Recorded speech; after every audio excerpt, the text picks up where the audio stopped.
First State Bank and Trust wants to thank the Dexter community for 20 years in business. We're there for you for your first paycheck, buying a home, opening a small business, starting a family, or planning to retire, and everything in between. We're the local bank you know and trust for all of your financial needs. Visit fsbtrust.com or stop by our Dexter branch to explore all your financial options.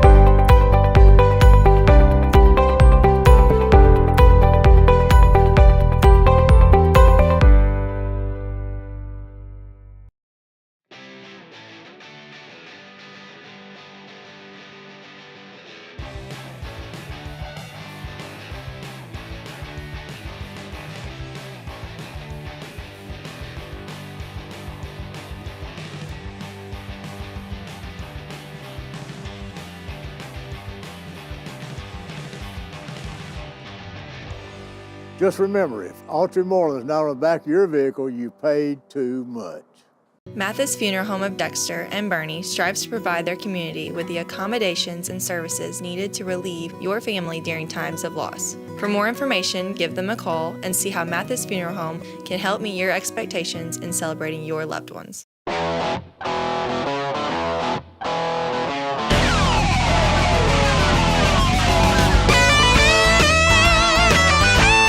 We're right here at King Jerry Lawler's Hall of Fame Bar and Grill on world-famous Beale Street, and as you can see, oh my gosh, we have the best barbecue ribs in Memphis. Oh my gosh, the gumbo is out of this world, but you gotta try the King's Triple Decker Slam Burger. You'll love it.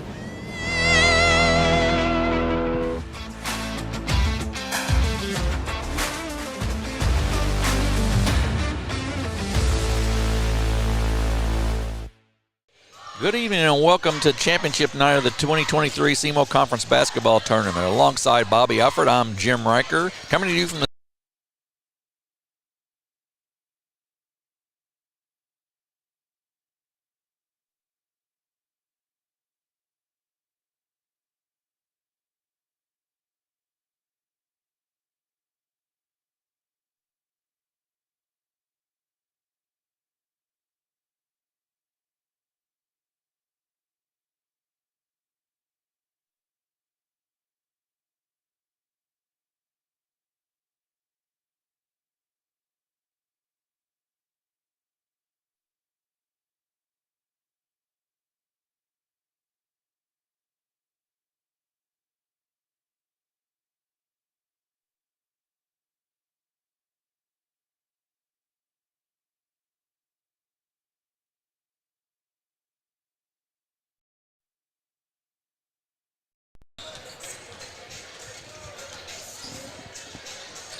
Okay, you can go whenever you want to, guys. All right.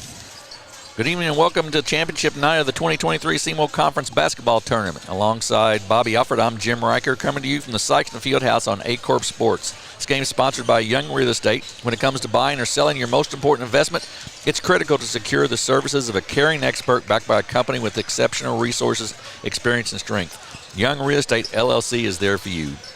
We've got a consolation game first tonight, which pits the number 4 seeded Jackson Indians against the 6 seeded Charleston Blue Jays. Our third place game will be the number 5 seed Poplar Bluff Mules taking on the number 2 seed Cape Central Tigers. And then the championship game tonight at 8:30 will showcase the top seeded and host Sikeston Bulldogs and number 3 seeded New Madrid County Eagles. Really not much better than the championship night of the SEMO Conference Tournament. Yeah, what can you say? You know, nice crowd already starting to fill in. Jim, I expect a sold-out house here probably by the start of the second game because everybody's going to fill in. Want to see the Cape game as well. But championship night, New Madrid and Sikeston, it will fill this place, no doubt. But first off, we got this one. Charleston comes into this game. They're 4-1 on the season. Only loss is to a team in a championship round, and that's New Madrid. The neat thing about that, everybody's thinking Charleston's going to be down this year. And look, they're not the same team. But Kateriano once has put this team on his back and carried them in so many different ways, from handling the ball to shooting to just leading his team up and down the floor. Defensively, he's been much stronger this year, not getting in foul trouble. He has found himself in all the right spots for them this year and is leading this team. And he had a sidekick the other night. Mr. Clark come in. Tayshaun Clark, 26 points. He was 4-6 from deep at a 66% clip for the game and just absolutely killed it. And also a freshman, Trayshawn Shannon has impressed me so far this season. The abilities he's seeming to bring to this team. I'm telling you, things look right for Charleston, what they're doing. But look, they've got a tough Jackson team tonight. Charleston shot it at 68% from the floor the other night. Jim, it's hard to imagine they're going to shoot 68% 2 games in a row.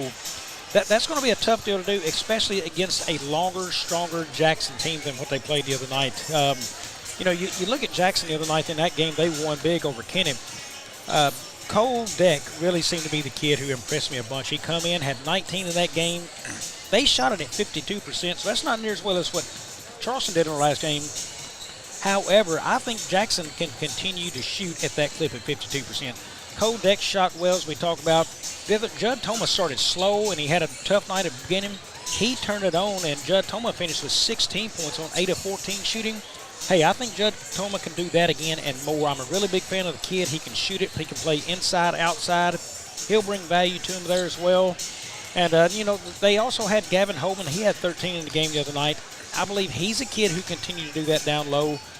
The size and strength of Jackson right now, it really pairs up well for them this game, Jim. I would agree. We're going to take a quick break, throw it down to Joe Northern for the Nutrien Ag pregame, and then we'll be back here with the play-by-play in just a few minutes on the A-Corp Sports Network.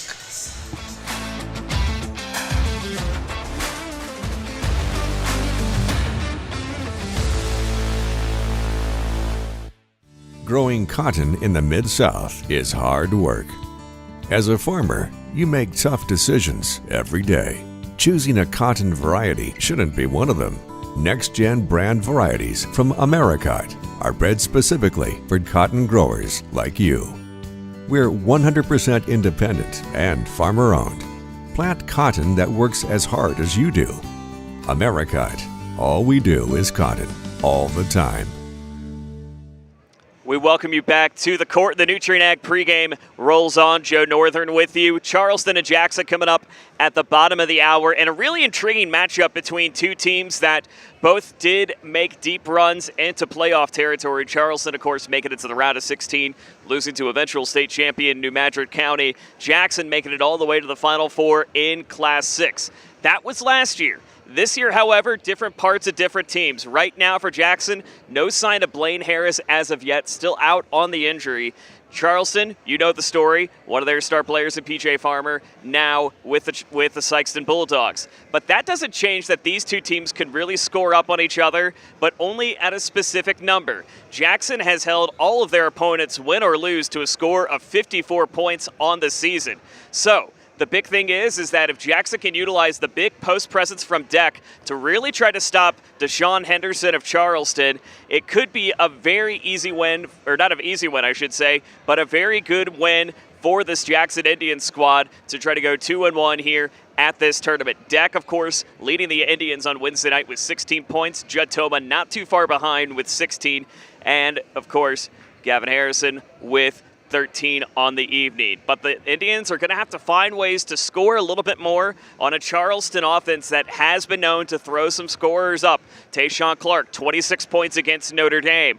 Again, his ability to get beyond the perimeter and make things happen for the Bulldogs cannot be understated. Same thing for Katarion Owens, which, of course, Jamarcus Williams has said that this guy is going to be our key playmaker for his team this season, and that they just straight up love to ball. So, again, keep that in mind. If Charleston can get hot on the shooting early on, then it could very well be a Blue Jay flight all the way to the consolation title. But if Jackson can hold the Blue Jays at bay, it'll be the Indians taking home the win coming up in this one. Of course, two other games coming up for you here this evening on the network. Right after that, we'll have Cape Central and Poplar Bluff. This should be a very good game on paper because, again, both teams, same situation as this one, not up to par with some of their key players in the game, but nonetheless can get some strong shooting and strong guards moving for moving for both of them. So could Bluff sneak away with a big key pivotal upset over Cape Central, which of course has a lot of hype of being one of the teams to watch this season? That'll be our game coming up at 7. And then, of course, you know the story of what's coming up at 8:30. Many had February 13th circled on the calendar for those two teams to meet in the regular season. But many had a hunch that they would be meeting at this championship stage here tonight. We'll talk about those two later games coming up a little bit later in the broadcast. And, of course, we'll be down here with coaches' interviews. And at halftime, I'll have an interview, halftime of the championship game, rather. I'll have an interview with the Sikeston Athletic Director, Dr. Frank Staple, on his thoughts of what's been a successful and incredible tournament so far. It's been a great one so far here at the Fieldhouse, but it's Championship Friday. Seats already starting to fill up, and we can't wait to bring it for you. Tip-off of Jackson and Charleston is coming up next. Enjoy the games on A Corp Sports.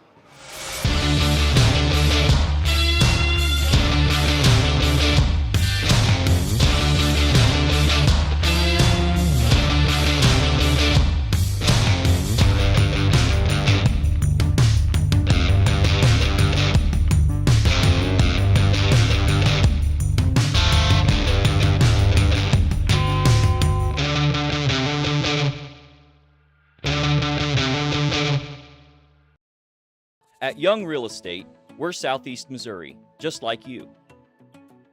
We are parents. We are teachers. We are grandparents. We are active in our community. We are patriots. Serving all of Southeast Missouri, and we are here for you. We are young.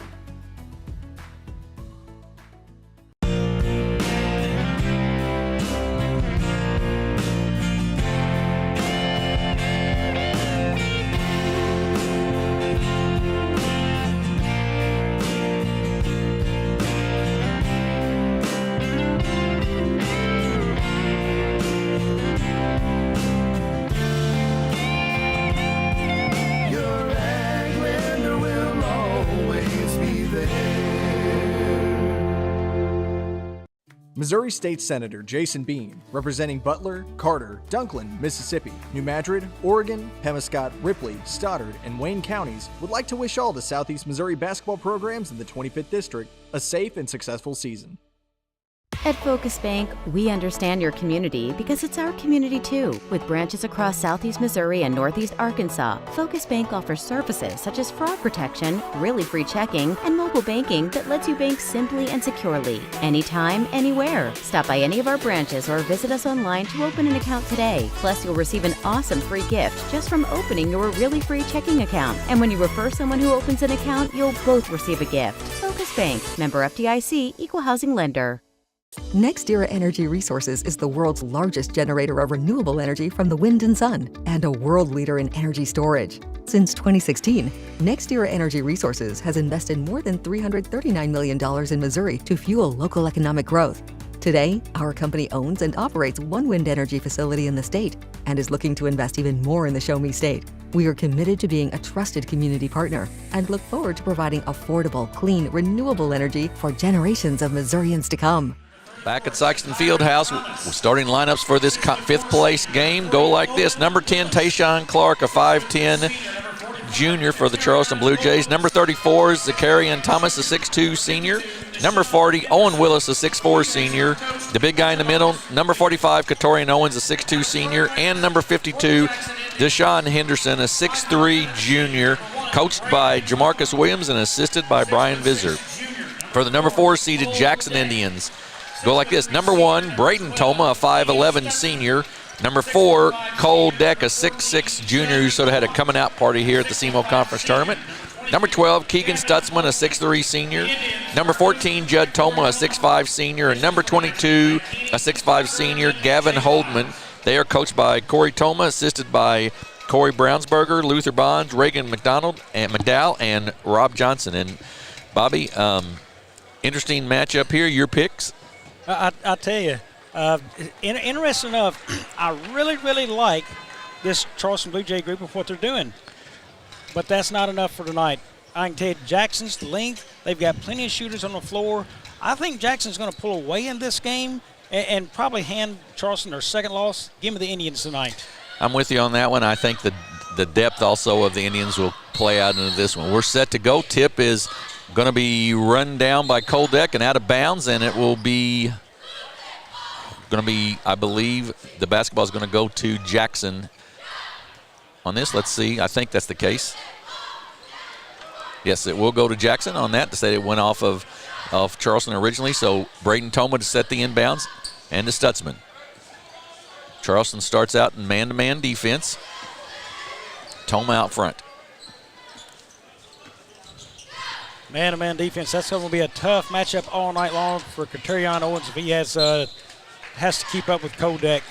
Good hands inside there. Good help by Tayshawn Clark to knock that out of bounds and go back to the Indians. Inside, knocked away. Koldeck comes away with it, though. Up, no good. Tipped, taken away. And Henderson with the rebound for the Blue Jays. And he kicks it off. Nope, keeps it. Thought he was going to kick it off to Owens. Now he does. Jackson in a man-to-man as well. To Henderson. Looks inside. Nothing there. Good movement by the Blue Jays. Clark had the big night last night with 26.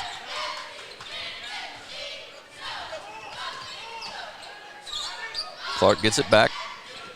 Guarded by Toma. Gotta like the patience right now. Charleston showing on our offense. Not forcing up a shot. I really like that look for him right now. To Owens, guarded by Stutzman. Little spin move inside. Katerion Owens up and no good. Rebound taken down by Holdman. He gets it ahead quickly to Judd Toma. Toma to the basket, up and good, and Jackson scores the first two of the night. Good speed by Jackson down the floor. And Katerion Owens with it again. Kicks it back out to Tayshawn Clark. Charleston will set some offense. Toma with some pressure on him out front. To Owens, he looks back door, nothing there. To Henderson. Henderson with that big body inside, goes up, and he's going to be fouled and will go to the line to shoot 2 free throws. Good job there by Deshaun Henderson. Yeah, very good job of Henderson. He knew his outmatched with the size right there, several pump fakes. Biggest thing I saw from Henderson there, he leaned into the defender to get the foul on him to make sure he created contact. Gavin Holdman with the foul, first on him, first team foul. Free throw up and good. Henderson has proved in this tournament to be a pretty good free throw shooter.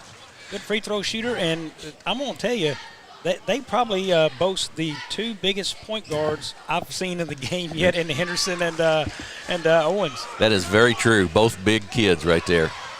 We're tied at 2 after those 2 free throws by Henderson. Deck out front, guarded by Owens. And then a quick hands, good steal there by Tayshawn Clark with quick hands, and then Braden Toma reaches in and grabs him, and it's a foul on Toma. Yeah, Toma left that basketball about waist high, and you can't wave that basketball around waist high. It's just too easy to get your hands to. You've got to rip that thing from ear to foot almost to keep it away from that defender. Clark with the basketball for the Blue Jays. Just underway in this 5th place game in the SEMO Conference Tournament. Willis with it, kicks it to Owens. He's going to go in, a little jump shot up, short, no good, tipped. Tipped again. Henderson comes away with it. Gets it inside. Good pass inside to Thomas, up and good. Good look by Deshaun Henderson. That was amazing patience again by Henderson. He's showing it with the rebound side of things and a look, and then also the foul he drew earlier. 4-2 the Blue Jays. Toma tries drive baseline, cut off there by Thomas, kicks it out to Braden Toma. He drives into the lane, kicks it across. Stutzman to Deck. He thought about the 3, doesn't take it. Toma will take it. Judd Toma for 3, short, no good. Long rebound. Tayshawn Clark runs it down for the Blue Jays. 1 on 4, so he'll pull it out. Gets it across to Henderson. Henderson spin move, kicks it across to Willis, and he's going to be called, officials timeout. We lost a shoe. I can tell you right now, I have been really impressed with Henderson's play this game. More so than, the rest of the tournament. Not that he's had a bad tournament, but tonight he's really kind of showing out a little bit. Owens with the basketball. They want Clark to be able to run the offense from the top, the 5'11 junior or senior. Interesting move, Jim. I've called for somebody wanting to take charge of this offense and handle the basketball more for Charleston. Clark looks to be the guy maybe stepping up and they're turning to right there. That will let Owens operate a little more freely in this offense. To Thomas, inside, up off the glass, no good. Rebound, loose, taken down by Jackson. Then we're going to have a foul called. Again, did you see the patience of Henderson right there? He did. You're exactly right. Foul on the Blue Jays. Thomas. That's on Thomas. That's his first, team foul number 1.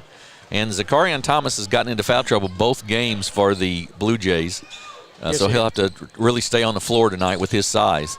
Yeah, one thing I'm thinking there, not necessarily Coach Toma right here, but one of his assistants needs to be paying attention to Henderson.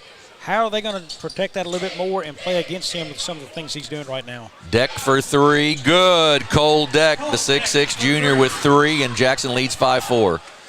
He has such a nice rotation on the basketball. Yeah, really good-looking basketball player. I'm in favor of that kid growing a little bit more and getting a 6'8", 6'9" next year, Jim. I'd love to see it. He runs the floor and gets the quick basket after Owens makes one for Charleston. Deck comes right back. He's got 5 now, and it's 7-6 Jackson. I believe that's Henderson actually for Charleston made that basket, Jim. Okay.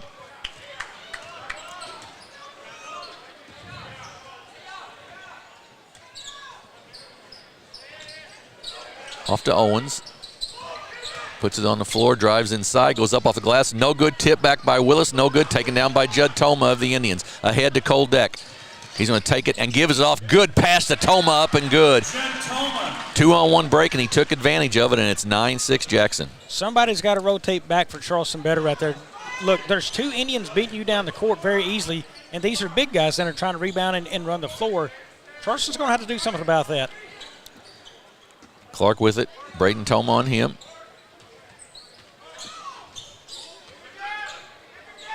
Clark's not been able to get a shot off so far tonight. They've defensed him pretty well. He had a big night last night. To Henderson. Looks inside, nothing there. Loses it and gives it off to Willis. Up off the glass, no good. Rebound Stutzman. That was the look they wanted to get, just didn't finish. Charleston's got to start converting on some of those plays because Henderson's giving them all kinds of opportunity. Stutzman wide on the shot. Rebound by Henderson to Owens. 2:20 to go here in the first quarter. Jackson leads 9-6. Clark pops out to the top. Thomas to Willis. Back out. Owens thought about taking it. He's going to be called for a travel. Good call. Subs in the ball game for the Indians. Number 33, Braden Thompson. And number 3, the sophomore, Jackson Schock. The one thing I see right there for Charleston, Owens wants to go inside on that, but it's already crowded in there. When he gets the ball and he's got space, that much space, they need to clear that out in the lane some, give him space to work in there, and if he does get in there and needs to kick it out, he's got people to pass it to then. There would have been nothing inside for him to do. Deck will take the wide open 3 from the top of the circle. It's long, no good. Rebound Thomas. Blue Jays trail by 3, 9-6 here in the first. Tayshawn Clark puts it on the baseline, loses it out of bounds. It'll stay with the Blue Jays. Owens will trigger the inbounds pass.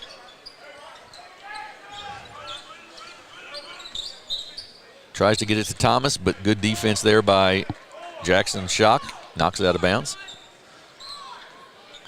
And they get it out to Willis. Inside. Clark, no good, gets his own rebound, and we're going to have a foul on the Indians. Boy, Jim, how many shots have Charleston missed right there near the rim? If they can start converting, they would actually have a lead right now in this game if they could convert some of those shots. Yeah, they have not shot it very well inside. Braden Toma's second foul, and that will bring Colton Toma in the ball game to take his spot for the Indians. Owens out to Willis. Knocked away and stolen by Deck. He's down the floor. He gets tripped up a little bit on the floor, and it will go out of bounds to the Indians. Looks like Trayshawn Shandon's going to check in. The freshman going to check in for the Blue Jays.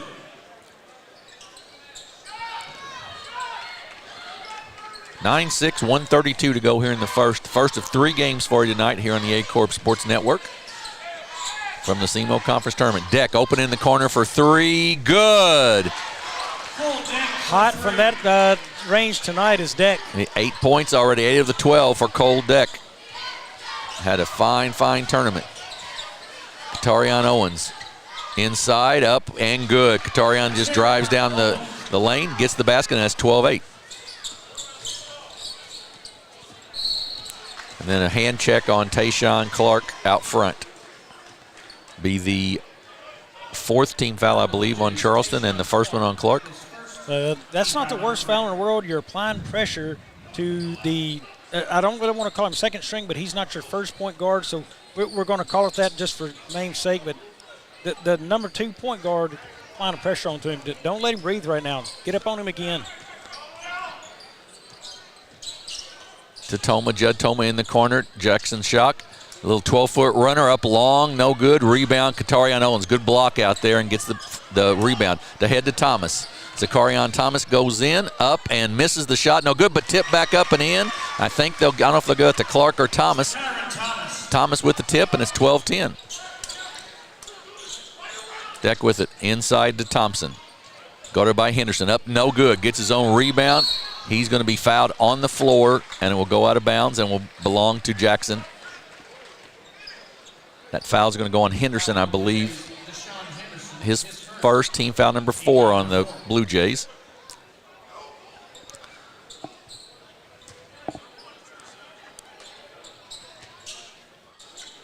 Up top to Judd Toma, 28 seconds to go in the quarter. Jackson leads by 2. And then we're going to have a push out there by Shandon, and that will send Deck to the line to shoot 2 free throws. Yeah, no, that's not a good foul, though. You didn't want to foul him center of the line, certainly Deck. And now that the clock has stopped, so, you know, these are a lot easier looks for him than having to try to earn a shot, I guess. First foul on Shandon, but the 5th team foul, and with the 5th team foul, it shoots 2 free throws, of course. Deck's free throw rims out, no good. It's too close. He needs to have it behind the 3-point line. I would assume so. Boy, he has been some kind of shooter this tournament. Second one, this time is good. He has 9 of the Jackson 13, and it's 13-10 Jackson with the lead with 23 seconds to go here in the first. Tayshawn Clark with it. Right side to Henderson. Drives a baseline, loses control. It's going to be called for a travel. Thompson tried to draw the charge, nothing there, but then Henderson got his feet tangled up and fell to the floor. So Jackson with a chance to really add to this lead here with 10 seconds to go in the quarter. Judd Toma with it up top. Guarded by Thomas. He's going to put it in. He's going to top 15-foot fall-away jumper. Long, no good. Shock with the tip, but no good at the buzzer. So we're at the end of the first quarter of our 5th place game. It's Jackson 13, Charleston 10. We'll take a 30-second break. Be back here on the Acre Sports Network.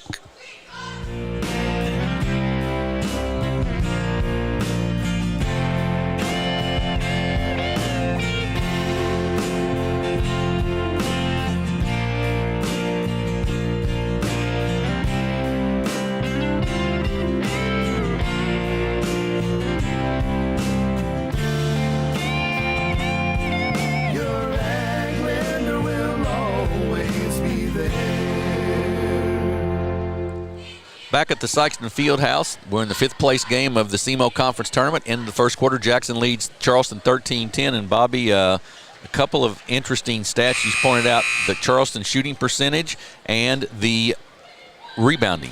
Well, you know, neither team's exactly shooting it well from the floor right now, but Charleston is 4 of 13. And, Jim, I'm going to say out of those 9 missed shots, I think all 9 of those were probably within 2 to 3 steps of the rim. Look, Charleston, just take the game a little easier, focus, put that thing off the glass, and score right here. You've got a lead if you do that. Meanwhile, Jackson shot at 5 of 12 right now from the floor, but they are 2 of 5 from deep. You know, for them, Charleston's just disrupted in the side a little bit. Some shots from the floor hadn't fallen. I don't think Jackson really worries in that part of the game, but Charleston has to pick it up. They have out-rebounded Jackson right now, a bigger team, 10-6 in the rebound department, and are losing this game. They've got to hit shots down low. Tayshawn Clark with it, drives down the lane. He goes up for the layup. It's short, no good. He tried to not get a foul there and left it short to Holdman. Up and a 2-hand flush for Gavin Holdman. 15-10 Jackson with the lead. Katarian Owens kicks it off to Deshaun Henderson. He goes up. It's good, and he'll go to the line to shoot one as he accepted the contact, made the basket, and will shoot the one free throw. I know of, what was that, 4 or 5 shots now they've hit. At least 2 of those shots have been Deshaun Henderson doing the exact same thing there. First foul on Braden Thompson. First team foul on Jackson in the quarter. And Deshaun Henderson, who has 4 points, I believe, will shoot the free throw. Up, and it is good. Rolls in. 15-13. Charleston's cut it to 2. Colton Toma inside the lane, gets it blocked. Ooh, tough call. It's going to go on Deshaun Henderson. That'll be his second. Yeah, and now they're in trouble there. Henderson's played well, and he's going to have to come out and take a seat.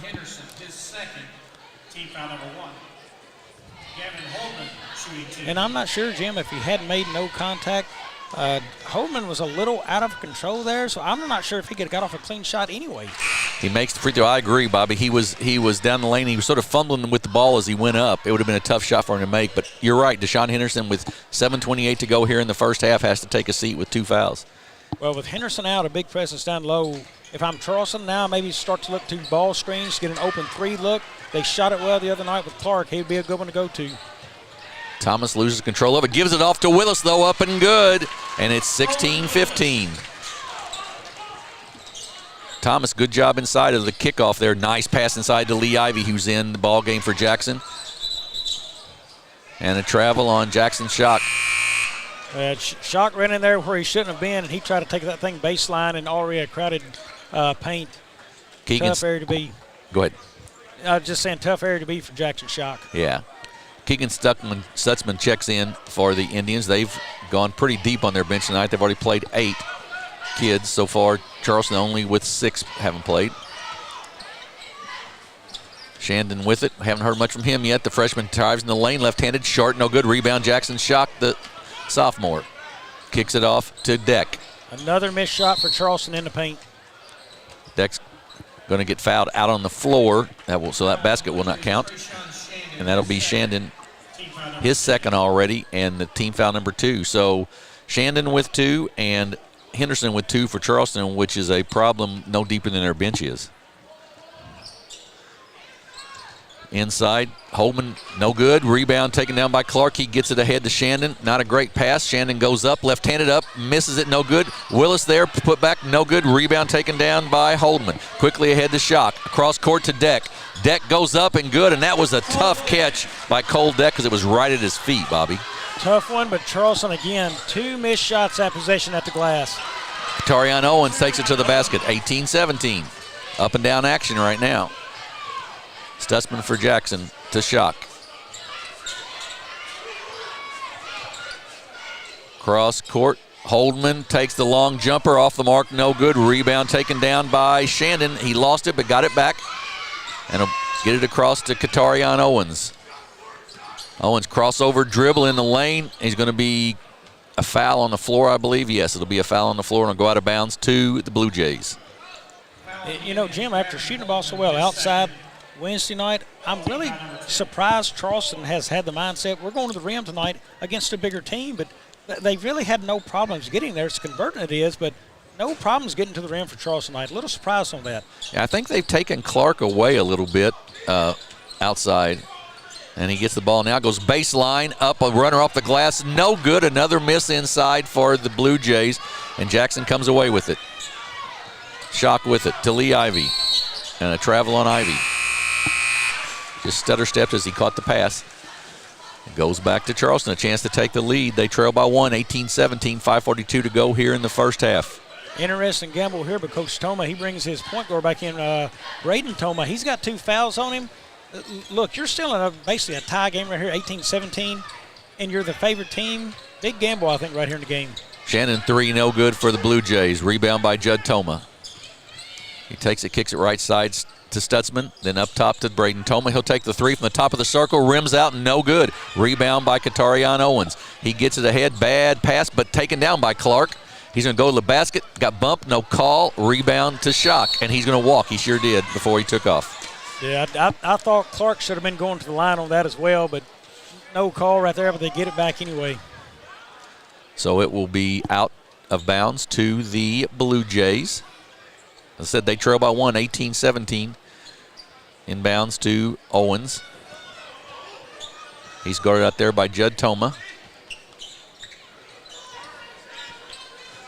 Owens will take the three. Long, no good. Long rebound.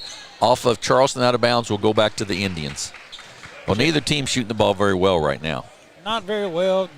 But I tell you, what about a crowd we've got for a 5th and 6th place game right now already tonight in here? Yeah, it's going to be a packed house here in Sikeston. No question about it tonight.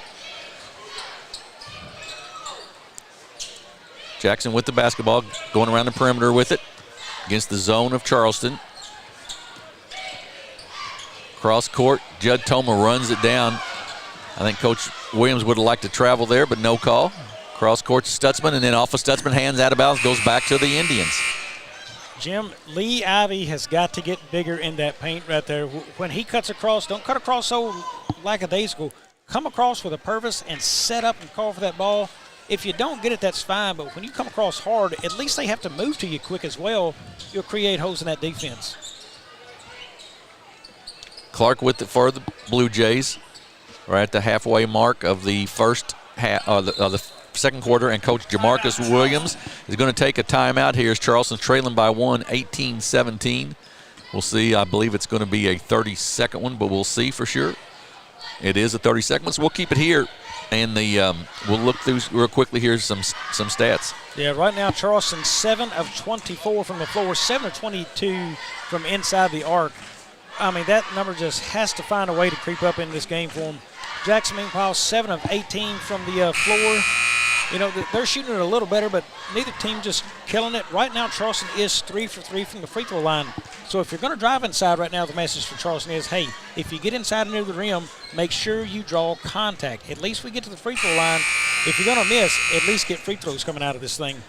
And look to me also, Jackson really struggled to score with Cole Deck out of the ball game. He has sort of stepped in that spot. We didn't really talk about that in the pregame much. The fact that Blaine Harris, of course, this All-State senior's out injured from a football injury, and they're looking for a scorer. Cole Deck's the guy, but they've not found much anybody else to pick that up if he's not in the ball game. And as we talk about finding identity and learning identity, Cole Deck seems to be the guy. Now, Judd Toma is a really fine shooter, but it's starting to look like Judd may need a sidekick in the game, you know, to kind of help create those opportunities more so.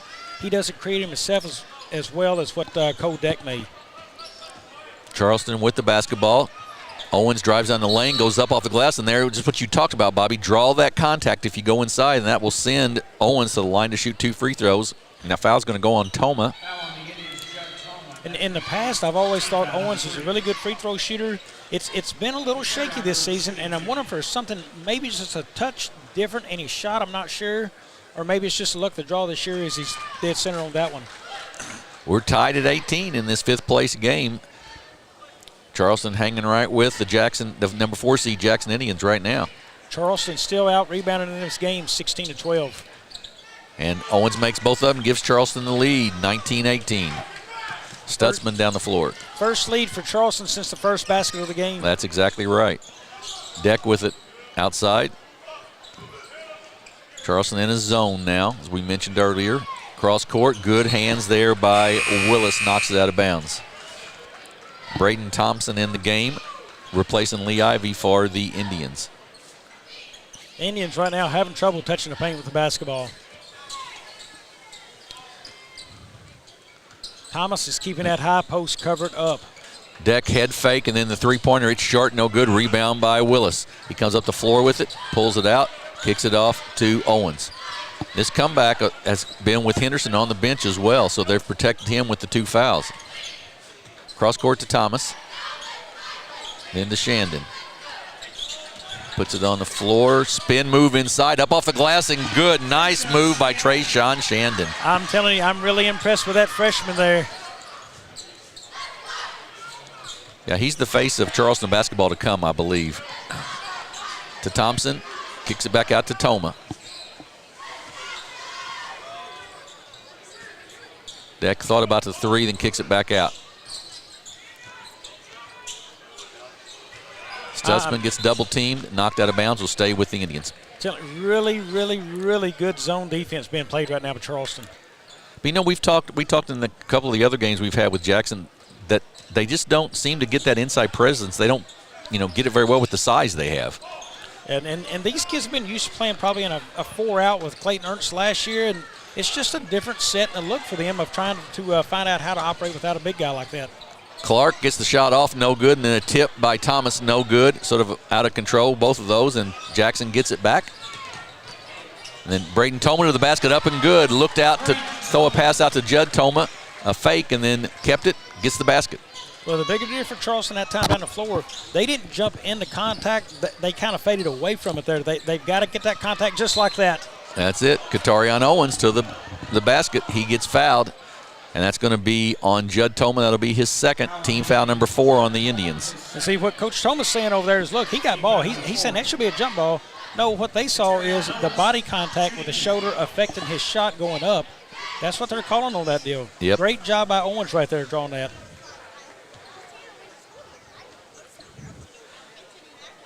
Shot good.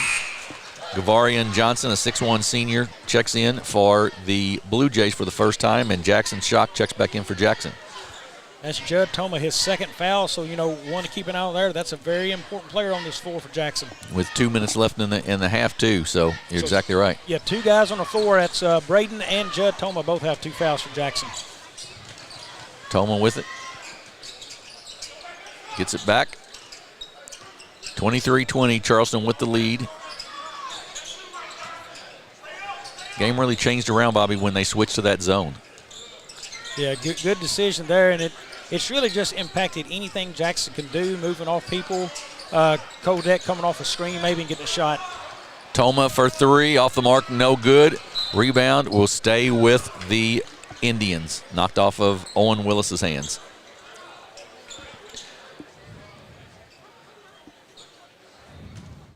Jackson Schock will trigger the inbounds pass and kicks it up top to Braden Toma. Back out to Toma. In the corner to Schock. He is a shooter. Judd Toma drives baseline. Schock for 3 from the corner. Good. And that Toma drew the defense to him on that baseline, and that left Schock open for the basket. Charleston is overloading one side of the floor heavy. Jackson's got to be quicker with the ball, reverse court, and maybe even have a runner against that defense as they reverse, hit that baseline for an easy bucket. Willis looks, nothing there, kicks it back out to Shandon. Cross over, layup up, no good. Rebound loose on the floor, still loose, taken down by Thomas of Charleston. He kicks it off to Owens. In the corner to Willis for 3. Good. Owen Willis for 3, and it's 26-23 Charleston. Judd Toma with it to Deck. Back out to Toma. Deck, good head fake, drives on the baseline, goes up, no good, but he'll be fouled by Owen Willis, and will go to the line to shoot 2 free throws. That's a really good head fake and smart decision by Kodek. They hadn't hit a 3 in a while, sitting at 3 of 11 from deep. He tried to get near the rim and made a basket. 39 seconds to go in the quarter. Deck with the free throws and the second foul on Owen Willis for the Blue Jays.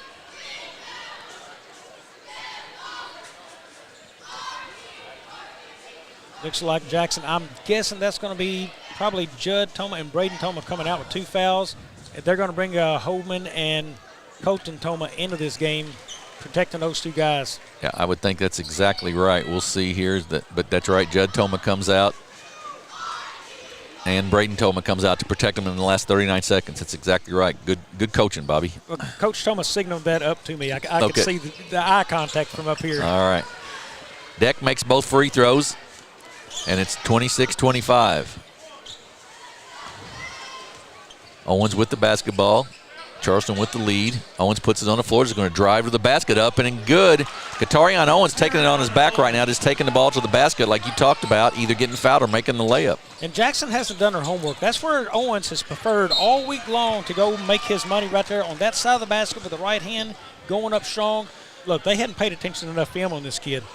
Yeah, they need to make him go to the left at the very minimum, don't they? Yeah, and there, he can still go left. He'll use a spin move sometimes, but he has preferred to go right mostly. Holman shot's no good, and we're going to have a foul, and that's going to go on Braden Thompson. That'll be the 5th team foul on Jackson, so that will send, yes it is, that will send Charleston a line to shoot 2 free throws. Second foul, by the way, on Braden Thompson. So that will send, I believe it was Zacharian Thomas, who was fouled, so he'll shoot 2. Thomas, and he's not a kid who usually goes to the free throw line. If I'm Charleston right there, I don't want that foul call. Right. I want to try to bring it back down the floor and see if I can score to go out. Yeah, you'd sort of like to decline that foul if you could have. You're exactly right. Yeah, for a kid who doesn't usually go to the line. Not that, you mind him shooting, but. First free throw, nothing but net. And of course, if he does that, I guess you're okay. No kidding. Yeah. But it gives you the control of the last shot. There's right. reason I'd want to decline. You got last shot opportunity instead of now Jackson may have a chance to come down and do something again. Thomas with the second. Up, and this one's short, no good. Rebound taken down by Deck. He kicks it out to Colton Toma. Back to Deck. Left side shock. 12-foot runner up and good. Jackson shot with the basket, 29-27, and that's how we're going to end the first half. Just what you talked about, Bobby. They come down and get a quick basket right before the end of the half. So we're at halftime. It's Charleston 29, Jackson 27. We're going to take a break. We'll be back in about 7 minutes or so with some stats and the second half of this very entertaining fifth-place game at the SEMO Conference Tournament, which you're watching on the A Corp Sports Network.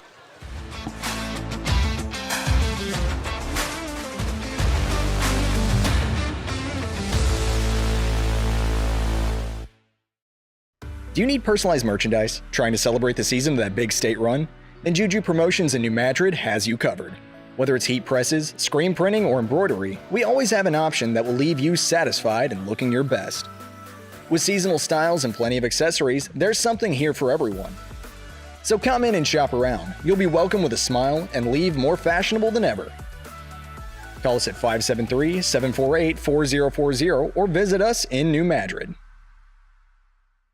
My name is Kevin Rossville. I'm a farmer from Prairie County, Arkansas. Been farming since 1991. Started farming with my father-in-law when I got married. We've been raising rice ever since. We've all been looking for something for a change for years. And I think this 263L is going to be the next and up-and-coming thing for us. It's really going to work well on a lot of different ground and a lot of different farms around here. Dynagrow 263L, available exclusively at Nutrient Ag Solutions. At SEMO Health Network, we strive to provide caring and affordable health care while making our patients feel welcome in our warm and friendly atmosphere. With locations throughout Southeast Missouri, we provide medical, dental, OB, and behavioral health services to anyone and everyone that may need it. Visit SEMO Health Network for your wellness exams, COVID and flu vaccinations, lab services, dental exams, counseling, and more. For more information, visit our website and let SEMO Health Network take care of you. What First State Community Bank means to me is, it says it in its name, community. We're family, we care about one another, whether it's in our SEMO markets or we can reach out to someone in Farmington, Columbia. They're always there to assist. We are very customer focused. Our employees do a great job with listening to the customers. The tellers know 100% of all customers by their name. If you want to feel at home, then walk into the doors of First State Community Bank. Southern Custom Meats in Dexter, Missouri is providing you with the best in custom butchering, fresh vegetables, and farm fresh eggs. Call now or visit us today and see the Southern Custom Meats difference for yourself. Growing cotton in the Mid-South is hard work.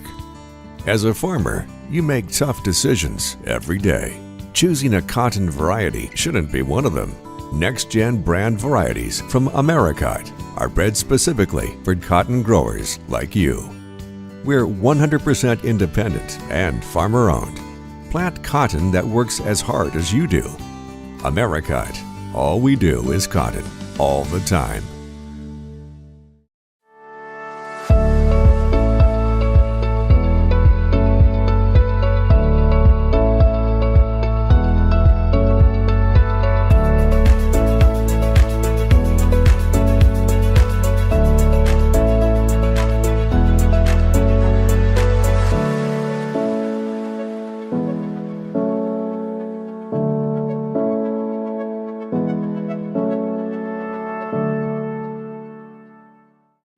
When we look, we listen. When we evaluate, we understand. We get you to the right number without treating you like one. At Southeast Primary Care, we know your relationship with your doctor is one of the keys to get you better and keep you well. Our network of providers connects you to the brightest minds and latest technologies. It's a healthy relationship. Southeast Primary Care, always by your side.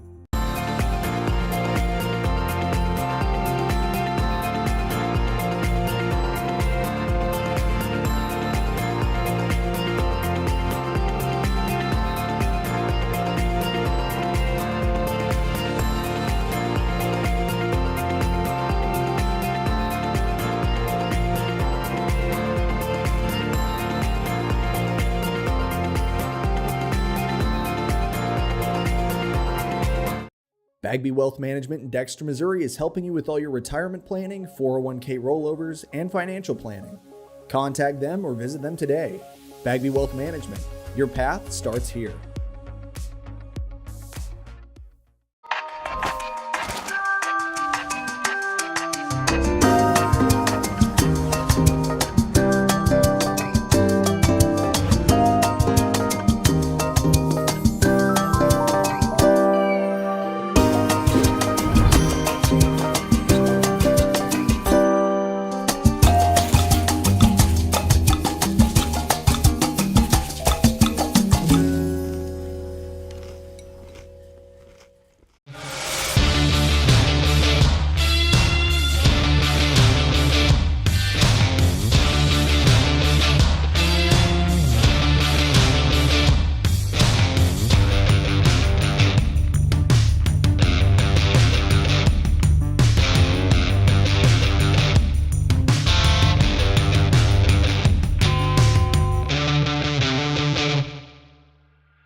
First State Bank and Trust wants to thank the Dexter community for 20 years in business.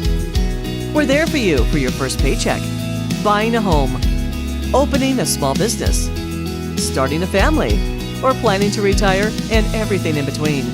We're the local bank you know and trust for all of your financial needs. Visit fsbtrust.com or stop by our Dexter branch to explore all your financial options.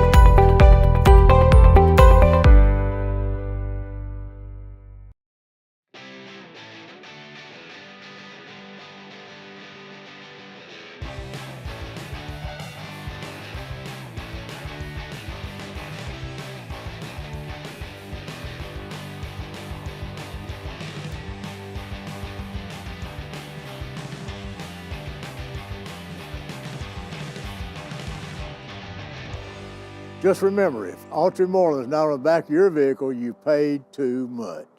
Mathis Funeral Home of Dexter and Bernie strives to provide their community with the accommodations and services needed to relieve your family during times of loss. For more information, give them a call and see how Mathis Funeral Home can help meet your expectations in celebrating your loved ones.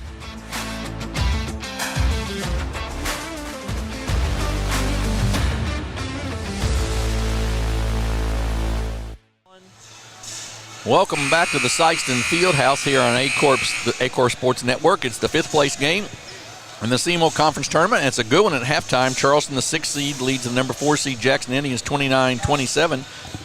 And Bobby, you were looking at some stats there during the break, and the rebounding thing is the one that really stands out to both of us, I think. Yeah, neither team's shooting the ball very well from the floor, but the rebounding, I'm going to tell you, it is less than an embarrassment for Jackson right now to be beat this way. They're getting beat 20-13 on the boards, and the worst one yet, they're getting beaten 7 offensive rebounds to 2. Charleston has gotten over them. Look, this is a much bigger team. You've got 6'5" out there, 6'6", 6'4", and the best thing Charleston brings is probably a 6'2" kid. Now, he's a strong, tough 6'2", but he's still 6'2". You've got many kids a lot bigger than them.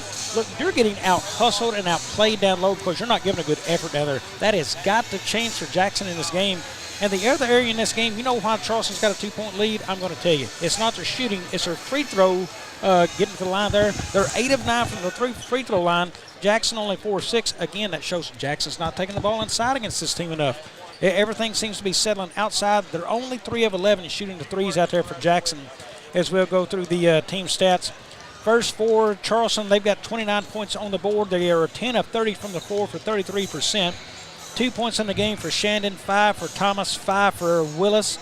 12 points for Katerion Owens. He leads away for him. 5 points for Henderson, and that rounds out their 29 points. They're 9 of 27 from the floor for 33%, and also the same 1 of 3 at 33% from outside. In the game, rebounding-wise, Thomas 7 rebounds and Willis 6. Those are not household names you say every day for Charleston. Right. I'm telling you, Jackson's got to improve their efforts if they want to win this game. In the books for Jackson, they're 10 of 25 from the floor at 40% right now, 7 of 14 inside the arc, and 3 of 11 outside at 27%. And they do have 13 total team rebounds. In the scorebooks, it is Braden Toma 2, Jackson Shock 5, 13 for Deck, 4 points for Judd Toma, 3 for Holman, and that rounds out their 27 points. Again, they've got to make an adjustment on the rebounding side, or I'm telling you, this thing is going to go blue in a hurry. 2 other games for you tonight. After this one, after this one, our third-place game, the number 5 seeded Poplar Bluff Mules and the number 2 seeded Cape Central Tigers. And then the championship game at about 8:30 will be the Sikeston Bulldogs and the New Madrid County Eagles, and what should be a good one on here. But right now, we've got a really nice game going on with the Blue Jays and the Indians. I believe Jackson will have the ball, I believe, to start the half. And Charleston's also got to keep Henderson and Thomas out of foul trouble. They had 2 each. Toma both with 2 for the Indians. But the Indians are a little deeper, certainly. Yeah, and also Shandon has 2 fouls for Charleston, so they got 3 guys with 2 on them. Jackson with the basketball. They're in their white uniforms here. Back door to Holman, up and good. Great lob by Braden Toma, and a good finish by Holman. I love the play for Jackson. Get inside and score on the rim. Nice play from the out of bounds. That was a planned play all the way through. Thomas inside, gets it knocked away by Stutzman. Taken down by Holman. Jackson with a chance to take the lead. Toma down the floor. Pulls it back out to Holman. Deck with it, guarded out there by Willis in the zone. Jim, no doubt that dunk will change the way Charleston will have to look at that defense a little bit. Absolutely. Inside out to Toma. It's short, no good. Rebound taken down. Tayshawn Clark gets it ahead to Willis behind him, and that's going to be a reach, and that's going to be a quick third foul on Braden Toma. Foul on the Indians, Braden Toma. That's his first. Team foul number 1. Ball will go out of bounds to Charleston. We're tied at 29 here, just underway in the second half. Jackson stays in there man-to-man. They double-team trap on Owens, but he gets rid of it. Clark down the lane. He's been pretty quiet offensively, and then a steal by Judd Toma. Boy, Toma with the push-off. Yeah, he had his hand straight in his back. He did. The only deal there, Jay Powell was blocked from that. He could not see it from his angle. Right, exactly right. And that basket is by Toma, and then the foul goes on Zacharian Thomas, his second, team foul number 1 on the Blue Jays. Interesting. That would have been the third one on Judd Toma had they called that. Exactly right. That would have put Jackson in a mess.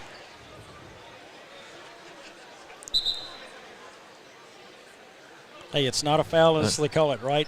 Exactly right. We've got a timeout on the floor here.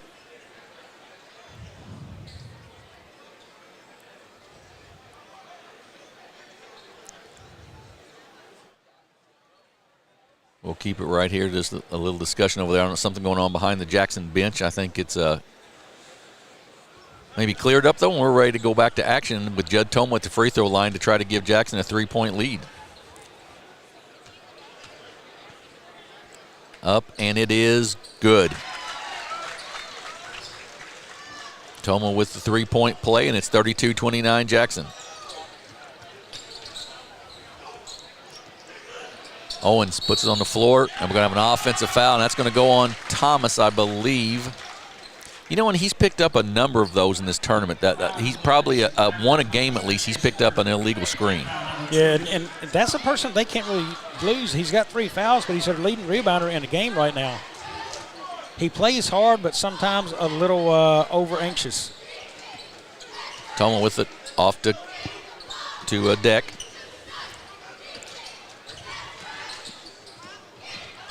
Toma thought about the 2, doesn't take it, and kicks it to Deck, gets it back in the corner, and loses it out of bounds, but will stay with the Indians.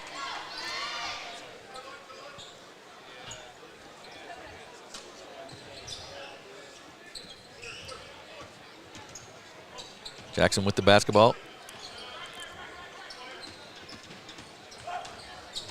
Stutzman kicks it to Toma in the corner. He thought about the 3, doesn't. Clark on him. He takes it into the lane, gets it off nicely to Holman. It's knocked away. Judd Toma, though, comes away with it and puts it back up in the end.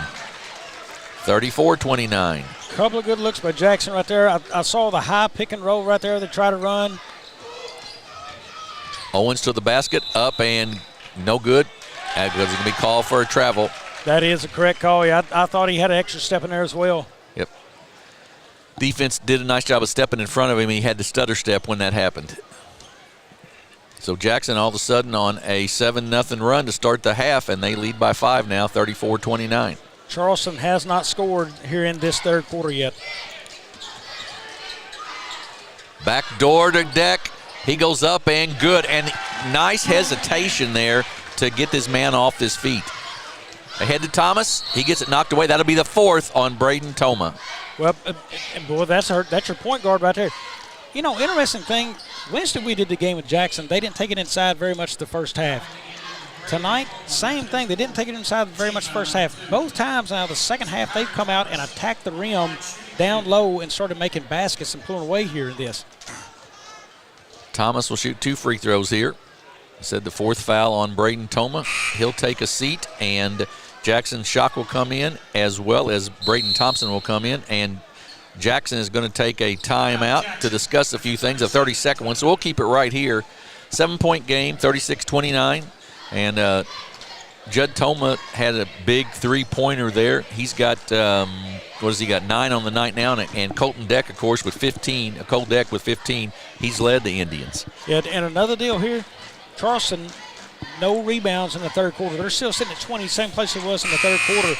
Jackson has all of a sudden turned this game around. Everything that was hurting them, they wasn't getting buckets inside. They wasn't attacking the rim. Now they're doing it. They was getting out-rebounded. Now suddenly Charleston can't get a rebound because Jackson's making good shots and good decisions with the basketball. I want to say somebody over at the stats books probably saw some of the same things we did. We're not getting the free throw line, and we're not connecting down low, and we're only 3 of 11 from outside. Hey, let's flip the script of this game. Do you try to put a little more pressure on maybe the point guard area of Jackson now with Braden Toma on the bench with 4 fouls? Well, they haven't got a true point guard in the game right now. You know, Deck can certainly handle it, and so can Shock, but those 2 guys would rather be shooters than ball handlers. So, yeah, I think you try to attack somewhere, try to get some turnovers, use your speed. Just don't have Thomas out there doing it. He's got too many fouls on him already. Thomas is shooting the second of the free throws here. Up, and it's good. So 36-30. Shock with, and Charleston does come out with a little pressure. Yeah, they give it off to Holman. Right away, did you see Jackson Shock pick up that basketball in a tough spot? Yes, he did. And then Deck with the travel, and it'll be a turnover on the Indians. Coach Williams decided to put a little pressure on, and it paid off for him. Now, Coach Williams is a smart man, and I guarantee he saw what I saw, a young player picking up a basketball like that. Clark out top. Gives it off to Owens. Owens drives in, nothing there. Cross court to Willis. He's open for a 3. It's short, air ball, no good. Rebound tip taken down by the Blue Jays. Owens going to try to drive baseline, cut off there nicely by Holdman. Then he gets it off to Henderson. That's going to be an offensive foul as Henderson dropped his shoulder, and that'll be his 3rd. Well, nothing going right here in the third for Charleston. 36-30, Jackson with the lead. Ball's tipped, and that's going to be a foul, and that's going to go on Clark, I believe. That'll be the 4th team foul on Charleston, so Jackson shoots free throws the rest of the quarter. Second foul on Clark. And Charleston now coming out sloppy on both sides of the ball, defense and offense right now, just nothing happening for them.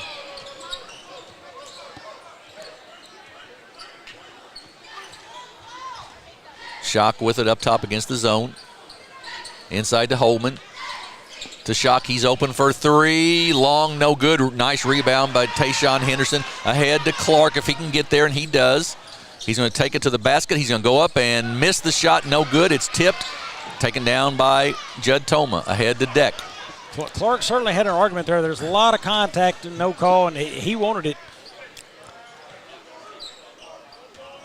Now, there's a spot that Holman should have posted up big against Henderson inside, got the ball, and tried to draw that fourth foul. I'm just not sure that he can hold the position against Henderson's the deal they're trying to post up on him. To Toma, up top to Shock. Puts it on the floor. Nice dish off, but he's going to be called for an offensive foul as he runs in to Deshaun Henderson. Now, I'm just going to tell you, I don't believe Jackson Shock can knock Deshaun Henderson down. Oh, no. Henderson had to sell that. He was selling that 100%. Absolutely. But he did a good job of it. That's the first foul on Shock, the third team foul on the Indians. Trayshawn Shandon checked in during that timeout for the Blue Jays.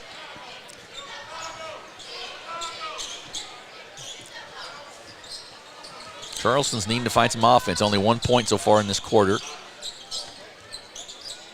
Clark, nice read by Holman. He gets the steal. He's going down for the layup and puts it home with two hands.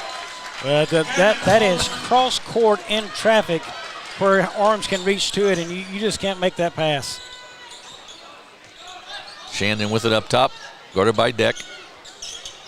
And back out to Owens. Nothing there. Good job of double teaming Owens there. He steps through it and then kicks it out to Clark. Clark, crossover dribble in the lane, up, good, and it will count, and he'll go the line to shoot one. Tayshawn Clark with the basket.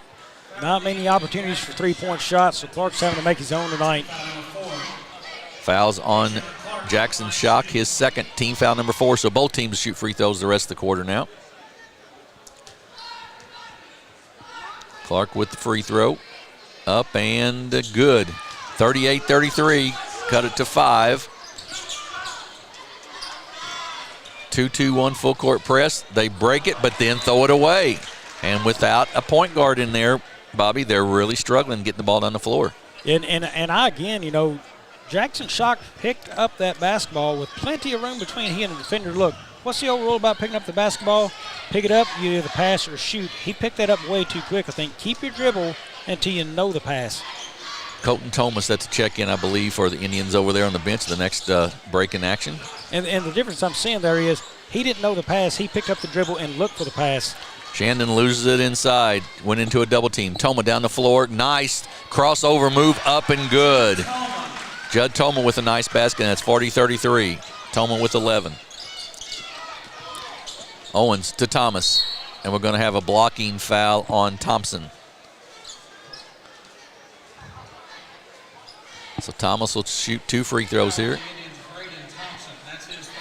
Third foul on Thompson, 5th team foul. Stutzman's going to check in after this first free throw, as will Colton Toma for Jackson.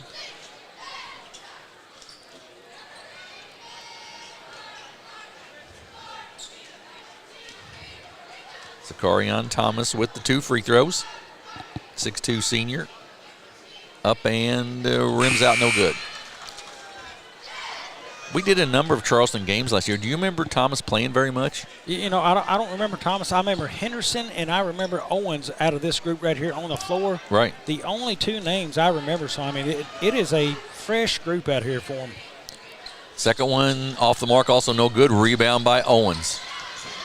Well, that's something they'd like to see, offensive boards from Charleston. Clark throws up one that doesn't hit anything from about 20 foot, and it goes out of bounds to the Indians. Charleston's going to take a timeout to try to regroup here. Coach Jamarcus Williams going to try to do that. It's a full timeout. We're going to take a 30-second break as the Jackson Indians lead the Charleston Blue Jays 40-33 with 2:15 to go here in the third quarter on the A-Corp Sports Network.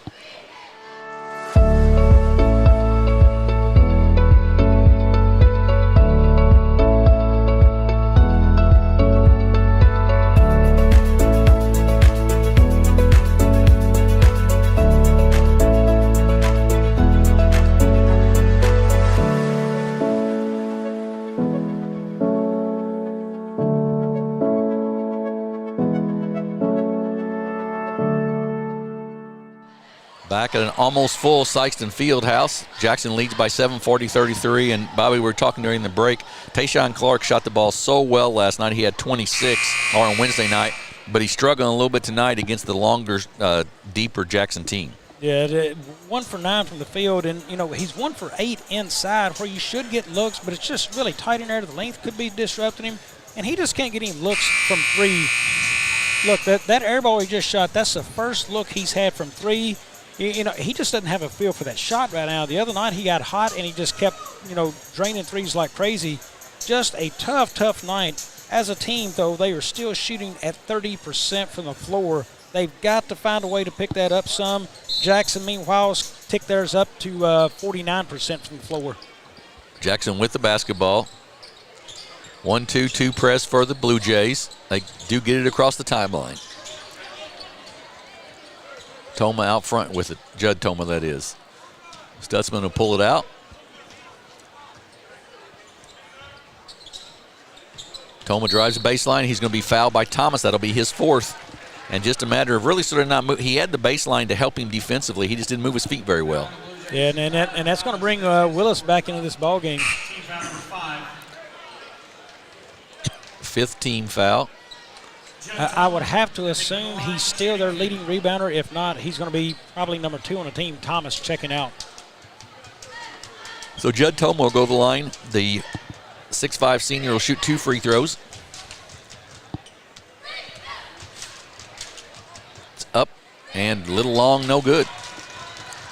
7-point game. Charleston had a 2-point lead at half, 29-27. It's been pretty much all Jackson here in the third quarter. Toma's second free throw up and no good also. Rebound by Willis. To Owens. They've done a nice job on Owens this half. Clark to Henderson at the free throw line. Puts it on the floor. Spin move inside. Turnaround jumper off the glass. Rims out, no good. Judd Toma with the rebound. He's quickly up the floor with it for the Indians. He's going to take it in the lane. He's going to have a little runner up, and it's no good. Rebound taken down by Shandon. The freshman up the floor quickly for Charleston. Gets in a bad spot, but kicks it out to Willis, no problem, and then to Owens.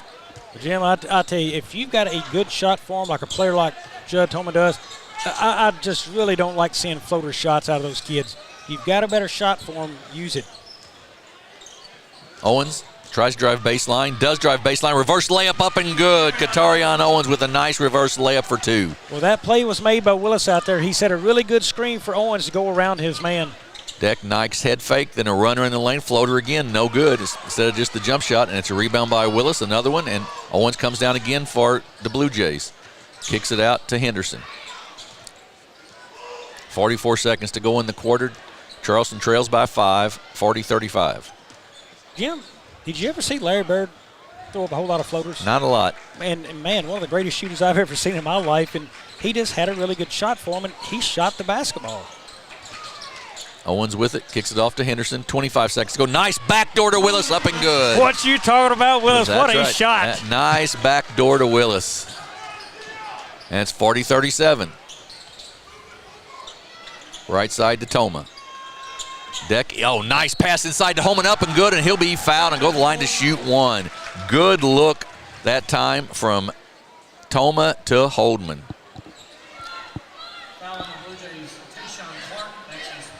Third foul on Clark. So Charleston with some serious foul trouble right now. Deck checks out and Jackson Shock checks in. Starting to see now that we're in the 4th or 5th game of the season for a lot of these teams, you're starting to see what their rotation, the coaches' rotations really are. What 8 kids, 9 kids, whatever are going to play. And this deep in the season, especially when you're seeing competition, look, you're looking for effort. You're looking for, how they handle pressure. That starts to establish your playing time the rest of the season. We are at the end of 1 on that missed shot by the Blue Jays. Into 3, it's Jackson 43, Charleston 37. We'll take a 30-second break and be back with the 4th quarter of this 5th place game in just 30 seconds here on the A-Corp Sports Network. Good job.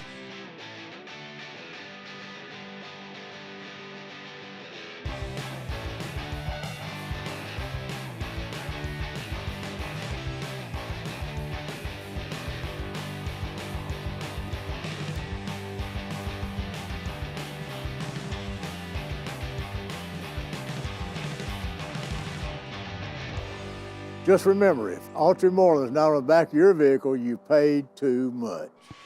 Back at the Sikeston Fieldhouse, Jackson leads 43-37 in this fifth place game of the SEMO Conference Tournament, and Bobby Jackson really pounded the ball inside more in that third quarter. Yeah, going into the half, there's 3 of 11 shooting threes. At the end of the third quarter, they're still 3 of 11. They took notice, pounded inside, used some size and length. You know, 2 big dunks that quarter right there by Holman. They figured out something they can get inside and score, and I like that.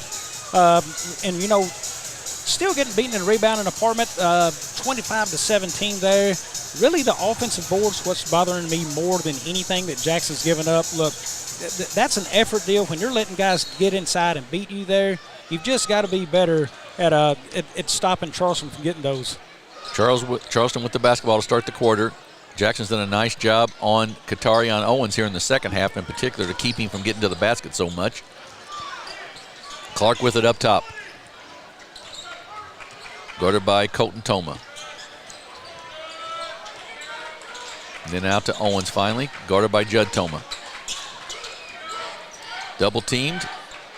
Then to Shandon, to the basket. Shandon goes up and misses the shot. No good, gets his own rebound, blocked by Holdman out of bounds. Will belong to Charleston. Holdman's had a nice game tonight. He has had a really nice game, and again, those shooting woes, which size is affecting that right there, but you know, the shooting woes inside for Charleston continue. Clark to the basket. He goes up, shot's no good, rebound by Holdman. And the struggles for Clark trying to get inside and do something for himself there have to. Tough night for the young man. Jackson Shock down the baseline, runner up, no good, and we're going to have an offensive foul on Jackson Shock. That's twice now that Deshaun Henderson has drawn the charge on Shock. Yeah, now that one I'm going to say Henderson didn't sell as much because Shock was sitting up around his shoulders on that one. Yeah, exactly right. But still, I think he could have just tossed him over his shoulder and carried him to the other end if he wanted it, and that would have still probably been the foul on Shock, but hey, he's an actor, I guess. That's third foul on Shock, first team foul on Jackson. Way over way over Owens and out of bounds. A turnover on the Blue Jays. Next game will be the Cape Central Tigers and the Poplar Bluff Mules. You'll want to hang with us on that one as well. And then for the championship tonight, they break the press. Jackson does. Inside the, good job there. Jackson Shock gives it up. He said not this time to Henderson. I'm getting rid of the basketball. Great job by Shock on the assist there on the 2-on-1 break. 8-point lead for the Indians. Shandon with it up top. Jackson's played very, very well defensively tonight against the Blue Jays. That's really good defense out top there. Look at there, drew the 5 seconds. 5-second call. Oh, are we going to have a timeout? Maybe Coach Williams got a timeout before that happened. Let's see what we do have a timeout, I know, by the Charleston Blue Jays, and it'll be a full timeout to the Blue Jays. So we'll take a 30-second break. Jackson's gone up by 8, 45-37 with 6:23 to go here in this ball game. You're watching the SEMO Conference Tournament on A-Corp Sports. NextEra Energy Resources is the world's largest generator of renewable energy from the wind and sun, and a world leader in energy storage. Since 2016, NextEra Energy Resources has invested more than $339 million in Missouri to fuel local economic growth. Today, our company owns and operates one wind energy facility in the state and is looking to invest even more in the Show Me State. We are committed to being a trusted community partner and look forward to providing affordable, clean, renewable energy for generations of Missourians to come. Back at the Sikeston Fieldhouse, Jackson leads Charleston 45-37, 6:23 to go here in the ball game. And Jackson's defense, especially in the second half, Charleston's only scored 8 points here in the first almost 10 minutes of the second half. Yeah, and they've made it tough for Katarion Owens. I had to check the stat sheet over here, but he has not had the biggest 14 points. Still a nice night, but they've made it really tough on him in the second half here to get a whole lot of points going. They kept him out of that. They kept him out of the lane much better by double teaming him. And we're going to have an offensive foul called, I believe, for Clark to get open. He pushed off, and he'll draw the foul. And that'll be the first team foul on Charleston and the fourth on Tayshawn Clark. So Clark has 4, and also Thomas has 4. Henderson with 3, I believe. And Johnson Shandon with 3. That's right. To Judd Toma, jump shot from 15. It's short, no good. Rebound taken down by Jackson Shock. Gets it knocked away. Lucky he didn't pick up another foul right there. That would have been 5 on Clark. Jump shot no good. Rebound taken out by Shandon. He gets it ahead to Clark, and then Clark trying to make a move before he caught it, and it goes out of bounds to go back to the Indians. Well, poor angle right there. Clark has his body turned to his back to the floor and his toes toward the out of bounds line, and that pass taking him there. You want to see the floor, not the sideline on a pass. I mean, that's a tough position, but the pass took him there, I guess. But boy, if you don't have a better pass than that, just bring it up the floor yourself and slow it down. Deck back in the game. He has the basketball for the Indians. And then we're going to have a timeout called by Coach Toma. He didn't like the way things were playing out there. Full timeout. We're going to keep it here, Bobby, I think, that with this 8-point game. And we'll go through a few team stats, if nothing else. We haven't really talked about those a lot. Well, and what I'm looking at, Kodak, 15 points. He's been relatively quiet here in the second half. Not a whole lot going on there. Shooting the basketball right now in the game for Charleston. They are still 13 of 42 from the field at 31%, Jim. I'm going to tell you, if they find a way to win this game, I will be shocked shooting the basketball that bad. The only way they do it, I think, early in the game, they was getting to the free throw line. They're 10 of 13. Look, they were 8 of 9 at halftime. They hadn't got to the free throw line this half. Jackson right now, only one foul on them. Be a little bit more aggressive and try to get inside of the rim, see if you can't draw anything, because it's hurting them there. Still 32% inside the arc, 20% outside of it. For Jackson, real quick, I know they have ticked theirs up continually. 46% from the floor for them, 53% inside the arc. 27% hasn't changed since the half for them out there, but they're just converting on plays inside, and it has really helped them extend the lead here. Jackson with the basketball. Braden Toma back in the ball game for the Indians. He has 4 fouls. Guarded by Shandon. That's a gamble I would not be taking up right now and still in the third quarter, or starting of the fourth, I guess late in the fourth. I think I'd have waited maybe a little bit longer in this game. Toma drives around Shannon, gets inside, tries to kick it off, but good hands in there and taken away by the Blue Jays to Owens. He's going to put it on the floor. He's going to drive into the lane, up and good. There it is. Getting to the rim is where they need to be. Katarian Owens with 2 more. He's got 16, I believe, and it's 45-39. Deck drives down the baseline, kicks it off to Holman. He loses it in the lane. It's loose on the floor, taken away by the Blue Jays. Shandon ahead with it. He's going to take it down, kick it off to Owens. That was an easy 2 points that Jackson fumbled away. Owens goes back up. All of a sudden, Katarian Owens sort of taking Charleston on their back, and it's 45-41. Well, Jim, he's doing it from the other side of the rim now. He was on the right side, but he did just fine that way. And Braden Toma just fouled out on an offensive foul with a push. Yeah, just what I said. It was too early to bring in your point guard when you had a lead like that. I didn't like the call. Now you're without your point guard the rest of the way. Colton Toma will check in, but yeah, he just pushed off to try to get open from Shandon there, and right in front of the official is a very easy call. Well, and now if you're Charleston, you got a chance to turn up the pressure on a second-string point guard right here. I think that's advantage Charleston going into this. Johnson in the basketball game. Thomas back in for Charleston. He goes up. It's going to be short, no good. Willis, though, with the putback. Man. Owen Willis with a nice putback. He's had a nice game, and we've got a 2-point one all of a sudden, and it's a lost ball. Thomas comes away with it for the Blue Jays. He's down the floor. He goes up. He'll be fouled, and will go to the line with a chance to tie it up. All the things going back Charleston's way now. To get into the rim, they just got fouled. They're going to the free throw line.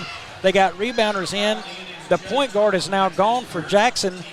And deep in the basketball game, they got the best big man on the floor, I think, in Owens, but more so than the size of anybody Jackson has. Third foul on Toma, Judd Toma, third team foul on Jackson, and Zacharian Thomas with 2 free throws here. First one is good, 45-44, 4:16 to go. What looked like Jackson pulling away, all of a sudden we've got a dandy going on with 4:16 left in the ball game. Thomas with the second. Eyes the rim, looks at it. And we're tied at 45. Interesting here, you don't want Charleston getting to the rim if you're Jackson. You got to protect it. But look, Charleston has shown they can shoot the free throws well. Got to be careful if you're Jackson right here. Deck with it out top, guarded by Willis. He's going to drive on the baseline. Willis is going to grab him, and it'll be out of bounds to the Indians. Third foul on Willis, team foul number 2. And we mentioned Charleston getting deep into foul trouble here. Yeah, I think Shannon 3, Willis 3, and Henderson 4 maybe. And there's going to be a foul on Johnson inside, I believe. Gavarion Johnson on the floor. That'll be the third team foul on Charleston. Team foul number 3. Jackson only 6 of 10. If they get into the shooting free throws, they have not been as good as Charleston there. Jackson shock for 3. He was the inbounder and got the ball back and makes the 3. That's a very sort of classic play, Bobby. The inbounder gets the ball back. Well, shooters love seams, and he had all of his rotating very well. Shandon no good, but Johnson with the rebound. He gets tied up inside. He goes up off the glass, no good. Tipped, taken down by Holdman. Colton Toma in the backcourt gets it across the timeline to Judd Toma. I love the pressure Charleston showed there, but not fouling. 48-45. Jackson with a 3-point lead. Owens going to pick up a foul way away from the basket. I think Katorian felt like he got pushed off on earlier in that series, maybe. I did see Toma's arm extend right there, Judd Toma's arm extend, but it wasn't a hard shove or a push. That's the reason the call did not come. Right. First foul on Katorian Owens. That's saying a lot. Yeah, that was a kid last year who lived in foul trouble. And then, almost a steal by Thomas. Good anticipation defensively there. Defensive pressure is getting turned up by Charleston. Deck with the inbounds and gets it up top to Shock. Nice guard there because he has very few fouls on him, was Johnson. Deck with it.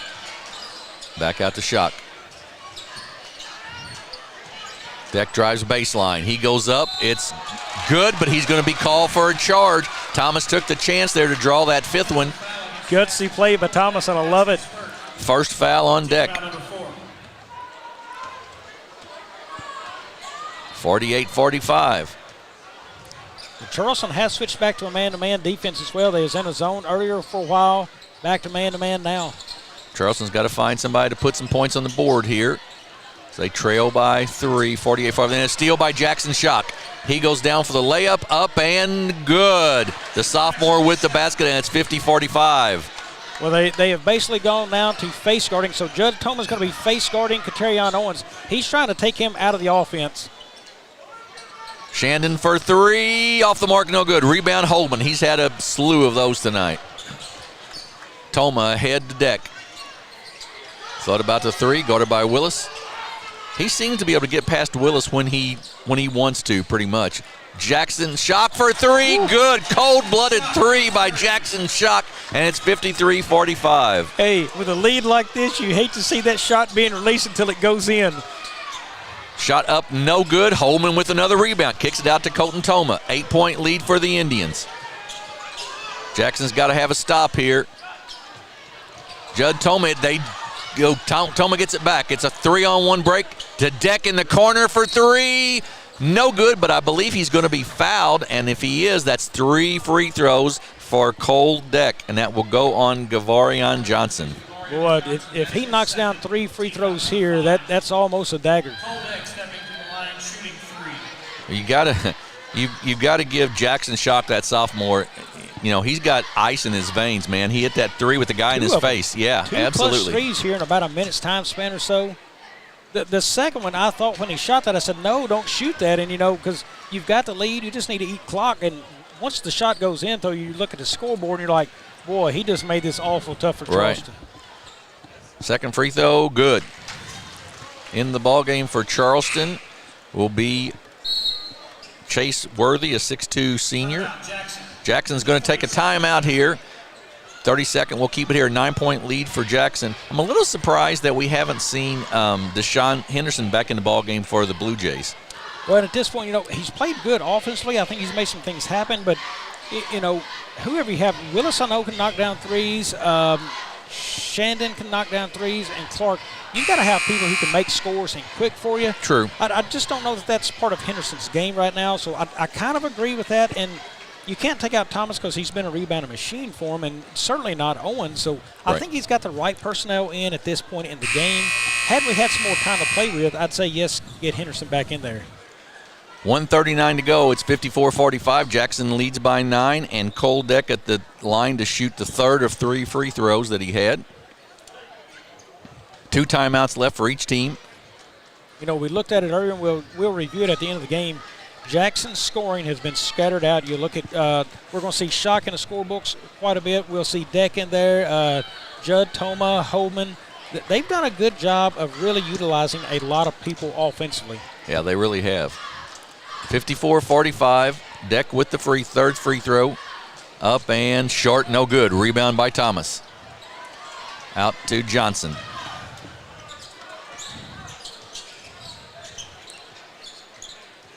Charleston's got to make something happen quickly here. Shandon with it to Owens, guarded by Toma. Spin move by Owens. Foul on Toma. That'll be the 5th team foul, so Katarion Owens will shoot 2 free throws for the Blue Jays. Nope, sorry, it went on Holman. Thought it was going on Toma. Well, that's where the Blue Jays wanted. Clock stop and they're shooting. Yeah, absolutely. Owens to shoot 2 free throws. Chance to cut it to 7. First one is good. So I'm wondering now, I haven't seen it called yet, but I would assume they're going to press right here coming out off this shot if he makes it. Adrian Rogers checks in for the Blue Jays. A steal on the basket, he makes it, that'd be 49-54. You draw it to 5 out of here if they can do that. Up and no good. Rebound, Judd Toma. To Shock. Cross court to Deck. Pulls it back out. No reset with 1:13 to go. Colton Toma, then foul is going to go on Johnson. His third, and will send Colton Toma, the 6-foot junior, to the line to shoot 2 free throws. This is where if you were in a 1-and-1 before the rule change, it would make maybe a difference right now, you know.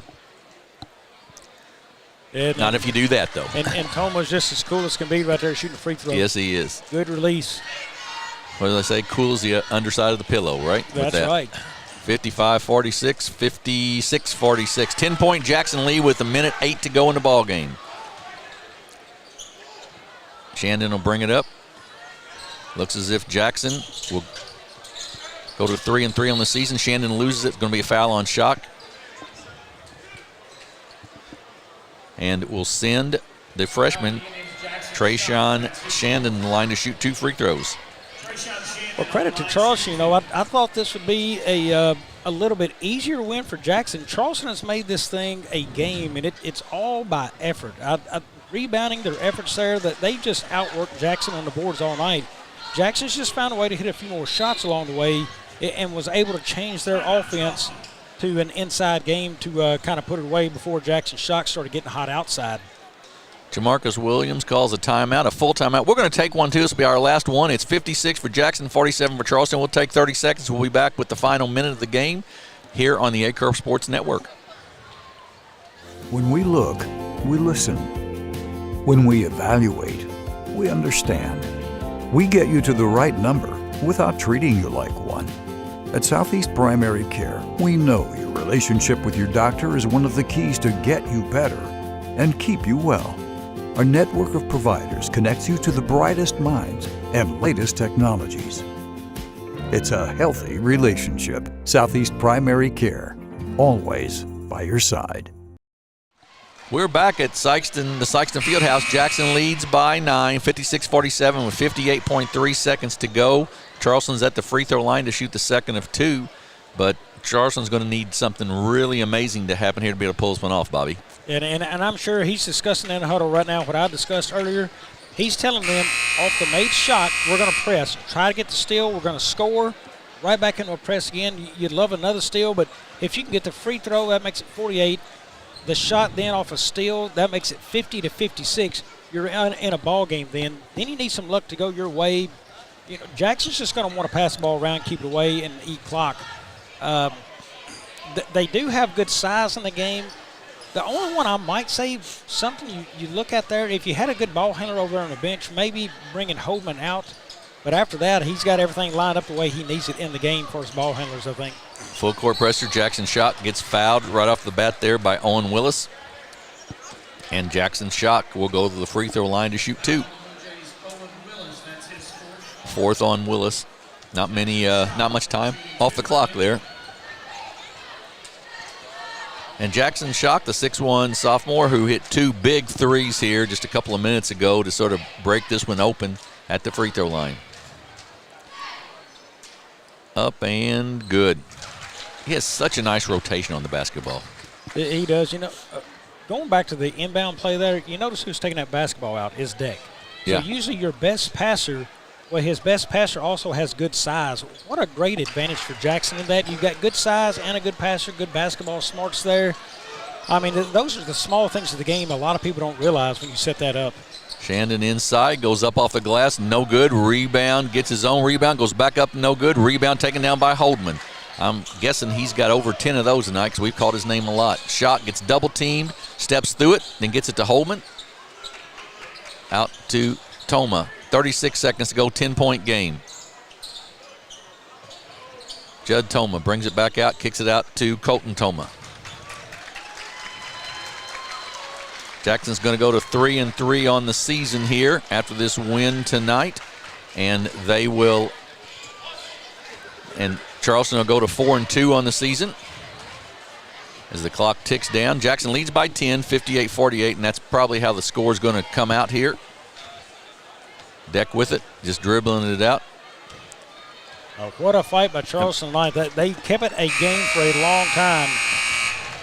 Sure did. So Jackson with the 5th place win, 58-48 over the Charleston Blue Jays. And Bobby, let's look at some stats. Yeah, in the game for the Charleston Blue Jays on this one, they shot at 31% from the floor on 16 of 51 shooting. In the game, it was 4 points for Trayshawn Shandon, 8 points for Zakarian Thomas, 9 points for Owen Willis, 19 points in the game, Katerion Owens on 7 of 14 shooting for him, 5 points for Deshaun Henderson, 3 points for Tayshawn Clark, and that rounds out their 48 points. 15 of 44 inside the arc at 34%. That was just an area that hurt them all night long. They had chances around the rim, could not convert. Not a lot of looks from outside tonight. 1 of 7 out there at 14%. Did have 31 rebounds in the game as a team. 10 of those by Owen Willis. 8 of them by Zakarian Thomas. They had a good night there. They did out-rebound Jackson 31-24. Again, if I'm Jackson, I'm looking at that stat right there saying, this is a small team. No way should these kids be out-rebounding us. And what was it? Zakarian Thomas, I said he's the second leading rebounder, 6'2", and the other man was Willis, and I'm looking, he's 6'4" in the books. But look, Jackson's got a lot of kids outsize him. I think if I go back in practice this week from Coach Toma, if you don't rebound in practice, boy, we're going to be running a lot of sprints, guys. That's an area Jackson needs to be better in as this season progresses. For the Indians in the books, it was Braden Toma with 2 points, Colton Toma with 2. Jackson Schock, 15 points on the 9, 5 of 7 shooting, 3 of 3 from deep out there on 3-pointers. 16 points in the game for Colton Deck on 5 of 10 shooting. 13 points in the game for Judd Toma on 6 of 11. Gavin Holdman, 10 points, 4 of 9 shooting. In the game, Judd Toma actually the leading rebounder for them. 10 rebounds for Judd on that. 6 in the game for Gavin Holdman. And that rounds out their scoring of 58 points. They were 21 of 44 from the floor at 48%. 16 of 31 inside the arc at 52%, and 5 of 13 at 38% from beyond the arc. As a team, they did have 24 rebounds, only 5 of those of offensive boards. Good job both ways, and kind of turned out the way we thought it was. Just a little bit of the length and size and abilities for Jackson able to overcome the Charleston. So the Jackson Indians with a 10-point win. They take the consolation championship here at the SEMO Conference Tournament.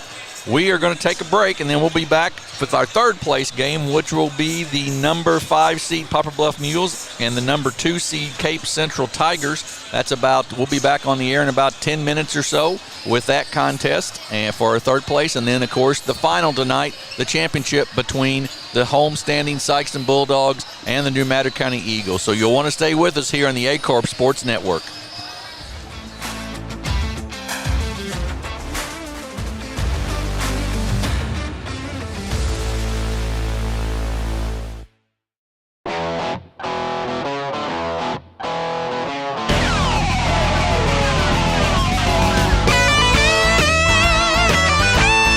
We're right here at King Jerry Lawler's Hall of Fame Bar and Grill on world famous Beale Street, and as you can see, oh my gosh, we have the best barbecue ribs in Memphis.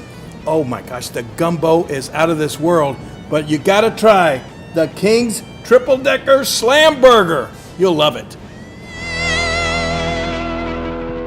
At Young Real Estate, we're Southeast Missouri, just like you. We are parents. We are teachers. We are grandparents. We are active in our community. We are patriots. Serving all of Southeast Missouri, and we are here for you. We are young.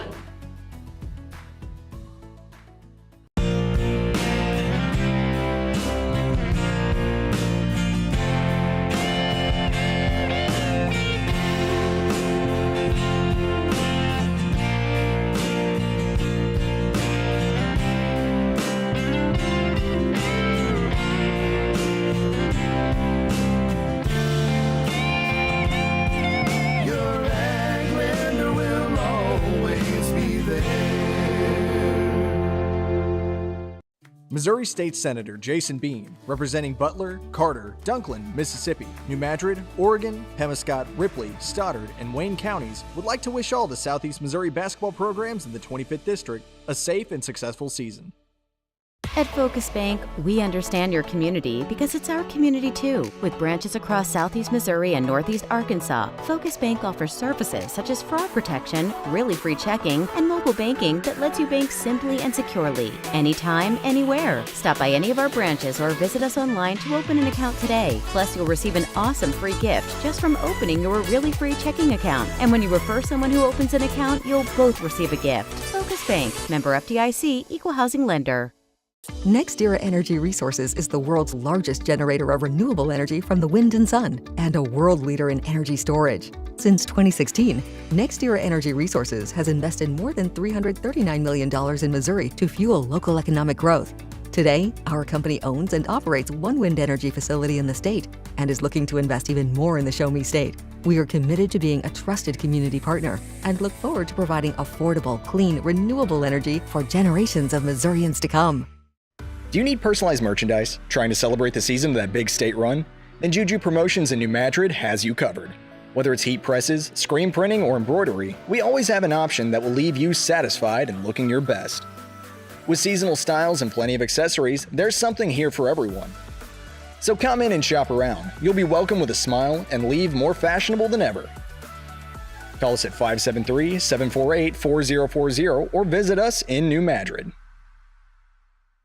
My name is Kevin Rossville. I'm a farmer from Prairie County, Arkansas. Been farming since 1991. Started farming with my father-in-law when I got married. We've been raising rice ever since. We've all been looking for something for a change for years. And I think this 263L is going to be the next and up and coming thing for us. It's really going to work well on a lot of different ground and a lot of different farms around here. Dynagrow 263L, available exclusively at Nutrient Ag Solutions. At SEMO Health Network, we strive to provide caring and affordable health care while making our patients feel welcome in our warm and friendly atmosphere. With locations throughout Southeast Missouri, we provide medical, dental, OB, and behavioral health services to anyone and everyone that may need it. Visit SEMO Health Network for your wellness exams, COVID and flu vaccinations, lab services, dental exams, counseling, and more. For more information, visit our website and let SEMO Health Network take care of you. What First State Community Bank means to me is, it says it in its name, community. We're family, we care about one another, whether it's in our SEMO markets or we can reach out to someone in Farmington, Columbia. They're always there to assist. We are very customer focused. Our employees do a great job with listening to the customers. The tellers know 100% of all customers by their name. If you want to feel at home, then walk into the doors of First State Community Bank. So Jackson takes care of business over the Charleston Blue Jays again. 54, that magic number. The Indians have not allowed more, whether it be a win or a loss, and they hold Charleston down to 48 points to get the win, 58-48 in the consolation. bracket. Welcome back to the broadcast booth. Joe Northern with you, breaking down some of the final stats that we have between these two teams. And again, Jackson led again by who else but Cole Deck, really utilizing that leadership role and also utilizing his spot in post more than anything. So Cole Deck, great game from him, knocking down 16 points, only 2 rebounds, but it was Judd Toma getting the double-double tonight, 13 points and 10 boards, not to mention Jackson Chalk off the bench, 15 points for him as well. So the Indians get 2 wins here in SEMO, and they will rest a little bit before their next game coming up against Dexter. I believe that is next Friday night as it stands for the Indians. Meanwhile, for the Charleston Blue Jays, they shot 30 for 44 on Wednesday night in the win against Notre Dame. Didn't happen here tonight as they take the loss with some of the scoring. Again, led by Katarion Owens, 19 points, 4 rebounds. Owen Willis, however, wearing number 40, getting 9 points, 10 boards on the board for the Blue Jays. And Zechariah Thomas, 8 and 8, 8 points, 8 rebounds. Impressive that they did only hold, again, Tayshawn Clark only to a triple this evening and 2 boards. So Charleston, they go 1-2 in this tournament. They'll rest a little bit before their next games coming up in the coming weeks. And the big tournament for them coming up, and Jackson really, the Southeast Missourian Christmas Tournament. Very strong possibility due to their performances here that they could be facing off against each other in the Southeast Missourian Christmas Tournament. So congratulations to Jackson and Charleston, a very well-played tournament for both teams. So now we take a look at our next game on the bracket, and that is Cape Central and Poplar Bluff. Poplar Bluff, a team that had to grind it out in overtime on night number 1 for them Tuesday over Jackson, 49-45 to get the win, and even started the game on an 8-0 run against Sikeston on Thursday night, but then immediately was just swept under by the Bulldog power that we'll see a little bit later here this evening. But the Mules do have a lot of great abilities to force the ball in defensive possessions or force the ball out of their opponents on their defensive possessions. Torrance Williams, you'll want to take a look out for him when it comes to blocks and rebounding. He's a really strong shooter and can get some height on the blocks. Brendan Durden, very talented when it comes to the three-point arc. Sikeston, again, just held him very low in scoring on last night, in the loss to the Bulldogs. So they'll be taking on, again, a Cape Central team that is still down 2 players. No McIntosh, no Murray to get this game going for them, but had a close loss to New Madrid last night, 64-51, in a game that was back and forth. That Cape Central held the lead for most of the first half, but then New Madrid just steadily pulled away in half number 2. So Cape Central, they're going to have to try to come out early and come out quick in scoring to try to slow down Poplar Bluff and, again, run them out of gas. You could see a lot of cross-court passing, maybe even some full-court press between these two teams to kind of start off this game, but whoever's got more of the edge in speeding up the ball a little bit, or vice versa, should Cape Central really slow it down against Poplar Bluff, you could see the Tigers take control. For Poplar Bluff, they're going to have to play aggressive defense. They're going to have to hold Cape Central to below, let's say, 50 points as it stands. So most of their wins, very similar to Jackson, not with high scoring. So keep that in mind as we get ready for Poplar Bluff and Cape Central, our third place game, right back here at the Fieldhouse. We'll send it up to our announcers, Jim Riker and Bobby Alford, in a moment. Southern Custom Meats in Dexter, Missouri is providing you with the best in custom butchering, fresh vegetables, and farm fresh eggs. Call now or visit us today and see the Southern Custom Meats difference for yourself. Growing cotton in the Mid-South is hard work. As a farmer, you make tough decisions every day. Choosing a cotton variety shouldn't be one of them. Next-gen brand varieties from Americot are bred specifically for cotton growers like you. We're 100% independent and farmer-owned. Plant cotton that works as hard as you do. Americot. All we do is cotton, all the time.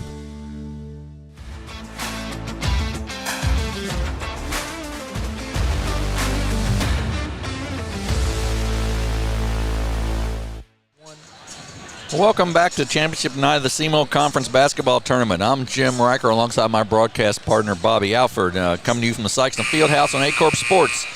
This game is sponsored by SEMO Health Network. SEMO Health Network exists to provide caring and affordable health care while making their patients feel welcome in a warm and friendly atmosphere. These services are provided to everyone who comes to their doors. With locations in every county in the Boot Heel, SEMO Health Network is closer than you might think. Well, Bobby, we come into the third-place game tonight, the Poplar Bluff Mules, Cape Central Tigers, and these teams got here sort of different routes a little bit. Yeah, Poplar Bluff come in here. They got the overtime win against Jackson. What an emotional game and big pick-me-up for Poplar Bluff that was.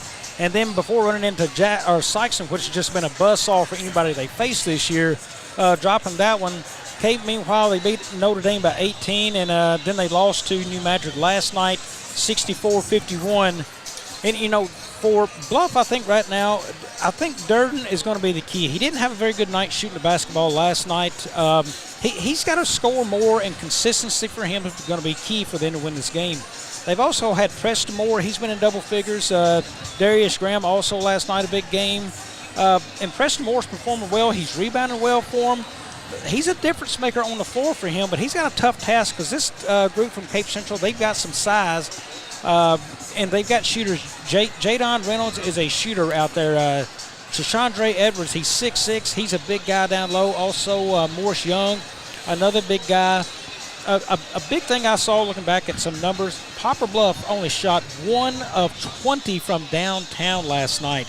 I'm going to tell you, if you start going that cold again, you better feed that rock inside and figure out how to score or get them to foul you and get to the free throw line. They can't shoot that bad again. Now, Cape Central did not shoot very good either last night after really the first quarter. A resounding deal they did the first game we had of them, Jim. They played good the first quarter, not so much the rest of the game. Look, this is not a cakewalk for Cape Central. They need to play 4 quarters of basketball. I've yet to see it tonight, and that scares me for that reason. But look, they've got shooters, and they've got some big boys. Give me the Cape Central Tigers. They're going to win this game, but it's not going to be what they would think in a large margin. So Cape Central will be the visitors. They'll be in their dark uniforms with the orange numbers, and they'll go like this. A 6'2 senior, number 3, Tyson Williams. A 5'10 junior, number 5, Jazalian Hempstead. A 6'6 sophomore, number 10, Deshandre Edwards. A 6'4 junior, number 12, Jadon Reynolds. And a 6'4 freshman, number 33, Goliath Morris Young. Coached by Drew Church and assisted by James Lane and Jeff Beck. And for the Poplar Bluff Mules, the number 5 seed in their whites with purple coloring, Darius Graham, a 6-foot senior, number 2. Preston Moore, a 6'4 senior, 13. Number 20, Dallas Williams, a 6'4 sophomore. Number 24, Marlon Hickman Roberson, a 6'1 senior. And number 30, a 6'1 junior, Brendan Durden. They are coached by Will Durden, assisted by Aaron Duncan, Dominique Hardiman, and Dave McCormick. Had a chance to talk to Coach Drew Church from Central. He gets 4 of his injured players back before the Christmas tournament. He was all smiles when I asked him about that, too. Yeah, and those are big ones. Vogel, Markill Murray, McIntosh. Those are big names on that squad. Absolutely. And will absolutely just wear teams out down the stretch. I'll tell you another kid played well last night. Tyson Williams. Yes. You know, we talked about game 1. He needed to shoot more. He looked good out there, just have some more confidence in it. He played very well last night for this Cape Central squad.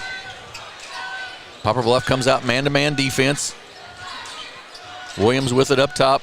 Gets it off to Jadon Reynolds. All the way to the basket, up, left-handed up, no good. Rebound taken down by Graham. Quickly down the floor. That's just like if Jadon Williams not using the glass. He tried to get more rim than anything. Put that thing off the glass. Three-pointer up, no good. Rebound taken down by Durden. He goes back up, no good. Rebound taken down by Edwards, and he's going to be fouled as he comes out of the pack. And we talked about it. First night, Poplar Bluff didn't shoot it well. Last night, they didn't shoot it real well. So that's really going to be important to them to be able to have a little higher shooting percentage tonight. Yeah, and smart choices of the basketball. You don't mind kids shooting the ball, but make the right shot. You know, they're used to being more of a run-and-gun team and getting up the floor quick. And right now, that just has not suited their style. Williams spin move in the lane, goes up and no good. Rebound taken down by Roberson. He's quickly down the floor with it, kicks it off to Moore. He goes inside and he's going to be fouled. I believe that'll go on Hempstead. That'll be his first, team foul number 1 on the Cape Central Tigers. I can tell you, in about a week and a half, this is going to be a much different looking Cape Central Tiger team. I think the folks in the Christmas tournament better be ready, because those kids, Marquel Murray and that whole group, they're going to be ready to play, no question. Yeah, Max Vogel, he can shoot it well from outside, play inside as well if he needs to. Murray, just an absolute stud of an athlete. Well, in Cape Central, they've been a little limited just because of their depth right here, too. They've had to play not very many kids, and that's made a difference. Williams with the ball for the Tigers. He drives into the lane. He goes up. Shot's no good, but he's going to be fouled by Preston Moore, and he'll go to the line to shoot 2 free throws to try to get us off this 0-0 ball game. You know, and you look at that rotation the kids have got coming back. The kid at the free throw line, I'm not sure if he will or will not start. You know, I don't make those decisions, but, I mean, that could be a kid who may not. And Jim, I'm a fan of his game right now. He's made 2 good hard drives to the basket. Nice-looking shot coming over the free throw line. If he doesn't start, what a kid to have coming off the bench. I would take it every day. Right. Well, and you've got the Morris Young kid, the freshman, who probably won't start but has gotten great experience here in the SEMO Conference Tournament, so you will be able to bring him off the bench. Yeah, too bad those kids couldn't have been back this week. Chances are you may see a different team in the finals if so. Poplar Bluff with the basketball. Roberson in the lane, up off the glass, no good. Rebound taken down by Hempstead of the Tigers. He's quickly down the floor. Kicks it out. Edwards for 3, it's short, no good. Rebound taken down by Preston Moore. He kicks it out to Graham. Graham spin move in the lane, goes up, he's going to be called for a charge. Really nice positioning there by, that was, I believe, Morris Young. Yeah, and that's a little bit out of control for Graham there going into the lane. Shooting woes for both teams their last 2 games spill over into tonight.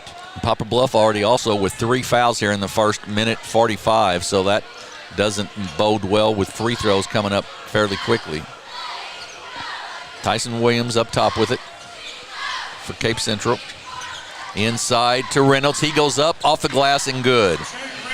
You mentioned a while ago he didn't use the glass. That time he absolutely put it where he's supposed to, and it's 4-0 Cape Central. Yeah, and the questions here about Tyson Williams, you know, he's playing point right now. Do they bring back Murray to play the point, or let Williams keep running that and let Murray run free to shoot? Long 3, no good. Preston Moore, no good, but he'll be fouled and go to the line to shoot 2. Cape Central didn't do a real good job there of blocking out defensively. Moore gets the offensive board. 2nd foul on Hempstead already, so we've got a sub coming in the ball game pretty quickly. That's going to be Brajan Clemens. Free throw by Moore is good. Clemens checks in. Hempstead checks out. Preston Moore, the 6'4 senior, leading scorer last night for the Mules, or Wednesday night for the Mules.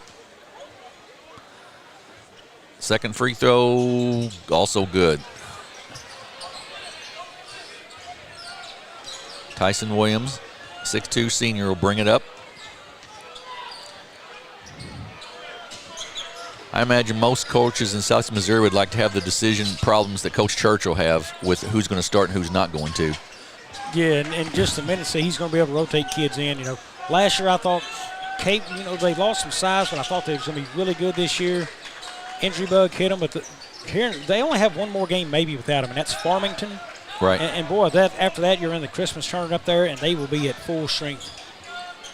Long 3 by Durden, up and good. Brendan Durden, the 6'1 junior with a 3, and Bluff leads 5-4.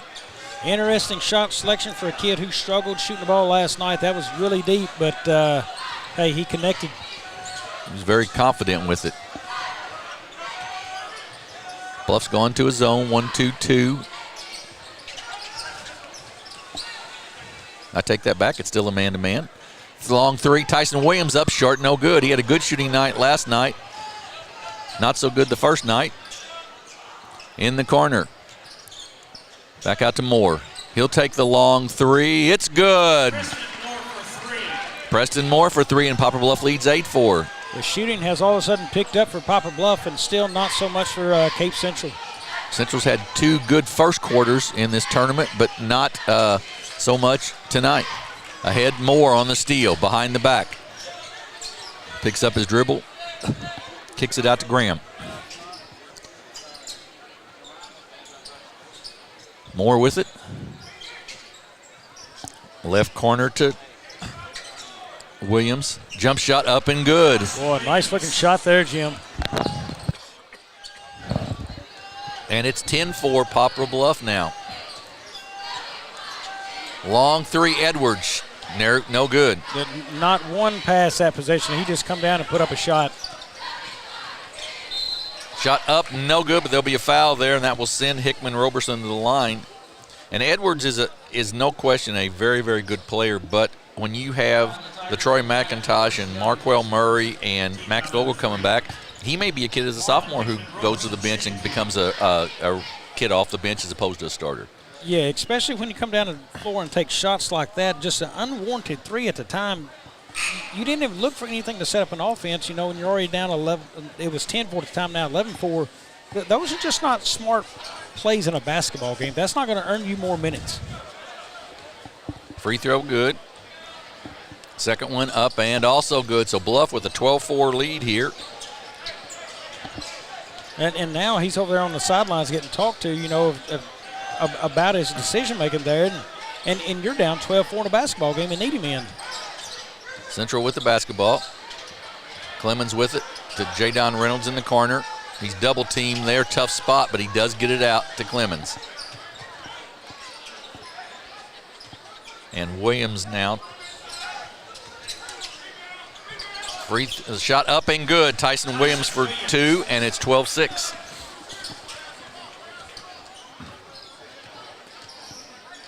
Jay Edmondson in the ball game, as is Isaiah Neville for Poplar Bluff. Edmondson, the quarterback for the Mules this year, come in and took that spot and did well for him. Neville with it. Kicks it off to Williams. Williams spin move in the lane to Moore. Moore loses it, and he's going to be called for a travel.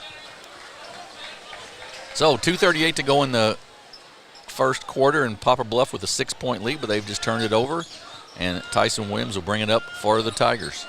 Well, only 6 points and 5+ minutes of basketball for Cape. Jadon Reynolds with it. He's going to SEMO next year. Jump shot up short, no good. Gets his own rebound, though, and kicks it out to Williams. Williams puts it on the floor, drives into the lane, a little runner up and good. Good move by Tyson Williams, the 6'2 senior, and he's telling Coach Church, don't take me out of the lineup next week. Yeah, he continues to impress me with his play and his ability to drive inside of the paint and get shots off. Moore inside to Neville. Kicks it back out to Moore for three. Good inside-out game, but that shot's short. Rebound taken down by Cape Central. That's Reynolds with it. Williams, nice job of cutting him off there defensively in the corner. To Williams. Clemens with the travel. Boy, you're wide open in the corner for a three, and you drive into traffic. Shoot that thing from the corner. Graham and Cameron Settle check in for Poplar Bluff. Hickman, Roberson, and Williams take a break.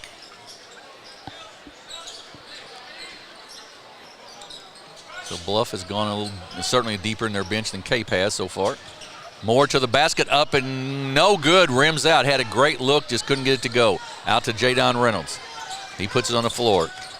He's cut off there nicely by Settle. Back out to Williams, a minute 12 to go here in the quarter. Williams, 12-foot jumper, off the mark, no good. Rebound by Isaiah Neville. He comes up quickly, gets it ahead to Edmondson. He goes baseline. Reverse layup, no good. Rebound, Jadon Reynolds again. Up the floor quickly. He takes it down. They cut him off once again very nicely. In the corner, inside to Morris Young, and he's going to be called for a travel, and it's a turnover. Durden checks back in for Poplar Bluff, and they will give Preston Moore a little break. A lot of size leaving the floor right there in Preston Moore.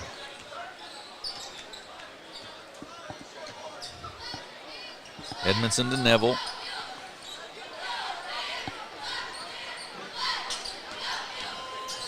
Graham jumper up and good. Darius Graham with the basket, and it's 14-8.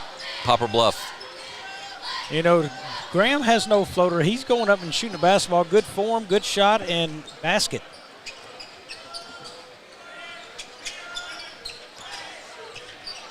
Reynolds with it up top to Clemens. 6 seconds to go in the quarter. Williams puts it on the floor. Nice poke away, and it's going to be a foul there on Reynolds with 0.2 seconds left. That's not when you like to have one of your stars pick up a foul. No, that's tough to pick that up there. You love that he's giving an effort, but no time on the clock. Know where the clock is when you're going after that ball like that. And that's the end of the first quarter. Poplar Bluff with a nice first quarter, and they lead Cape Central 14-8. We'll take a 30-second break and be back with the second quarter of this consolation game here on the A-Corp Sports Network.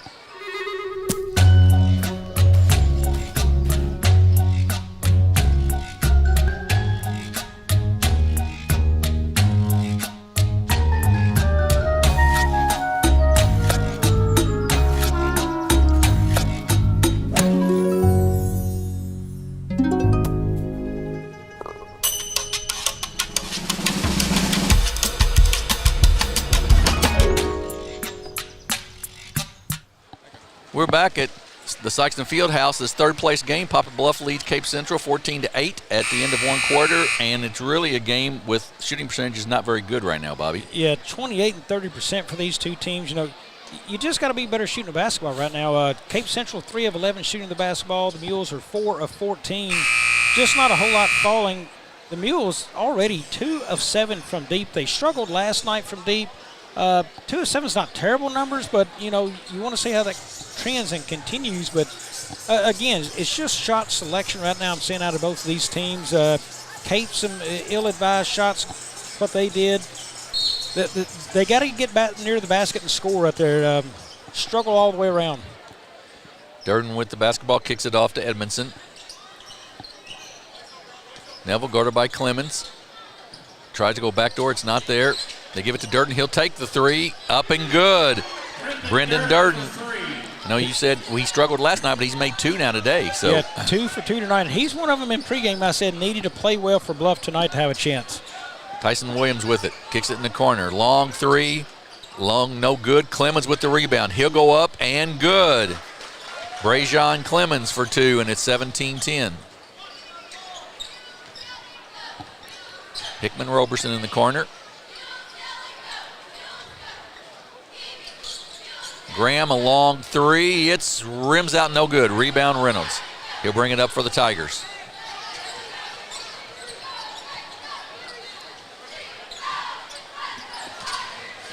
Up at the top of the circle to Williams. Now he drives baseline. Durden cuts him off nicely, and we're going to have a on the floor, and that's going to go on Edmondson. Edmondson got on top of him right there, trying to stop the shot.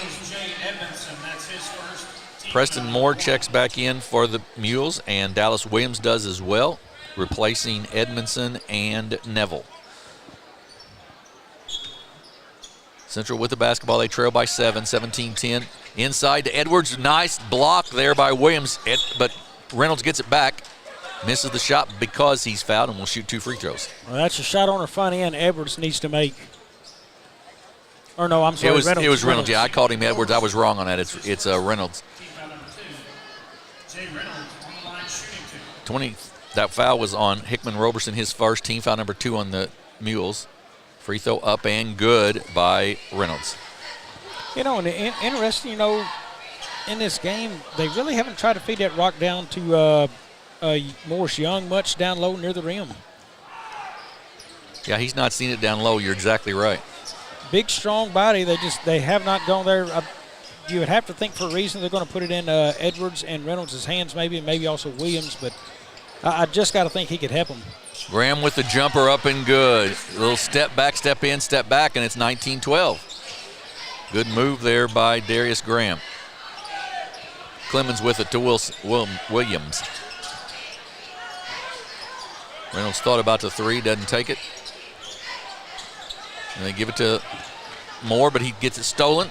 Down the floor, Durden gives it off to Hickman Roberson. No good, but he'll be fouled, and that will go on Reynolds. And that'll be his second and team foul number 2 on Cape Central. Yeah, Reynolds has got a long ways to play now in this second quarter with 2 fouls. Hickman Roberson to shoot 2 free throws. First one is no good. Blaze Rowland checks in for Poplar Bluff, and Brendan Durden will take a seat.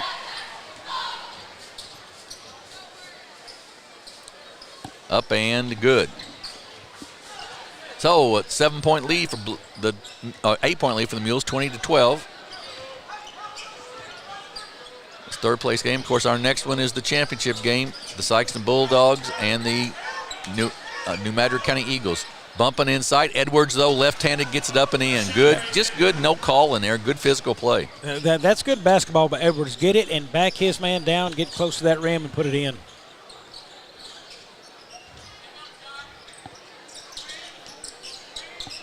Hickman Roberson with it. Around the horn to Moore. Back out Hickman Roberson for 3. Off the mark, no good. Long rebound, he runs it down. And he kicks it up top to Graham. Darius Graham for 3. Good. Nothing but net on that, and it's 23-14. Bluff shooting the ball much better tonight. And all the way around for Cape Central, they were just lost on defense. People not matching up very well. Reynolds with it to Clemens. Bad pass. Too easy for Graham right there. He's going to take it to the basket. It's going to go up, and it's good. Just way too easy there for Cape Central. And we're going to have a timeout, a 30-second timeout by Coach Durden of Poplar Bluff as the Mules lead by 11, 25-14, Bobby. Yeah, and right now, you know, you're looking at this Cape squad, and certainly the team's going to roll over here in a week or so, but, you know, they're looking for people who can score and shoot with consistency and make better decisions with the basketball. And, you know, right now their star in the game is struggling. Jadon Reynolds, 1 of 7 right now shooting the basketball. At some point that's going to turn. He's going to knock down shots, but, you know, you even put a couple more shots in his hands made. This is back to a ball game, but, I mean, he's one that's really got to pick it up for them. Reynolds decently quiet tonight, only 2 points in this game. Those are 2 kids who's been leading this team pretty much this tournament. Tyson Williams has kicked it in to gear last game, but, boy, they need to find some scoring on this floor in a hurry. Poplar Bluff has pretty much spread that scoring out a little bit, and they've played a lot of kids and done a nice job. Hempstead has checked back in, by the way, for Cape Central. Bluff, Darius Graham, 9 points, 5 by Preston Moore, and 6 by Brandon Durden. That's what's carried them so far, is those 3 guys. And Graham has shot it very well tonight for sure. 11-point lead for the Mules. 5 minutes to go here in the first half. In the corner to Edwards. He puts it on the floor, crossover dribble, left-handed jumper up, off the mark, no good. Long rebound, run down by Hickman Roberson. 1-on-3, but he's going to take it to the basket. He's going to get knocked out of bounds by Reynolds, and it'll belong still to the Mules. That's smart basketball by Reynolds. You saw him trying to set up to take the charge, and all of a sudden he saw he's not in position and jumped out of the way. That would have been a 3rd foul. Very smart basketball by Reynolds. Durden checks back in for Poplar Bluff. Blaze Rowland takes a seat. Inside to Moore. Tries to find a place, does get it up and in. Just worked his way through 2 defenders and gets to the basket. Yeah, good defense, but Cape went straight up, didn't foul, but Preston Moore just worked a little harder to get the shot in. Hempstead gets it knocked away, taken away by Hickman Roberson. Neville thought about the 3, doesn't take it. Hickman Roberson will take the 2 inside, up and good. 29-14, a 15-point lead for the Mules. Jim, I did not see this one coming. Central just really struggling offensively to get any kind of flow against Poplar Bluff. Edwards with it, drives in the lane, shots no good, puts it back, gets him own rebound, puts it back, and it's up and good. Coach Durden's going to... Yeah, I'm guessing maybe a cut right there. He's coming to the sideline. Yeah, that's exactly right. So Edwards will have to take a seat, and they'll have to bring somebody in the ball game for him, and that will be, I believe... Is that Tyson Williams coming back in? Tyson Williams checking back in. Yeah, it is. So 29-16, Bluff leads by 13 here. 4:03 to go in the first half. You know, and that's a good play by Edwards. Take it inside near the rim. He does have side. He missed a shot, got his own rebound, and scored right there. I believe Cape Central may have to try a little bit more of that. Use some of the strength and size right there and work that against Bluff. Moore with it for the Mules. Kicks it across. Then to Graham. He's got 9 points already. He drives on the baseline. Cut off there nicely. Jump shot up. Rims out and no good. Rebound, though. Hickman Roberson, no good, but he'll be fouled and go to the line to shoot 2. That foul's going to go on Tyson Williams, his first. Team foul number 2 on Cape Central. Hickman Roberson, free throw up and good. 30-16 Bluff with the lead. 3:42 to go. He's got a second. Up and rims out no good. Rebound taken down by Cape Central. Reynolds out of there with it. He's going to try to find a place to go with it. Gets double teamed in the corner, then kicks it out to Tyson Williams. Stop, 15-foot jumper up and good. What a move. Nice hesitation by Williams. And it's 30-18. Moore drives inside, a little runner up and good. Preston Moore playing well. I think he may have 8 or 10 now, and it's 32-18. Williams with it. He goes to the basket, up, no good. Rebound, though, by Morris Young, and he puts it back for 2. Good strong rebound, and right there near the rim, Young converts. Neville with it for Bluff. Gets it back to Darius Graham. Durden will take the 3, off the mark, no good. Tipped up, rebound then by Clemens. Ahead to Reynolds. He's quickly down the floor with it. He's going to take it all the way to the basket, and then good hustle from behind by Darius Graham. We'll go back to the Tigers. Dallas Williams checks back in for Poplar Bluff. Also, Edwards in the game now for Cape Central.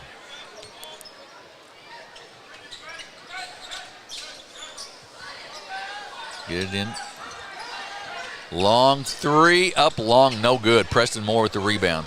Boy, Jim, when you're struggling shooting a basketball, and that is a very contested deep 3, I don't like the shot selection there.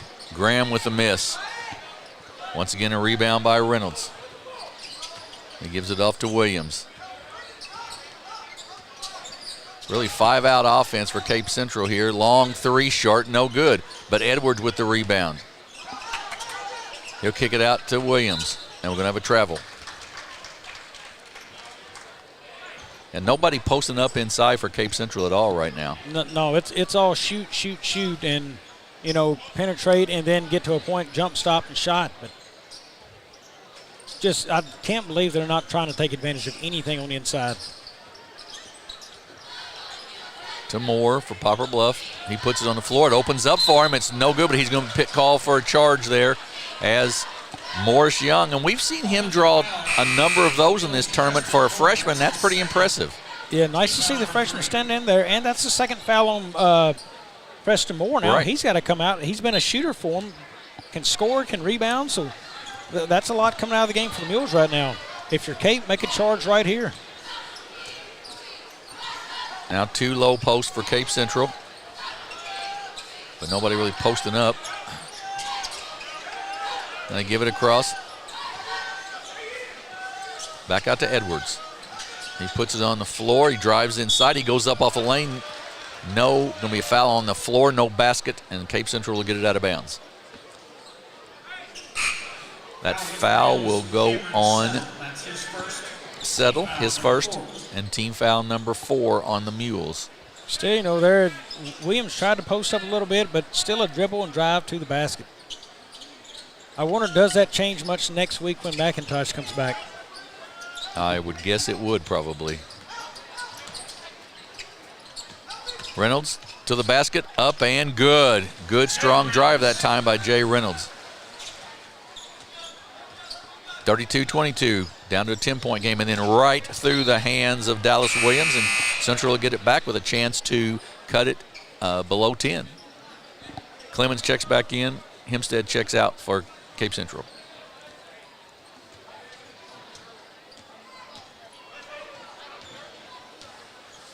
Up the floor. Reynolds kicks it off to Clemens. Inside to Williams, up and good. They finally got the ball inside a little bit, Bobby. Yeah, a couple of baskets, too, to result from it. Neville with it. Williams, left side for three, long, no good, and over the back settle. That'll be the 5th foul, so Cape Central, with 43 seconds to go before halftime, will have a chance to cut it to 6 points. Yeah, Morris Young shooting them. That's where he contributed a lot of his points last night in the game was from the free throw line. Goliath Morris Young, a 6'4" freshman, will shoot the 2 free throws. Not a bad name for a tall young man, is it, Goliath? That's exactly right. I'm going to say, good thing he wasn't 5'2". He's got 2 free throws here. He's had a chance to cut the Poplar Bluff lead a little more. Up, and it is good. 32-25 now. For a big man, that's a nice stroke from the free throw line. Yes, for Young. it is. He rotates the ball very well. You're exactly right. Darius Graham checks back in for the Mules. Free throw, Morris Young up and good. He gets both of them, and it's 32-26, down to a 6-point game here with 43 seconds to go in the first half. Durden to Williams. I believe Cape was down as many as 15 at one point, got it back to 6 here. Long, no good. Rebound by Tyson Williams. 27 seconds to go in the quarter. To Jadon Reynolds. Central looks to play maybe for one shot here with 18 seconds to go. Clemens with it. To Williams, inside to Edwards. He goes up off the glass and good.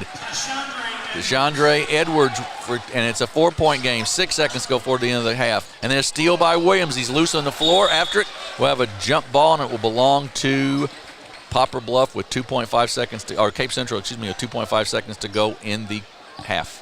Boy, if they can pull out a shot here to take this to a one-possession game before the half, down 15 would be amazing. Reynolds gets it. He's going to take a long three, and it's going to be blocked. Oh, he's going to call a foul. I believe, on that. I believe he will call a foul, and that will send Jadon Reynolds to shoot 3 free throws here with the clock stopped. He could cut this to a 1-point game, Bobby. That's a huge foul. Well, and here's the argument, and I understand from Poplar Bluff over there. He's saying, why are you calling that way from the corner over there when that foul is right in front of another referee, and he didn't call it? He had a much closer view. Jim, do you think there's an argument there from a coach? Yeah, I think that would be my argument, certainly. How did you see that and the guy right in front of you didn't? But however, if I'm the official, my reply is, look, I've got a different angle. Here's what I saw. Right. And he's going to explain that call to him. Right, exactly right. And on this, I can tell you, usually you got sectors of the floor as a referee watching. This is the last second shot before the half. Everybody's eyes at 2.5 seconds are on the ball. Yes, that's very true. So he's made 2, a chance to cut it to 1 point here as we finish the half, and he misses that one. So we're at halftime, and it is Poplar Bluff 32, Cape Central 30. We'll take a break here on what was sort of an interesting ending to the first half. We'll take a break. We'll be back in about 7 minutes or so with the second half action as well as some stats from the first half. You're watching the consolation game at the SEMO Conference Tournament on A-Corp Sports.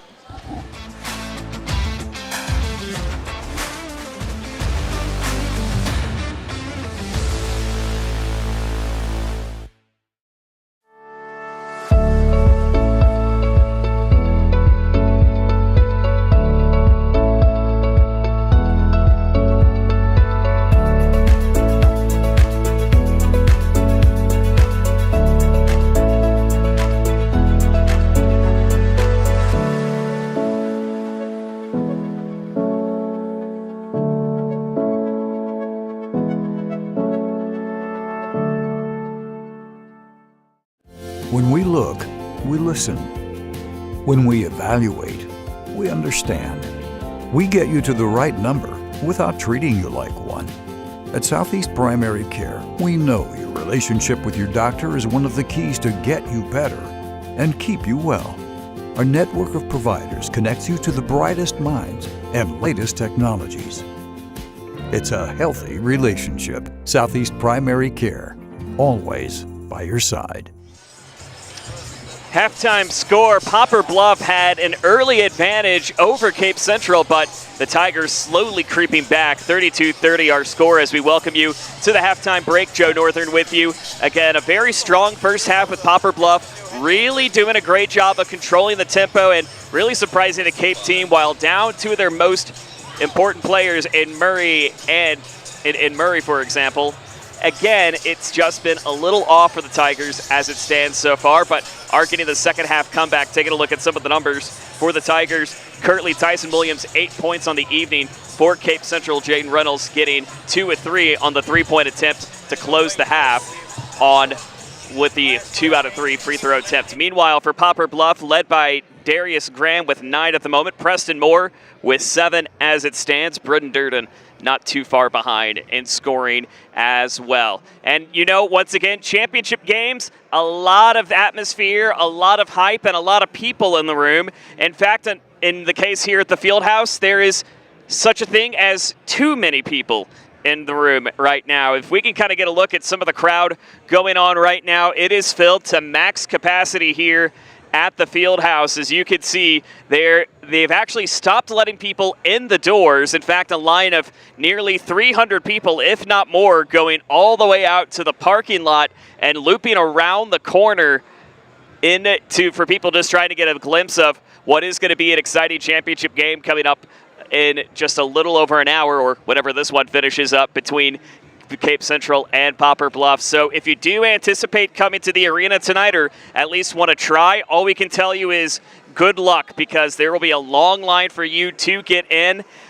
Even checking by 10-15 minutes ago, the doors were not opening for anybody to come in. It is arguably one of the hottest tickets in town, one of the hottest tickets in town if you're a big basketball fan in this region. And if you are a big basketball fan in this region, we've got a lot more coming up for you on A-Corp Sports next week. We'll have the Clarkton Holiday Tournament starting on Monday. That'll be our 4 p.m. start time. Teams such as Malden, Portageville, East Carter County, and Donovan will be taking the court at Clarkton to take home the Clarkton Holiday Tournament Trophy, which has been one of the more exciting small school tournaments. And we'll also have the Bloomfield Christmas Tournament Selection Show next Saturday at roughly 11 a.m. right here on the network. And if you want to get a little blast from the past, we've got that for you too on our YouTube channel, as we'll be uploading some classic archive games from the 2006-2007 season. That'll start going live next Saturday morning. And then on the 20th of December, you'll have a chance to relive all 26 games of the Bloomfield Christmas Tournament from 2006, the 50th anniversary edition, and the first year that we went tip to trophy of those games on the network. So very cool. Shout out to Josh I, one of our producers, for making that happen. So again, if you're trying to come to this game in person, good luck. Just kick back and enjoy it with us, because it is a line of 300 outside to get in. The doors have not been opening for anybody since roughly at least 15 minutes ago. Halftime score, it's Poplar Bluff 32, Cape Central 30. Jim and Bobby coming up on the other side of the break. This is the SEMO Conference Tournament on A-Corp Sports.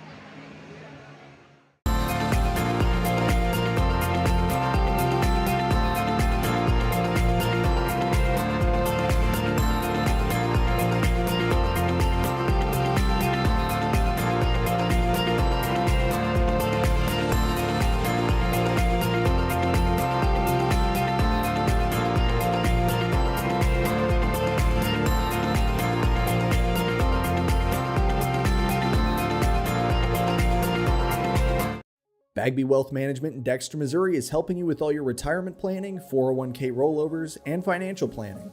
Contact them or visit them today. Bagby Wealth Management. Your path starts here.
State Bank and Trust wants to thank the Dexter community for 20 years in business. We're there for you for your first paycheck, buying a home, opening a small business, starting a family, or planning to retire, and everything in between. We're the local bank you know and trust for all of your financial needs. Visit fsbtrust.com or stop by our Dexter branch to explore all your financial options.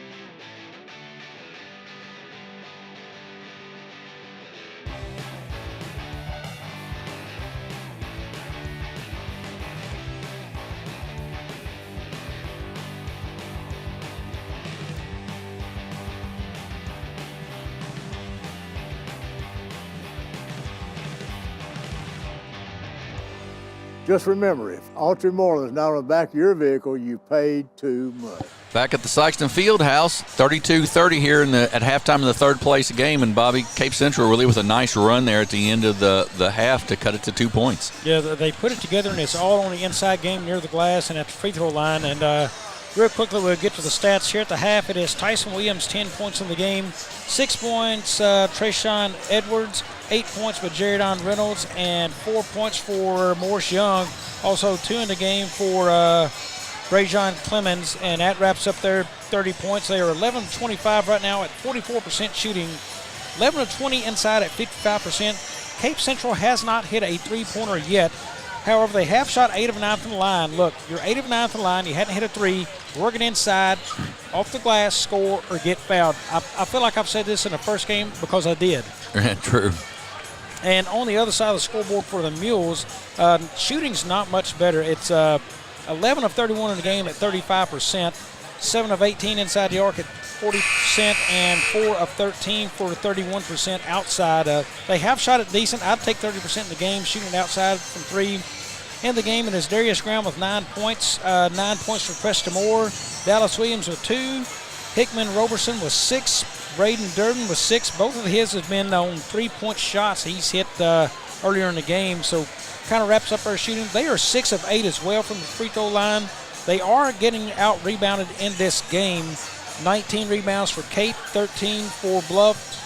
7 offensive boards right now for Cape Girardeau. That's big when you get second opportunity chances around that rim. Absolutely. I saw something as you were giving those. Coach Church was out there working with Morris Young, his freshman, teaching him something at the free throw line. I'm like, you know, that's a good coach that they never stop coaching, they never stop teaching. That was well done by Coach Church, no question.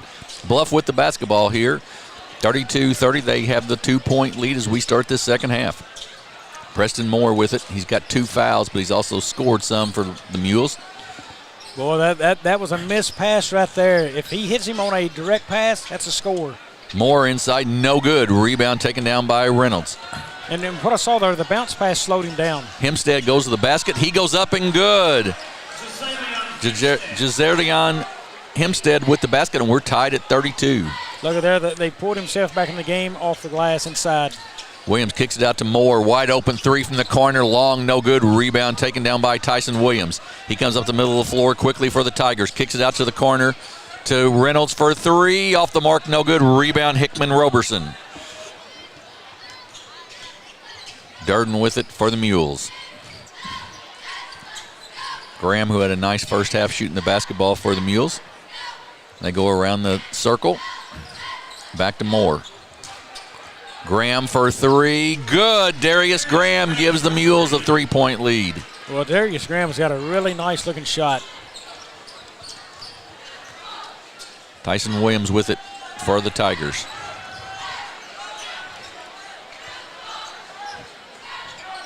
Man-to-man defense for the Mules against Cape. To Edwards. Off to Williams. Guarded there by Graham. Hempstead gets it inside to Morris Young. It's knocked away, taken away by Williams. He's quickly up the floor, gets it ahead to Graham. And then Hempstead, nice job of knocking it out of bounds, and he knocks it off of Graham, and it'll go back to Cape Central. Good defensive play there by Hempstead. Reynolds brings it up. Ooh, that was just about backcourt. If you're going to give that man the basketball, why not do it in all that open space you had in the backcourt? Absolutely right. They're just daring Hempstead to shoot from out there. Edwards, 15-foot left-handed jumper, wide, no good. Graham with the rebound. He takes it to the middle of the court. Goes into the lane and gets it knocked out of bounds. Tyson Williams with good hands knocks it out. Poplar Bluff basketball. Brendan Durden to do the inbounds. Nice. Way too easy. Marlon Hickman Roberson, but way too easy defensively against Cape Central. You played him on his backside that close to the rim. I don't understand the defensive positioning. Central with the basketball.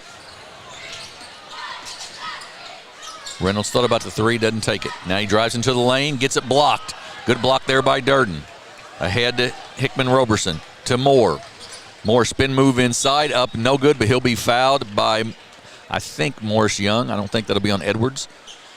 It will be on Morris Young. That'll be first team foul on the Tigers. And the second on Morris Young. Moore, the 6'4 senior, will shoot 2 free throws for the Mules. 5:15 to go in the third. Go ahead, Bobby. A lot Bobby. of the offense tonight for the Mules out of seniors.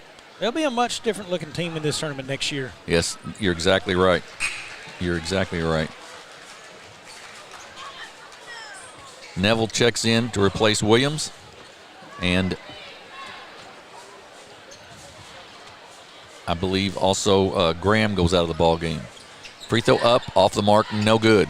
Rebound blocked in there, and then taken down, tied up. We'll have a jump ball, and it will belong to the Tigers. That is a very big block down low right there by Edwards to right around the rim, getting that shot knocked away. Yeah, that would have been a big one to give up right there. Nicholas Kinberg checked in also for Poplar Bluff there. Down the lane, a bump in the lane. Shot will not count because he was fouled on the floor. First foul on Poplar Bluff. Well, I like what Edwards is doing there. Still driving inside, getting fouls on guys. Got to think his minutes have been really solid for him so far. Oh, no. Just off the hands of Ren. I mean, that was an easy basket right there for the Tigers.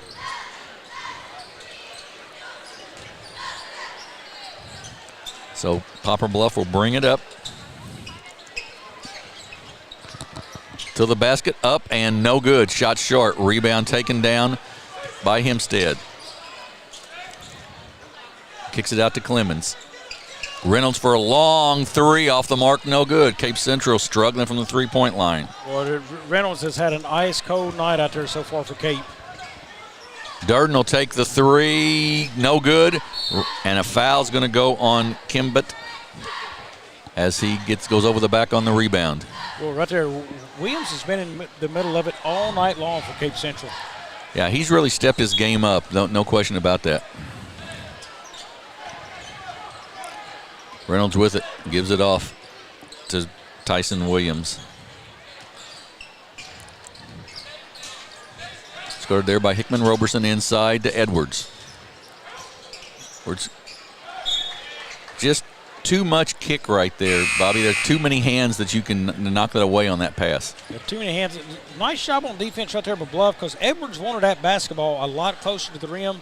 They pushed him on out to get that pass out there and receive that. He was a lot further away from what he wanted and couldn't get the shot off. Inbounds to Reynolds. Clemens back to Reynolds now. Edwards gets it knocked away, but Reynolds gets it back. And in the corner to Williams. He drives the baseline, then back out to Reynolds. He drives into the basket, up and no good, but he'll be fouled. And that foul's going to go on number 1, and that is Neville, his first. And that will send Jadon Reynolds, the 6'4 senior, to the line to shoot 2 free throws for Cape to try to cut the lead down from 6. You know, still no posting up for Cape Central, but they are attacking the rim a whole lot here in this third. Free throw is good. I don't believe I've seen one post-up entry pass for Cape Central tonight. If it has, I've missed it. Right. Second one is good also by Reynolds. 38-34. 4-point game, just under 4 minutes to go here in the third. Neville looks, nothing there. Kimbett out front.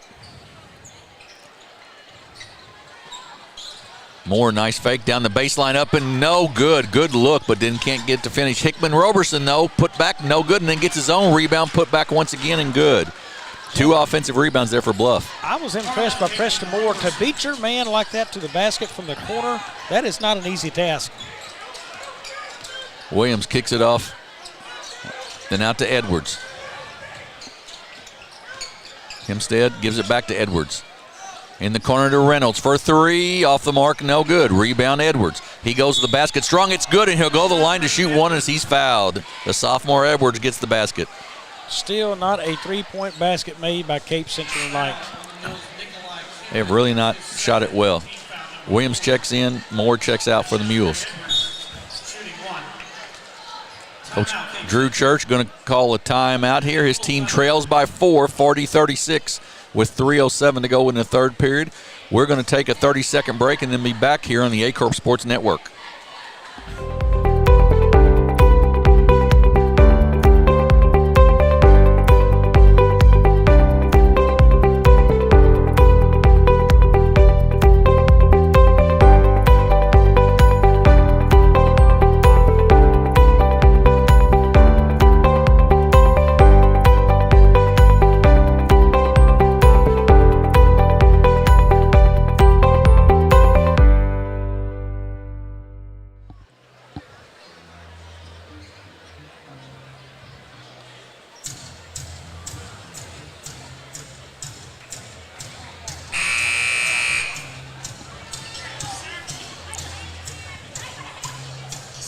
We are back at the Sikeston Fieldhouse. Poplar Bluff leads Cape Central 40-36. 3:07 to go here in the third quarter. And Jim, right now, 6 of Jadon Reynolds' 10 points have come from the charity stripe. If they will get it inside, they're 10 of 11 right now shooting the ball from the free throw line, and 52% from inside the arc around the rim, 0% outside of it. Look, Cape Central's got to make sure they live there. Well, and they've got the size advantage over Bluff as well, so you sure would think they'd want to. 3-point game as Reynolds made that free throw. And it's not that they can't shoot, because we know they can, but you've been so good from the free throw line, why not take advantage of that? Nikolai Kimbett for 3, and it's 43-37. That was a deep 3 there. Edwards thought about it. He'll take the 3. Air ball, no good. Out of bounds, will belong to the Mules. Just Central, as you said, they're living and dying sort of by the 3, Bobby, and with their size advantage, they need to get the ball inside, no question. Yeah, and right now they're dying by the 3 because it has not been a beneficiary to them at all tonight. And Bluff has shot it pretty well tonight. I would be happy at their percentages and shooting the ball as they just buried another one. Dallas Williams buries one. And it's 46-37, all of a sudden back to a 9-point game. Reynolds will take the 3, top of the circle, and there's the first 3 of the night for Cape Central. That's got to feel good for Jadon Reynolds. Inside, Graham blocked by Edwards. Out of bounds, will belong to the Mules. I'm going to tell you that Edwards had to come a long way to identify that and then get up there and block that shot. Nice play. Jay Edmonds checks in. Neville checks out for the Mules.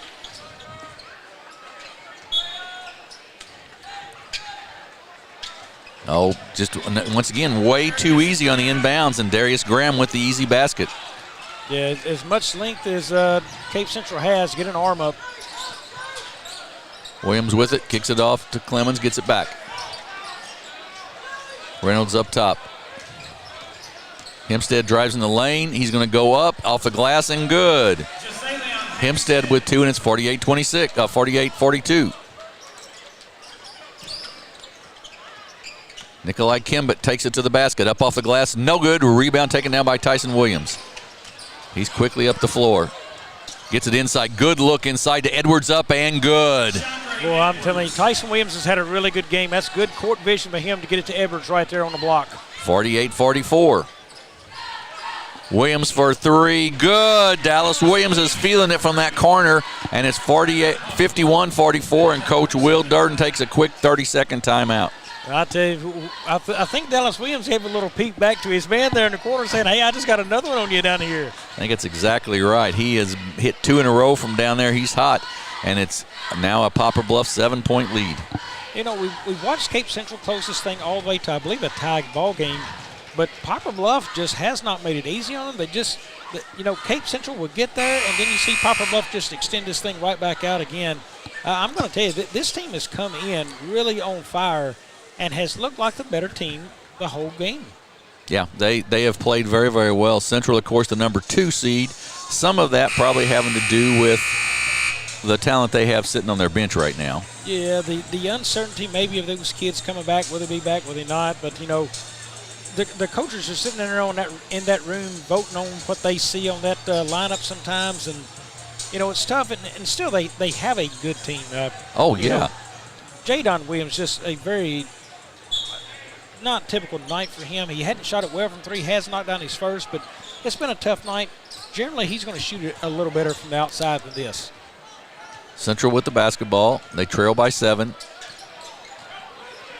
Reynolds posted up nicely inside, and he gets the foul, and they'll go to the line to shoot 2, as that's the 5th team foul on Poplar Bluff. Yeah, and that's the size difference right there. Reynolds at 6'4", and Jay Edmondson listed at 5'10". I mean, he's got some size on him there. Smart play by Cape. So Jadon Reynolds, the SEMO recruit, will shoot 2 free throws. Up and good. 6-point game, 1:03 to go here in the third quarter of this third-place game. Our championship tonight, the new Madrid County Eagles, the 3 seed, the Sikeston Bulldogs, the 1 seed. That'll be coming up after this one. No good. Out of bounds, off of Cape, off of Bluff, and go back to Cape. I'll tell you, Jim, my pregame on that one you won't want to miss. I'm thinking there could be a possibility of something happening tonight that most folks aren't thinking about. Williams with the flush, one-handed flush down the baseline. Have we talked about how good he's played tonight? Durden with the turnover. And it's a 4-point game. Chance to cut it to 2 or 1 for the Tigers. Wow, what a move by Tyson Williams. Well, we kind of wondered how that shuffle may come out. I'm going to tell you, I don't see him losing any playing time. No, I don't either.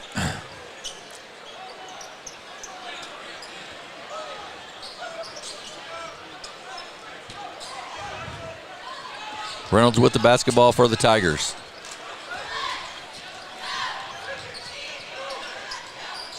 Knocked away. Good hands there. Quickly down the floor is Durden. He's going to go all the way to the basket, up and good. Back to a 6-point game. Credit Jay Edmondson on that. Slipped around the backside and knocked that ball loose.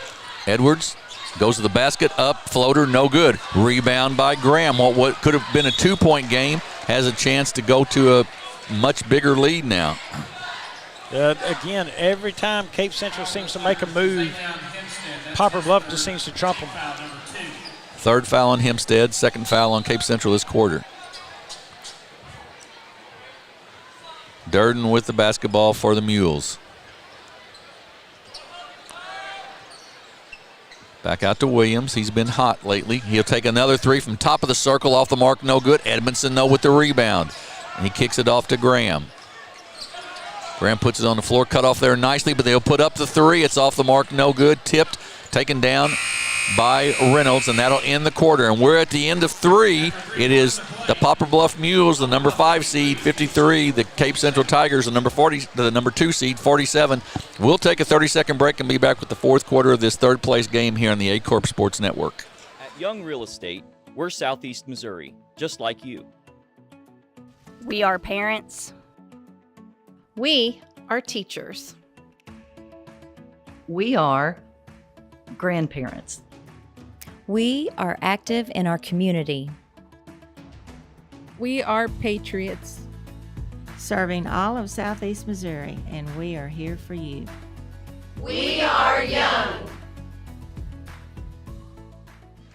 53-47, Poplar Bluff with the lead right now over Cape Central, and you were pointing out to me just the nice spread-out scoring for Poplar Bluff. Yeah, and in the game, Brown 14 points, 10 points for Preston Moore, 8 for Dallas Williams, 10 for Hickman Roberson, and 8 for Braden Dern.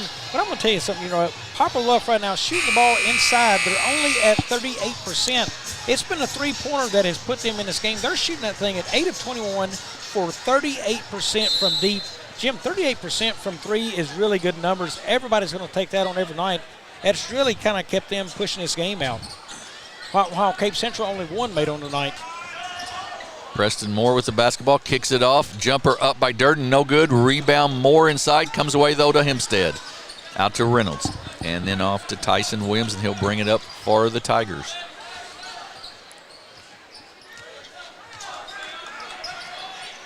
Edwards at the high post.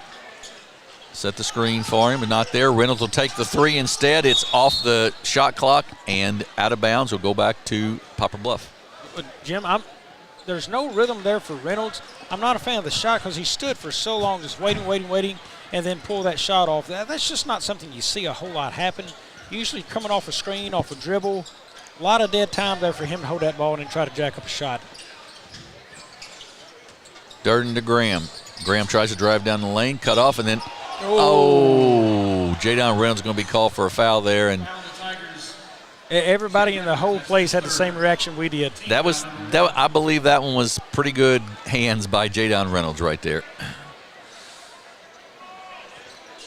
Third foul on Reynolds, the first team foul on Cape Central. To Moore.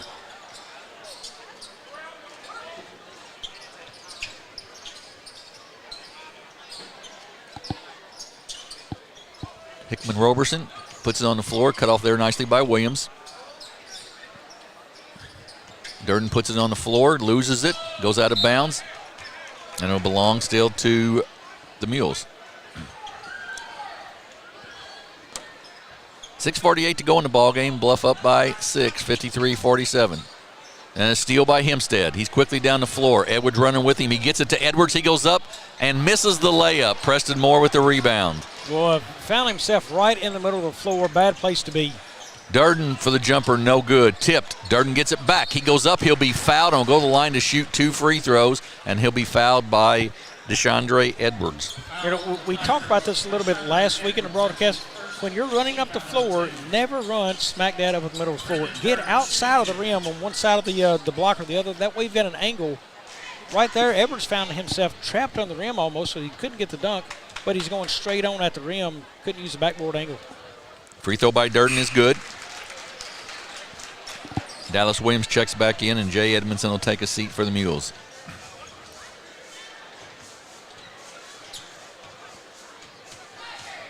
Second free throw coming up for Durden, and it is long, no good. Rebound by Tyson Williams.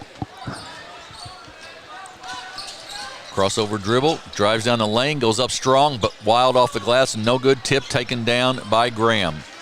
He's up the floor, and he's going to be a foul there on Tyson Williams, the third team foul on the Tigers here in the fourth quarter already. Yeah, I don't know what Tyson's thinking right there. He tried to reach around behind that guy and pop that ball out. That's not a good angle and not a good place to pick up a foul.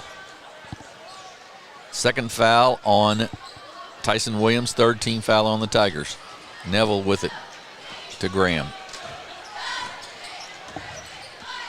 Poplar Bluff content to use a little bit of clock here with a 7-point lead, and then I say that, and Hickman Roberson puts it up, no good. Rebound by Edwards. He comes out of there quickly with it. He gets it ahead to Williams, up and good, and he'll go to the line to shoot one as he's fouled by Preston Moore.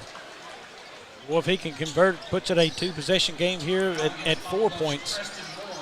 Really nice pass there by DeShondre Edwards to get the ball to Williams. Third foul on Moore. Free throw, rims out, no good. So 5-point game, 54-49. Graham to Moore. Nice head fake, then he loses it out of bounds. Looking for help from the officials. Nobody's going to see it, I don't think. Well, Jay Piles maybe did, yes. So it'll stay with the Mules. How about that from Tim Harmon? Immediately, that ball goes out of bounds. He didn't just make a guess. He said, help, help, help, help. I could hear it up here. Right. You love seeing that out of an official. Want to make sure he gets the call right. Good hands there by Edwards to knock that out of bounds. You know, again, tonight, Jim, what a night for officials. You know, we've had the ooh and ah once, maybe twice, but they have had a really, really good tournament. They have. The whole tournament's been very well officiated. Williams kicks it out to Graham.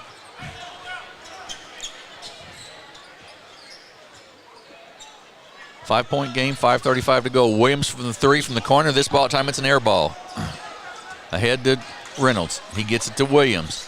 Williams crossover, goes up in the lane, up and good. He's sort of feeling it right now. Tough shot for Williams right there. Sure was. He's feeling it a little bit. A 30-second timeout, and it's a three-point ball game, 54-51.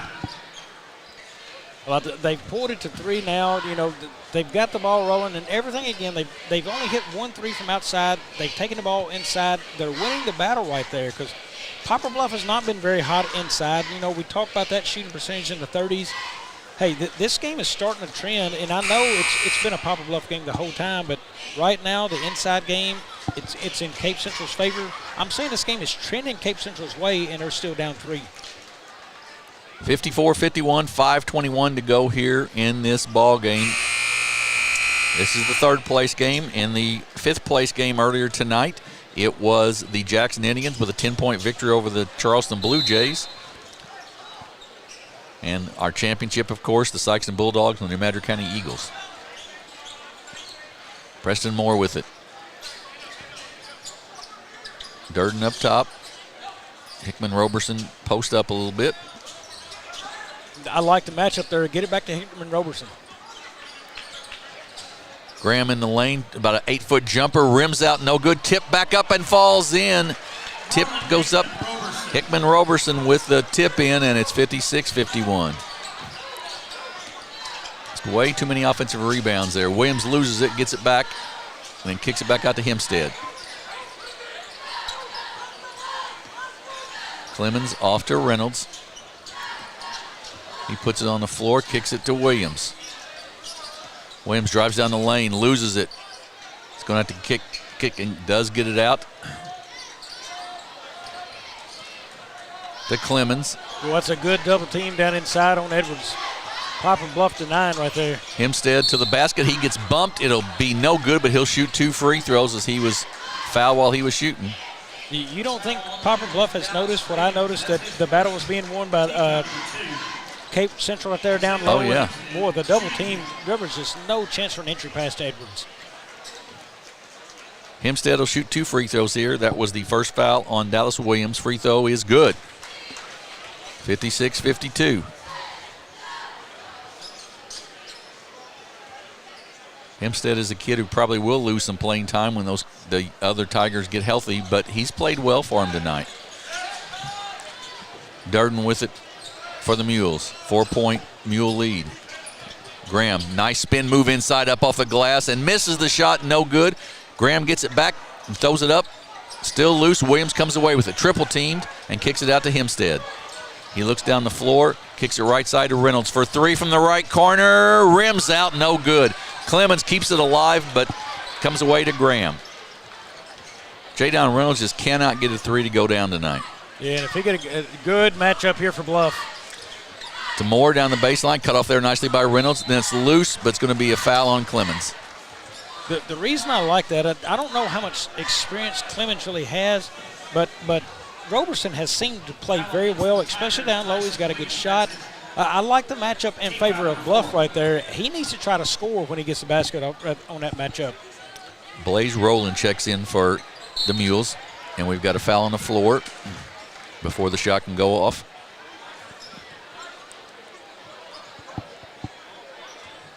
That foul will go on Clemens, I believe.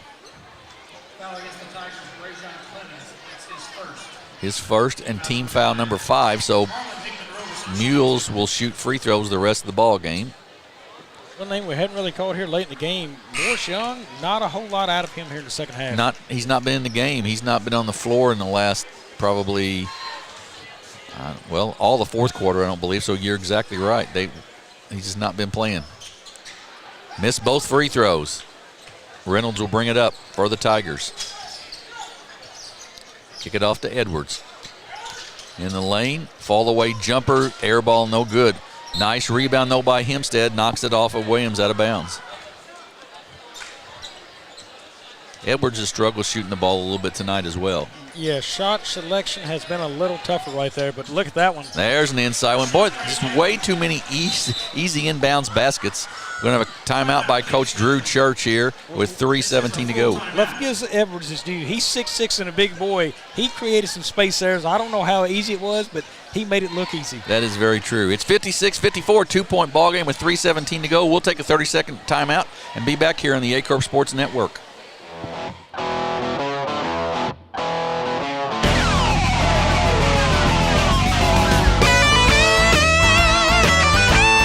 We're right here at King Jerry Lawler's Hall of Fame Bar and Grill on world-famous Beale Street, and as you can see, oh my gosh, we have the best barbecue ribs in Memphis. Oh my gosh, the gumbo is out of this world, but you gotta try the King's Triple-Decker Slam Burger. You'll love it. Back at the Sikeston Fieldhouse, 56-54, Poplar Bluff with the lead over Cape Central. Want to thank all of our viewers out there and our sponsors, and in particular, I want to thank the sponsor of this game, which is the SEMO Health Network. We appreciate their support and the support of all the high school athletics and taking care of our citizens around the southeast Missouri area. So, Bobby, what you got? Jim, one interesting number right here. Poplar Bluff leads the offensive rebound category 14-9. 14 offensive rebounds. Remember that number as we get late in this game. That could play huge dividends for the Mules. Bluff with a double high post. Screen set, Edmondson with it. Puts it on the floor. Gets it inside to Hickman. Roberson up and good. Good look by Edmondson. They just broke down the defense, and it's a basket for the Mules. He drove right into the heart of the paint right there and then found an opening to a guy right on the block and scored. Clemens with the basketball for the Tigers. Right side to Hempstead. Williams with it, go to by Edmondson, spin move inside the lane. He goes up, short, no good. Durden with good defense there, and he comes away with the basketball as well. He's going to take it all the way to the basket, up and good. Brendan Durden with a nice drive down the floor, and it's 60-54. Clemens with it for the Tigers. They're just daring Clemens to shoot the ball. Edwards gets bumped. Shot's no good, but he gets bumped. It'll be out of bounds. It'll be the third team foul on the Mules. Right now, you almost feel like this is a must-make basket right here for Cape Central. I would agree with that. Durden with his fourth foul, by the way. Yeah, I think they really need a basket, even with only 2:19 left in the ball game. They need to cut it to 4 here. Jadon Reynolds inside, up, and he's going to be called for the charge. Basket's no good. Charge on Jadon Reynolds. That's his fourth. Edmondson checks out, and Neville checks back in for the Mules, and that's 4 fouls on Reynolds. They just can't afford to lose him with 2 minutes left even.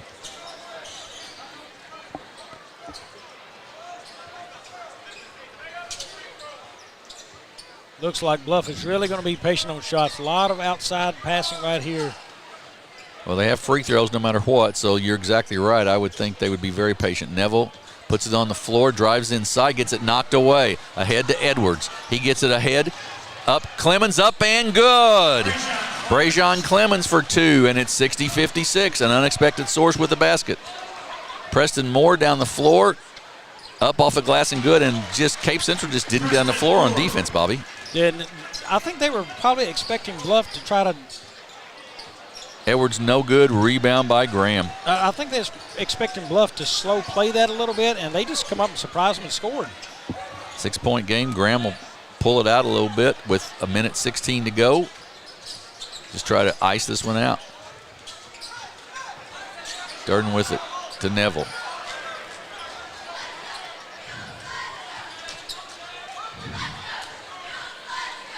Moore to Hickman Roberson. At some point, you've got to see somebody foul here. Inside to Moore, up and no good.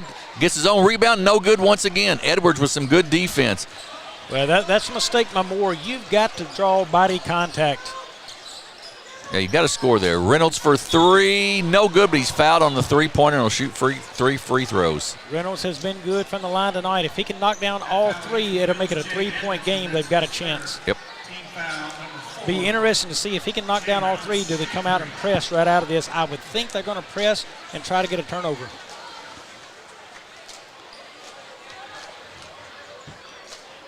Looks like probably a timeout coming, I would guess, after his second. Yeah, I would guess that to be right.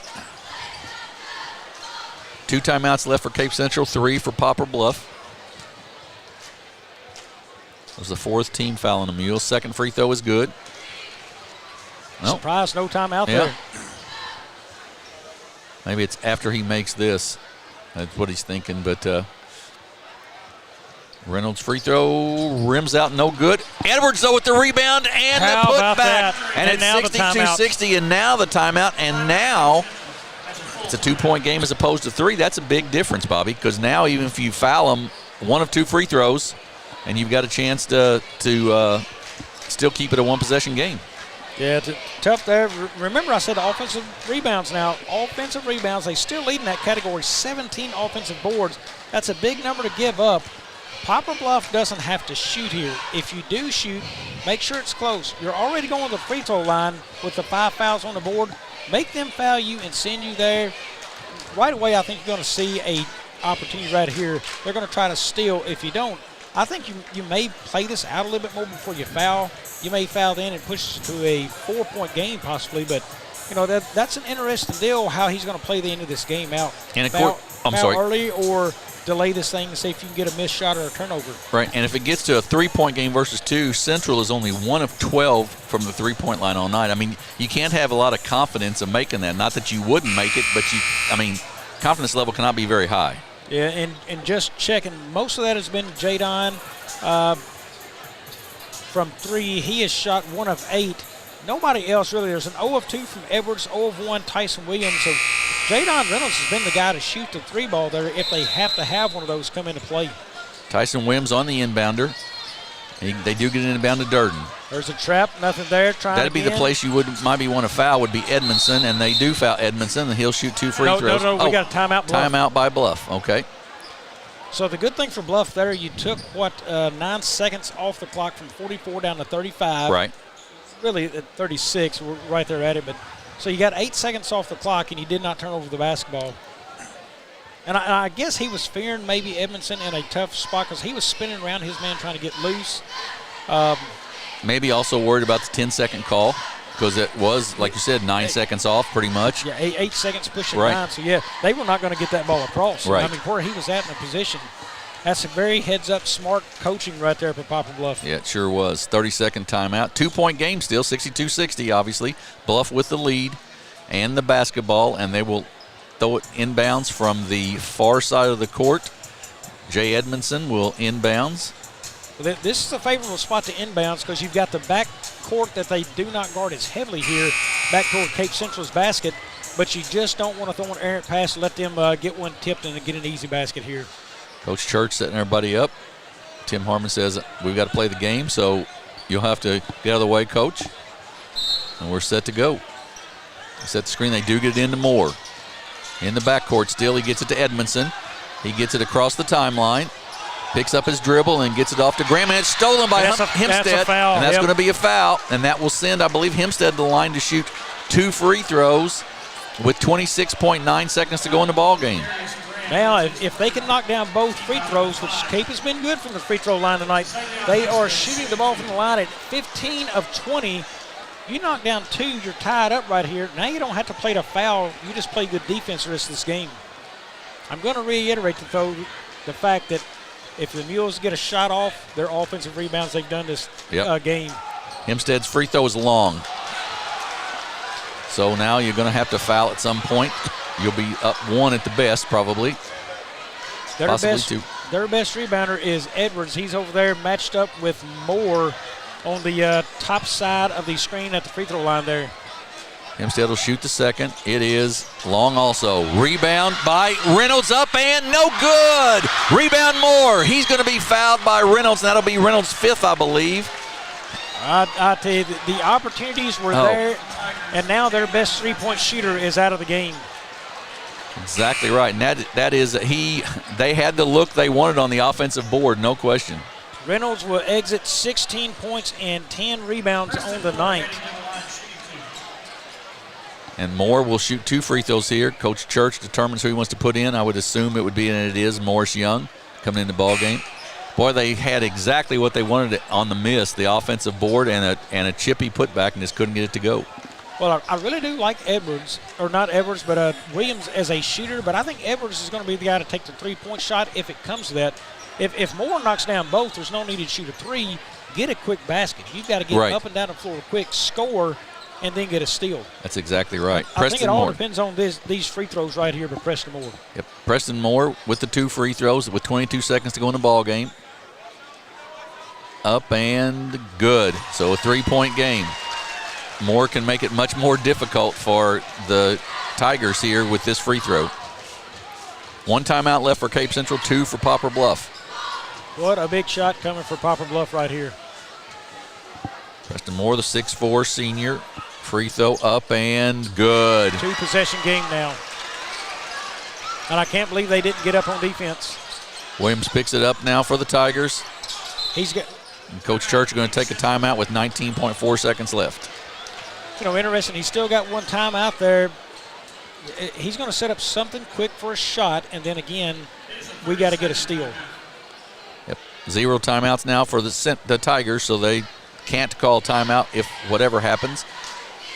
And you're right, Bobby. They have to set up try to set up an offensive play and then talk about, okay, and this is what we're going to do defensively. This is how you're going to foul. This is what you're going to do, probably. And I'm interested to see. I don't think it'll be Williams taking the basketball out of here, so I'm guessing maybe Edwards now, because I would guess Jadon Reynolds will be the man taking the basketball out usually, but he's out of the game. Right. You want the ball to go to Williams' hands at your point guard, unless you throw something down at the basket for Edwards to score off a high throw right there. So Williams will trigger it in. Edwards is up here at the top. He'll be guarded by Preston Moore. Little surprised by that, but you got to have your best passer, and that would be Williams, I guess, at this point. Back door to Edwards. And a push. And a push by Moore, and that means Edwards can go to the line and shoot 2 free throws with 18 seconds left, and the clock stopped. Just what I thought with Williams there. You trigger something close to the basket with Edwards and go on the line and clock stopped. You know, big moment in the game. Nice play set up there by Coach Drew Church. And the worst thing for Moore right there, you know, that pass was past the rim. He was going to have to catch, come down, and then try to get a shot back up. Edwards trying to dry his hands off here. Dry the basketball as well, maybe. So Edwards, the sophomore, with 2 big free throws here for the Tigers. They trail by 4, 64-60, 18.2 seconds to go. If you're tuning in, expecting the championship game, we'll have it for you here in just a little bit. Free throw rims out, no good. So now you're going to have a 3 at some point. As good as the Tigers have shot free throws tonight, they've missed their last 3. This one is short, no good. Rebound by Moore. He kicks it out. They get it ahead to Edmondson. He runs it down. He's going to run it through the baseline. Smart play by Edmondson. And Edwards is down on the floor. Took a hard fall there. Fouls on Hempstead. Edwards went down hard there. It looked like he grabbed toward his right knee at first. Yes.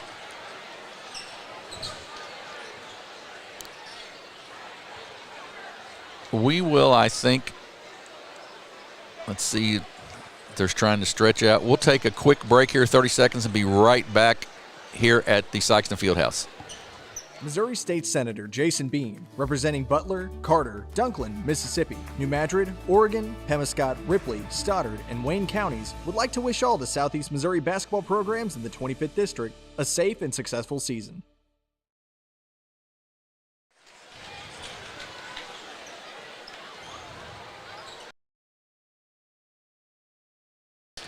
We're back at the Sikeston Fieldhouse, 64-60. Poplar Bluff with the lead and only 6.7 seconds to go in the ball game.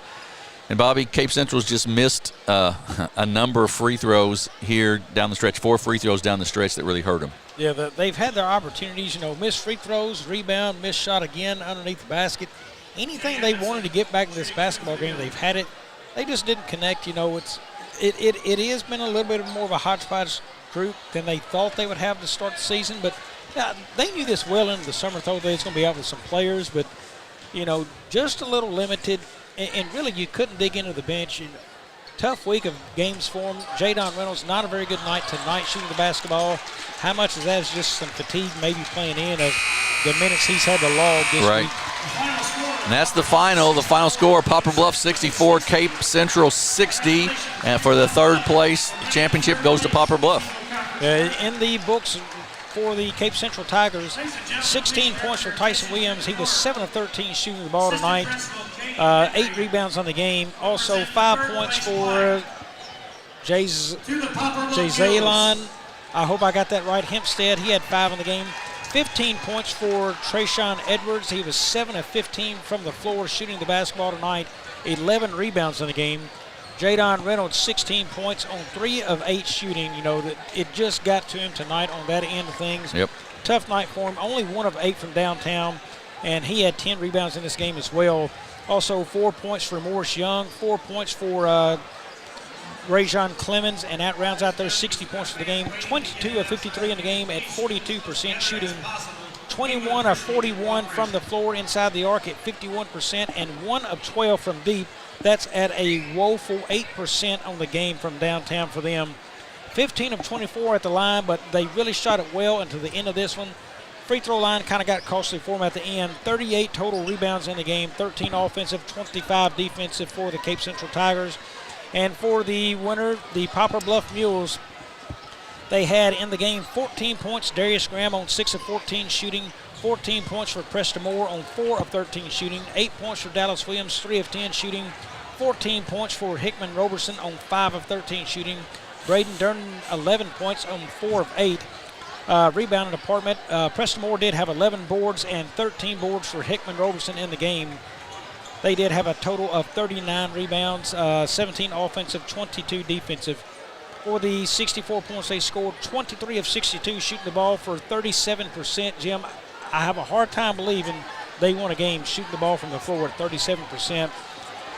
They were 15 of 40 inside the arc at 37.5%, and 8 of 22 at a phenomenal 36% from 3, and 10 of 18 from the free throw line at 55%. Nothing really worked well but the 3-pointers tonight for Bluff, but hey, they did everything they needed to, just enough to win this basketball game and come out victorious. Exactly right. So we are getting set for our championship game. You can hear New Madrid County come out on the floor, and the Pro Sikeston crowd not very excited about them, but we're going to take a break. We're going to be back.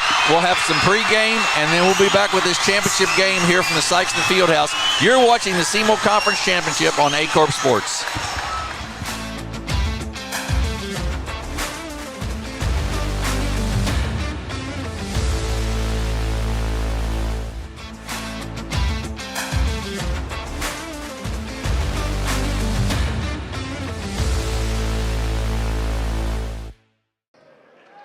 We welcome you back with the coach of the New Madrid County Central Eagles, Dontre Jenkins. Third time in the last 4 years you've been at this stage. Very familiar territory, but also a little unfamiliar, kind of coming in as, well, I don't want to say unfamiliar as an underdog, as of course, because you said earlier, seed is nothing but a number. Right about that. So, like I said, I've been saying all week, seed is just a number.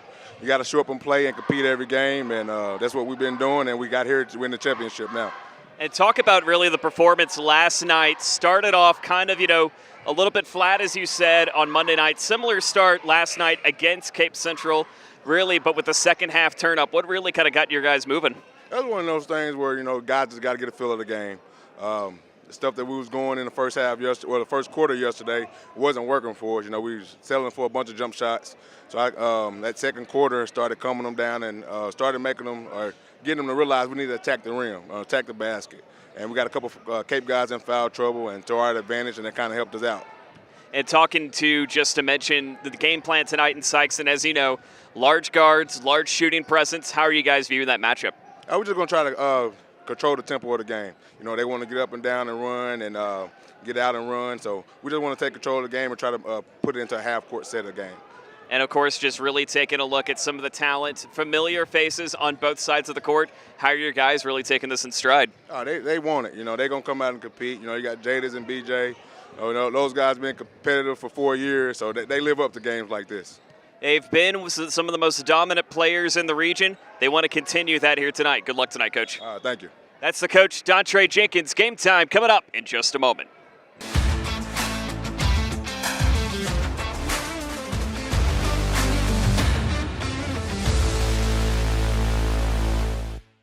Mathis Funeral Home of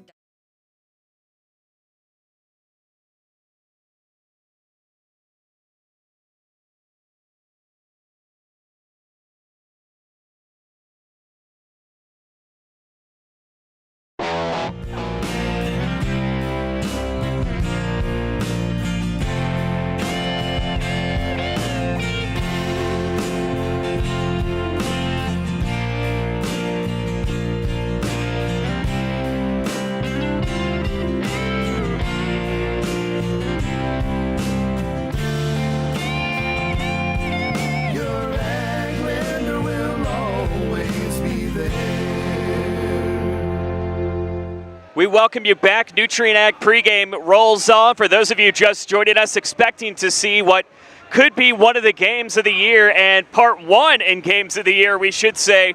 Welcome in. Glad you're with us. You just missed a heck of a game beforehand, too, as Poplar Bluff, the number 5 seed, sneaks away and gets the win over Cape Central, 64-60. Working on getting some final statistics for you. Actually, we have this for you right now. It was a combination effort for the Mules. 14 points for Darius Graham, 14 for Preston Moore, and 14 for Marlon Hickman-Roberson, along with 11 from the coach's son, Brendan Dern. The Mules shooting 23 for 62. And it's really a game that Poplar Bluff bend but didn't break at any point in this game. They did a great job of controlling the tempo and taking advantage of the Cape Central chances that just quite simply did not get a chance to fall up and down into the net.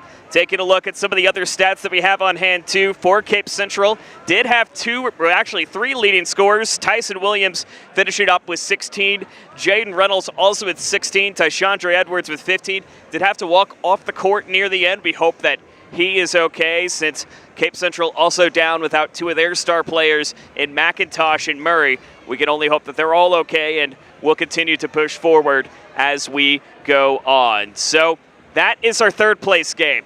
This is what many people were expecting that was going to happen this week, but really didn't anticipate that would be the case. If we can take a look at just kind of the crowd going on here in the arena, you can see there is not an empty seat to be found here at the Fieldhouse right now. In fact, there have been a line of 200 plus waiting outside to get in the arena since midway through the 6 p.m. game. And, of course, we take a look to the Red Peppers in the Sikeston student section. They have been at it and waiting to go, really sitting down since, 4 p.m., not 4 p.m., but 6 p.m. tonight.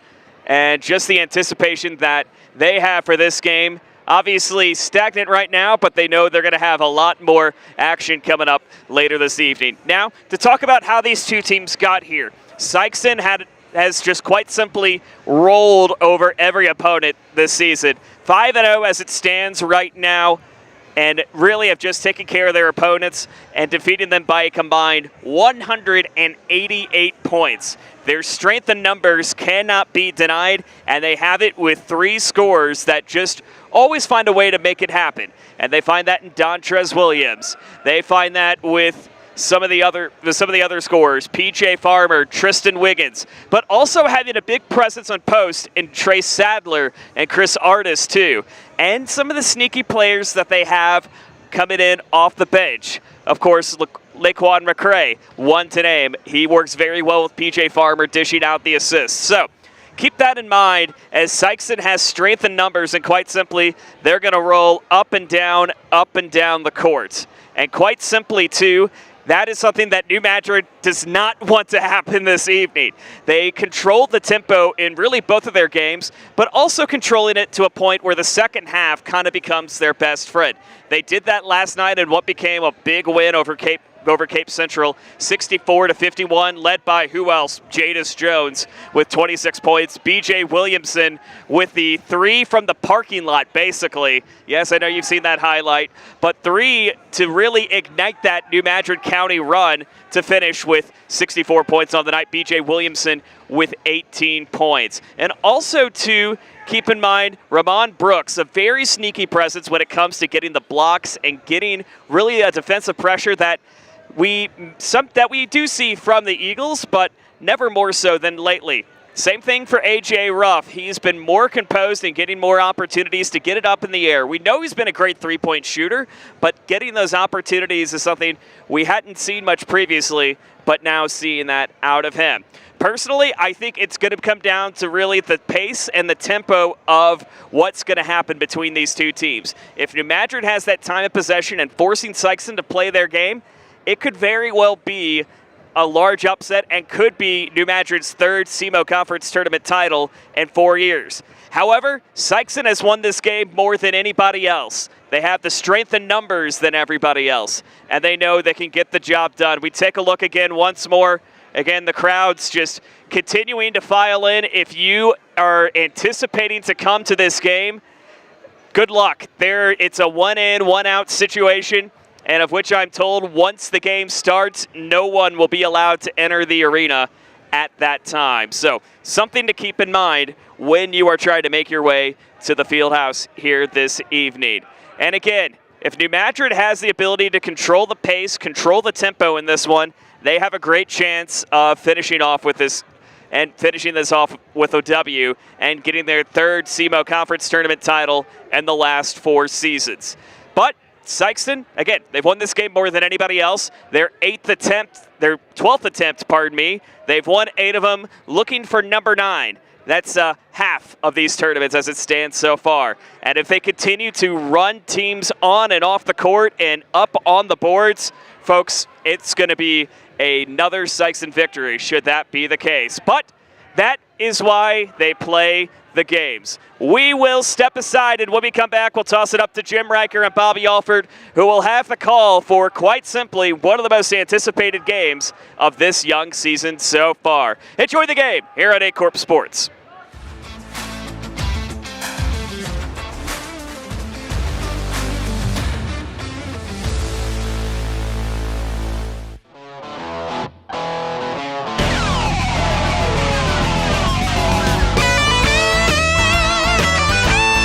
We're right here at King Jerry Lawler's Hall of Fame Bar and Grill on world-famous Beale Street, and as you can see, oh my gosh, we have the best barbecue ribs in Memphis.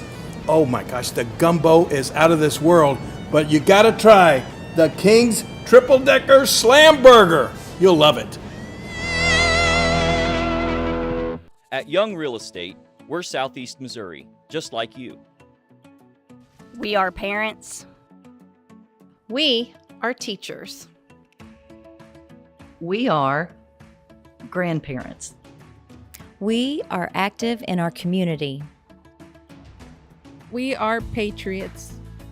Serving all of Southeast Missouri, and we are here for you. We are young.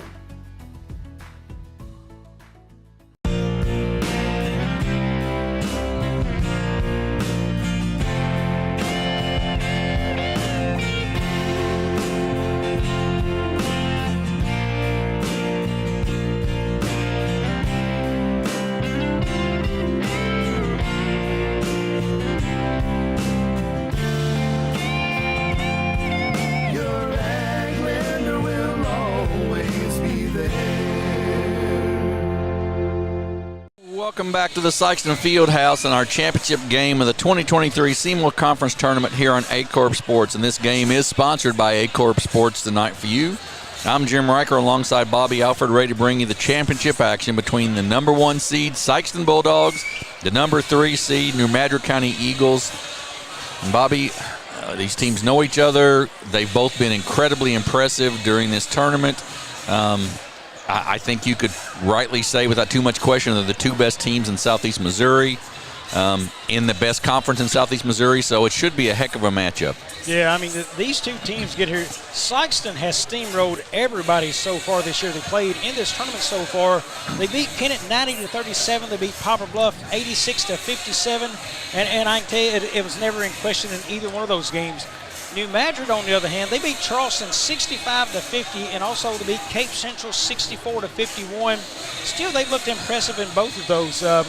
You know, when you look at this season, let's talk about these Eagles. They're 5-0 on the year right now. They've got 2 All-State players for 2 years in B.J. Williamson and Jadis Jones. Boy, these guys are real talents, Jim.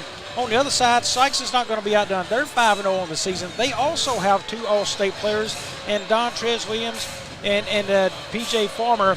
Look, they've got kids who can score also. All over that book's Dontrez Williams, P.J. Farmer, LaCrarion McCray, Trishan Wiggins, Kobe Thomas. All those kids are putting up numbers in the scorebooks.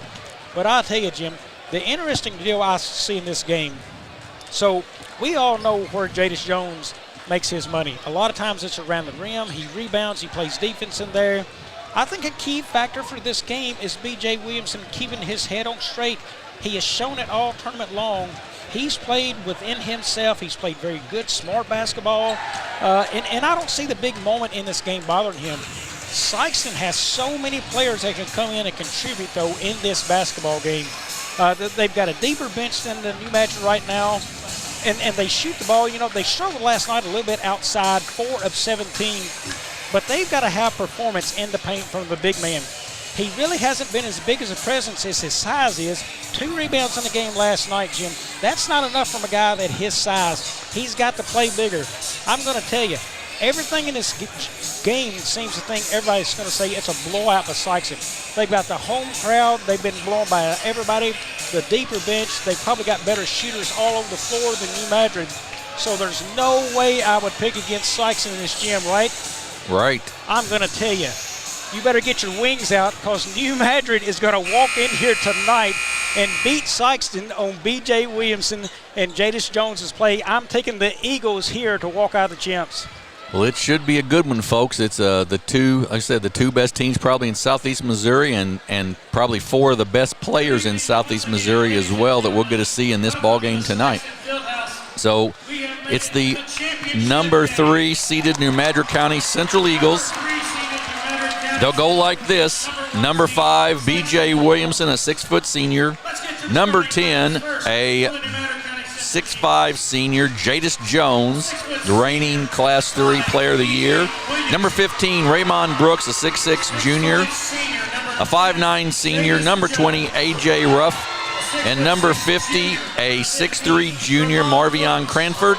They are coached by Dontre Jenkins, assisted by Jordan Palmer and Christian.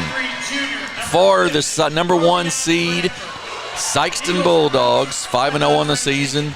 They go like this. Number 0, a 6-foot junior, Tristan Wiggins. Number 1, a 6'5" senior and a signee with Abilene Christian. Number 1, Dontrez Williams. A 6'2" junior, number 2, Chris Artis. A 7-foot junior, number 3, Trey Sadler. And a 6'2" junior, number 24, All-Stater, P.J. Farmer. They are coached by Greg Hollifield, who has been around Sikeston for a long, long time, Bobby. Very good coach. Jim, I'll tell you, one of the factors I looked at picking New Madrid in this game, I have picked teams in big moments that shooters. I picked Jackson in this game last year to win over Cape because it shot it so well. They fell flat from outside. I picked Charleston last year to beat New Madrid in the district rounds at Bloomfield. Charleston fell flat from outside. Sikeston is very much an outside shooting team. John Trez Williams, Tristan Wiggins, and P.J. Farmer, they all love to shoot the ball from out deep. We got P.J. Farmer shooting 2 free throws off of some technical. I would guess maybe someone from New Madrid dunked in pregame. I would guess that to be the case. He misses both of them, so we stay at 0-0 to start the ball game. Yeah, not a good place to start the game mentally for Sikeston. I can tell you, in games like this, I think nerves can play such a factor in that, and how you shoot the basketball early from the floor. That's one deciding factor that I thought could play in the New Madrid's favor in this game. Once again, a veteran officiating crew tonight. Wiggins with the basketball for the Bulldogs. The ability to shoot the basketball for the Bulldogs. And we're going to have a push, and that's going to go on Ruff. It'll be A.J. Ruff's first one and the first team foul on New Madrid County. The ability of the Bulldogs to shoot the basketball outside has made New Madrid have to play in a man-to-man right here. I thought they might try to settle into a zone since they don't have a very deep bench. Williams shots blocked. Cranford comes away with it to Ruff. He's down the floor with it. A.J. Ruff, the senior guard, kicks it back out to Jadis Jones. Jadis guarded there by Wiggins. Kicks it out. Cranford, top of the circle. Banks it in good. The bank is open, and Marvion Cranford with the basket. New Madrid leads 2-0. Hey, give that young man credit for using the glass. Sadler misses the shot. Rebound taken down by Jones of the Eagles. He's quickly up the floor with it. He's going to take it all the way to the basket. Up, no good, but he'll be fouled by Dontrez Williams and go to the line to shoot 2 free throws. Smart play, Jadis. You go right out there, best player, Dontrez Williams, and get a foul on him. Jadis Jones, the 6'5" senior commit to Coastal Carolina, will shoot 2 free throws. Up and good. 3-0 New Madrid. If you remember, last night Poplar Bluff jumped out early on Sikeston, and then it was all Sikeston after that. So we'll see how that plays out tonight. But it's 4-0 New Madrid right now. P.J. Farmer to bring it up and kicks it across to Wiggins. Artis up top.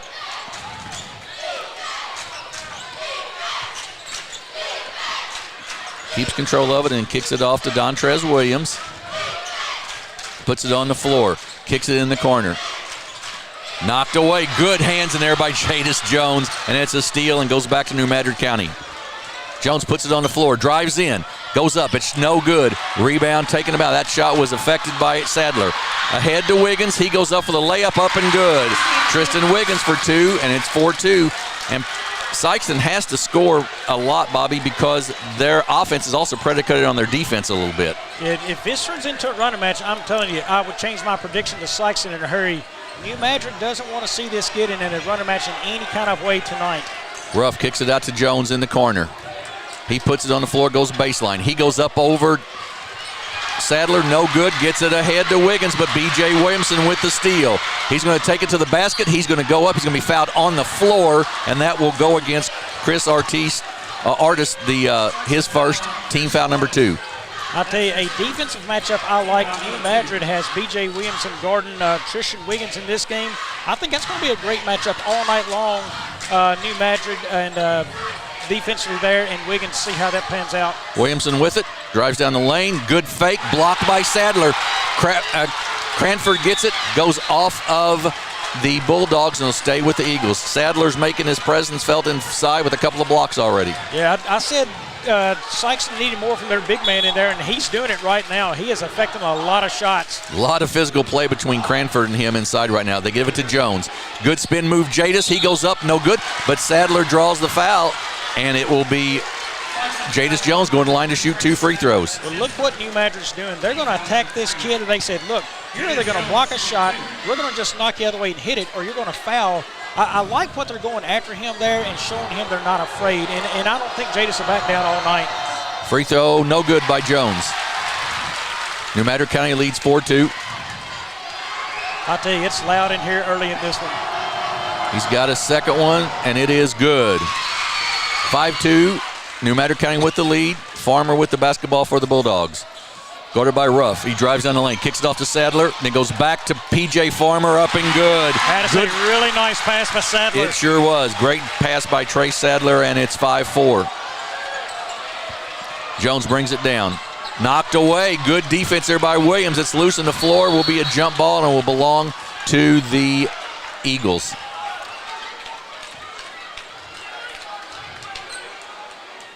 Ramond Brooks is going to have a game 2, I think, for New Madrid County to be able to win tonight. He's got to find some points someplace. Yeah, in a big game last night, he was not very active. Didn't have much in there. Cranford had 10, but Brooks has got to find it. Williamson, step back three, doesn't take it, goes up to Jadis Jones. What a move by Jones underneath, good, but Williams and flushes it with one hand. He beats everybody down the floor, and it's 7-6. You can't stand there and celebrate a good pass and shot. You got to get your butt down the floor if you're New Madrid right there. They gave up an easy one. 7-6, New Madrid with the lead. 5 minutes to go in the first. Williamson with the basketball. Sadler out on him. They give it off to Cranford. He's open. Jumper up, way off the mark, no good. Rebound ahead now. They get it inside, up, and good. Artist for two, and it's 8-7 Sikeston. Well, exactly what Sikeston wants to do. They want to get out and run. Ruff with the basketball. He's guarded by Artist there. They give it to Jones. Williams on him. Double team waiting. That's going to be an offensive foul on Jadis Jones. Good call. He dropped his shoulder a little bit. May have got a little frustrated as Williams was pushing on him a little bit, but still, good call. And they made him go to his left, and with his right-hand dribble, he would rather go to his right using his left-hand dribble there. Good defense by Sikeston. First foul on Jones, third team foul on New Madrid County. Knocked out of bounds by Williamson. Just noticing right now, Jim, Dontrez Williams looks a lot bigger and physical this year to me on that floor. Yes, I would agree with that. You can tell he's put in a little time this year. P.J. Farmer with the basketball. He looks odd in that white versus the blue of Charleston, doesn't he? Long three, air ball. And that's going to go off Sadler out of bounds. Jones and Williams sort of tangle up over there, but it's an air ball, and it'll belong to New Madrid County. Full court pressure, of course. As many shooters as they have on the floor, that's not a shot they really need to take right there. You know, you've got too many people to be taking that long of a not good look for Dontrez Williams. Bad pass and just out of bounds on the Eagles, and the Bulldogs will get it back, leading by one. In the corner, up and good. That is Christian Wiggins. He's a Wiggins, shooter. yeah. I couldn't tell if it was 0-2 Wiggins, and it's 11-7 Sikeston. Jadis Jones with the basketball forward. Guarded by Williams. He steals it. He's going to go up for the layup. Up and good. 13-7. And a timeout by Dontre Jenkins. 13 for Sikeston. New Madrid County with 7:32 timeout, so we'll keep it right here. The defensive pressure is affecting the Eagles right now. And they're coming out with Jadis handling the basketball a lot. Look, you've got another guy with a ton of speed in B.J. Williamson. Maybe let B.J. take a little pressure off of Jadis in this game. B.J. can handle that basketball just fine. He's not your typical point guard a lot of times, but let him handle the basketball. If you want to try to take advantage of something and draw some fouls, you can always post up B.J. Once he gets it down, hands it off to somebody else. So 4:08 to go in the first. Sikeston leads 13-7. New Madrid County had jumped out to a 4-0 lead, but it's now 13-7. They get it into Williamson. He's guarded by P.J. Farmer. Brings it across the timeline, and he's going to, no call there. Jones comes away with it. Inside to Brooks, up and good. That could have been a foul against B.J. Williamson there. Absolutely. I thought he pushed off. I think you could be right on that. It's 13-9, no call on it. To Wiggins with it. Puts it on the floor, drives inside. He's going to be fouled. It's going to be a holding foul there, and that's going to go on, I believe, on Brooks. No, Williamson. B.J. Williamson got that. Okay. No, Cranford, I think they called it on. So I thought at the board they announced B.J., but then they had to pull that back. Shot's no good. Rebound taken down by Artis. To Williams. He'll take the long three. Good. Well, Sikeston is on fire right now. Just a little mouthing going on between the teams here, and I don't blame them. They're the two best teams in Southeast Missouri probably, so they want to get their superiority. Williamson with it. Guarded by P.J. Farmer. He drives to the basket. He goes up. No good. Rebound by Williams. He's going to be called for a travel. Yep. Sure enough. Good call there. He couldn't get his feet under him. Right. But Sikeston always looking for the break, and they would have had another 2-on-1 break there if he hadn't walked. Well, here's the struggle for New Madrid now. You know it's a two-man team. They can't get any spacing inside because, hey, everybody's clogging that hole right there. Nothing underneath it is what Sikeston's saying. Out of bounds. Turnover goes back to the Bulldogs. Mentally, somebody has got to pull this team back together for New Madrid.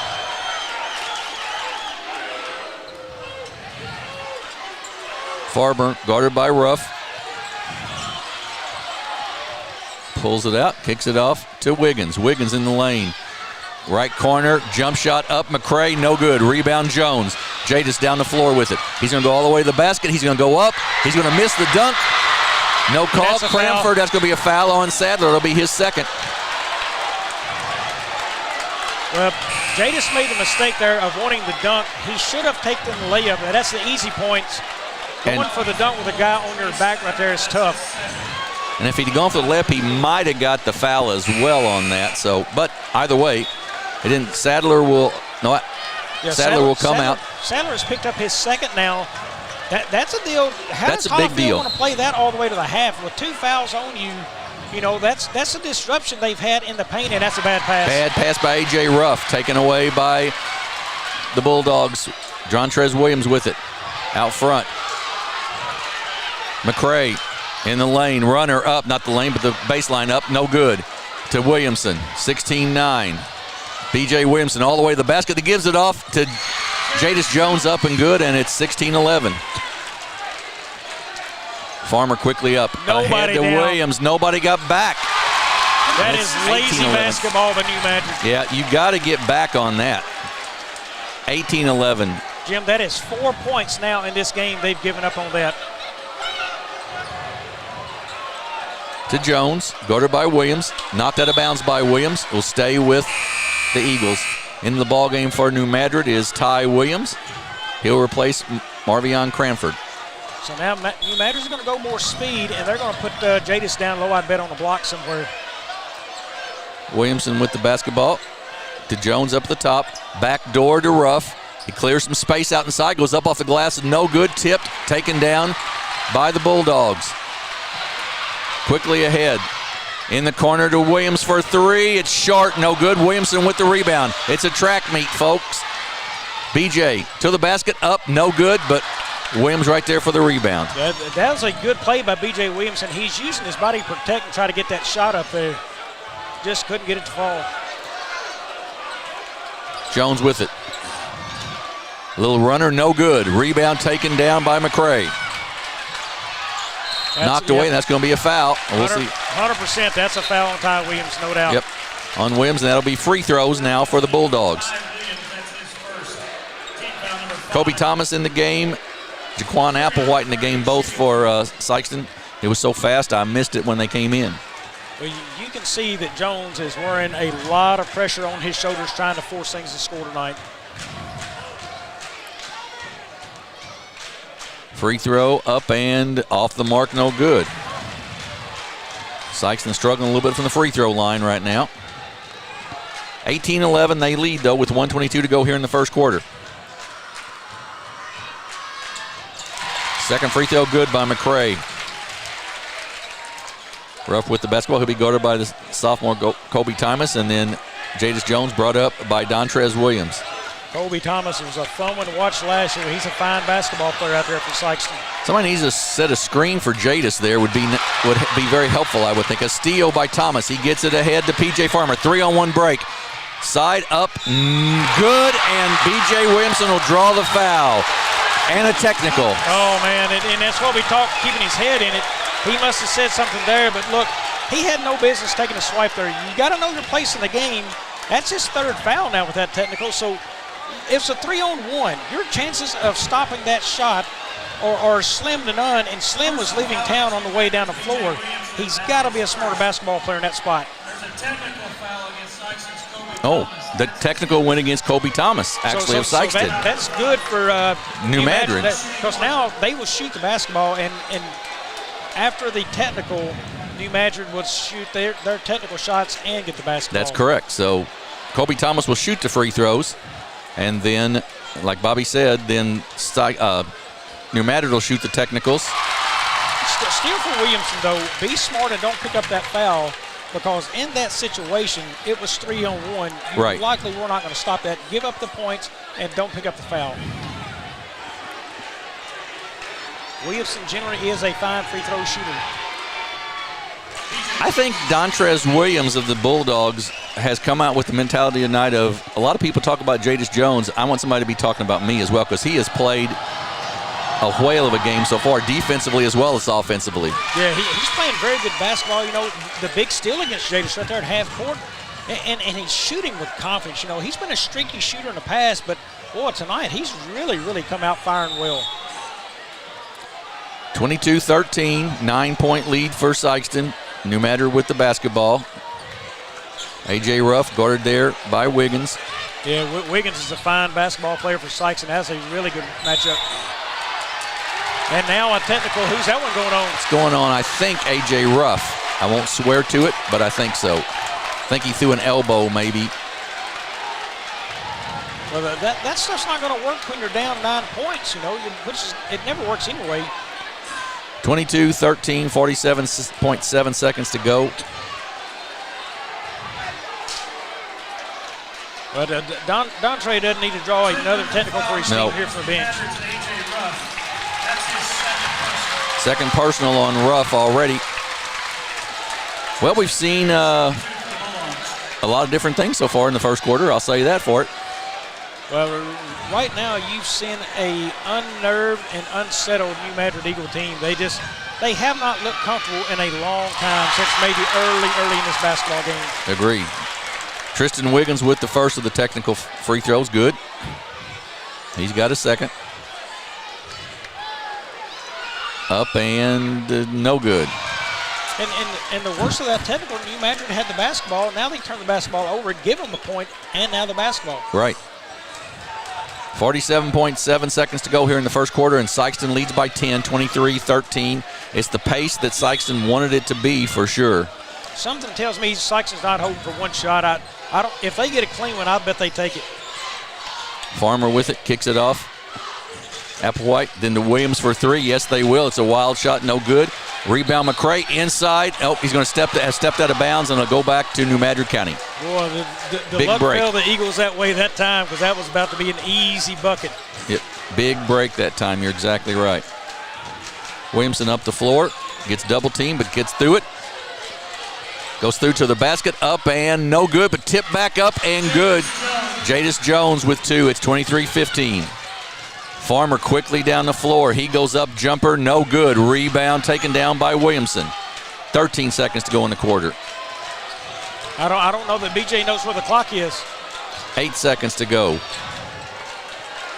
5, 4, 3. He's going to take a long three at the buzzer. It is good!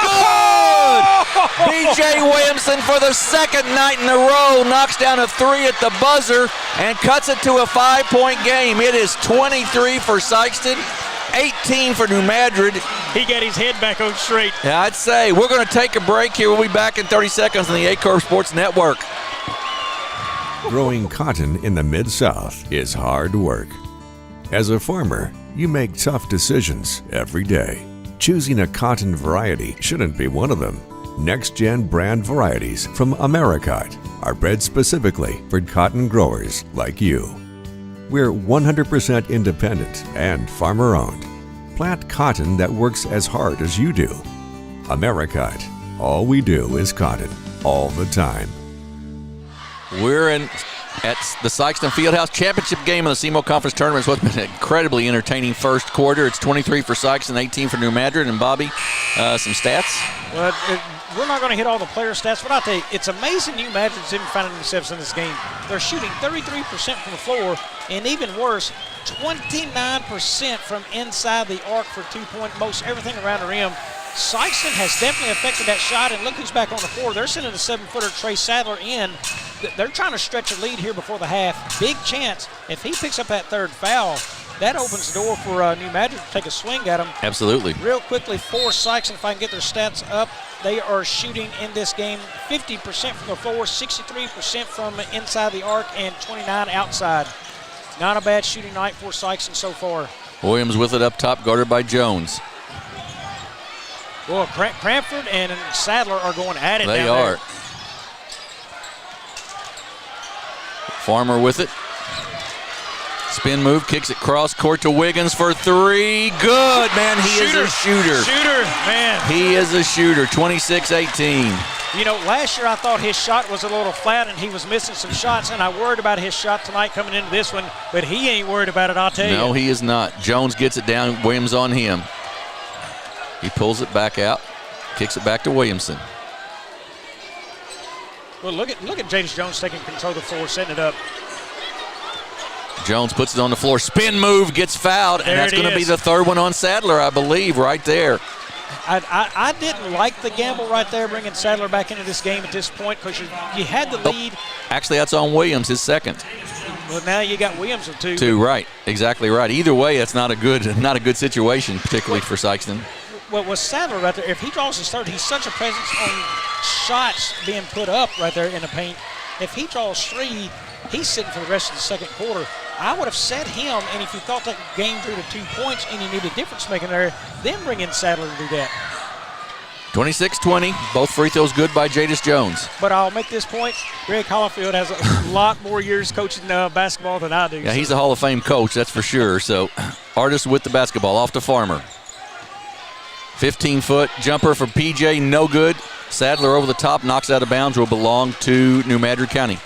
Yeah, and Sadler trying to tip that. I don't like that from Sadler. Hey, play That's smart a dangerous right one, yeah, I agree. Because if he sees that a little differently, you just picked up your third. And that tip would have been an extremely hard tip going to where?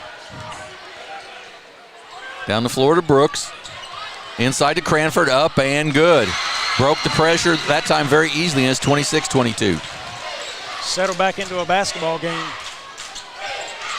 Wiggins kicks it cross court, and then up top to Williams for three. Short, no good. Rebound, though. Artist inside, and then Williamson comes away with it for the Eagles. Chance to cut it to two. To Ty Williams, he loses it. To P.J. Farmer. Farmer down the floor, little floater up and good. P.J.'s not going to miss that very often, and it's an 8-point game, 28-22. Boy, why would you do that? Steal. You didn't have enough pressure to make that pass. Off to Wiggins, inside to Sadler. He gets it and throws it off of Cranford out of bounds. I think Sadler saw a big dunk coming and just let one slip through his hands there. Exactly right. A.J. Ruff checks back in with 2 fouls for the Eagles.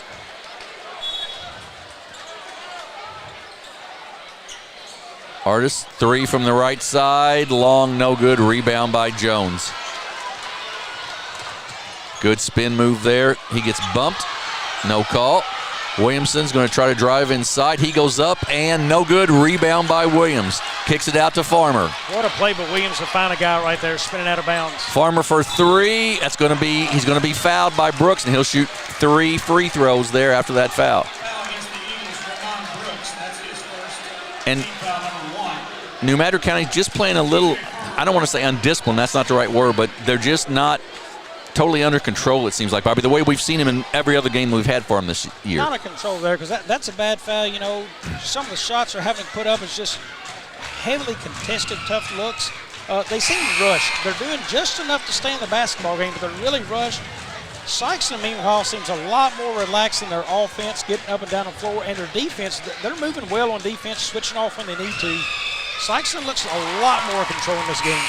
P.J. Farmer makes the free throw. He's 1 of 4 now from the line, 29-22. Kobe Thomas checks back in, and Chris Artist checks out for the Bulldogs. Third free throw, up and good. So Farmer hits 2 of 3. Ruff with the ball in the backcourt, double teamed, picks up his dribble in a bad spot, and then a timeout by Dontre Jenkins, and he was like, why do you pick your dribble up right there? We discussed in the first game, you pick up the dribble, pass or shoot, but he picked it up and stood still. Exactly right. 30-22, the lead for Sikeston. Go ahead, Bobby. Real quick, looking at the stats, New Madrid right now, 7 of 21 shooting from the floor. Sikeston 11 of 14. It's the 2-point baskets. You know, they're 6 of 20 inside the 2-point in the 2-point range.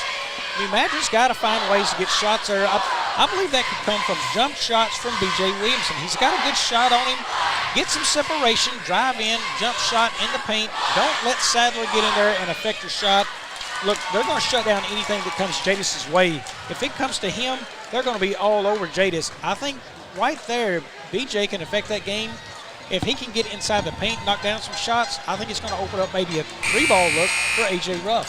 How much do you think that having Trey Sadler in there has affected that 6 of 20 inside the 2? You know, it affects his lot because his length. You just can't get up next to him. Jadis has not been afraid to get up next to him. He just can't get close enough to the rim right now to make it count off the glass. Sikeston's doing a good job of keeping him pushed away. Jones gets it ahead to Brooks. He's going to take a little runner off the glass. No good, tipped out. Loose, taken down by Jones, gets it off to Ty Williams. To Brooks. He'll take a 12-foot jumper, no good. Rebound taken down by Farmer. And Sikeston's got a lot of weapons. To Sadler, no. They were trying to go for the dunk there. It wasn't there. He kicks it back out to Williams. He drives in the lane. Misses the shot, no good. Rebound by Jadis Jones. Boy, New Madrid dodged 2 bullets right there.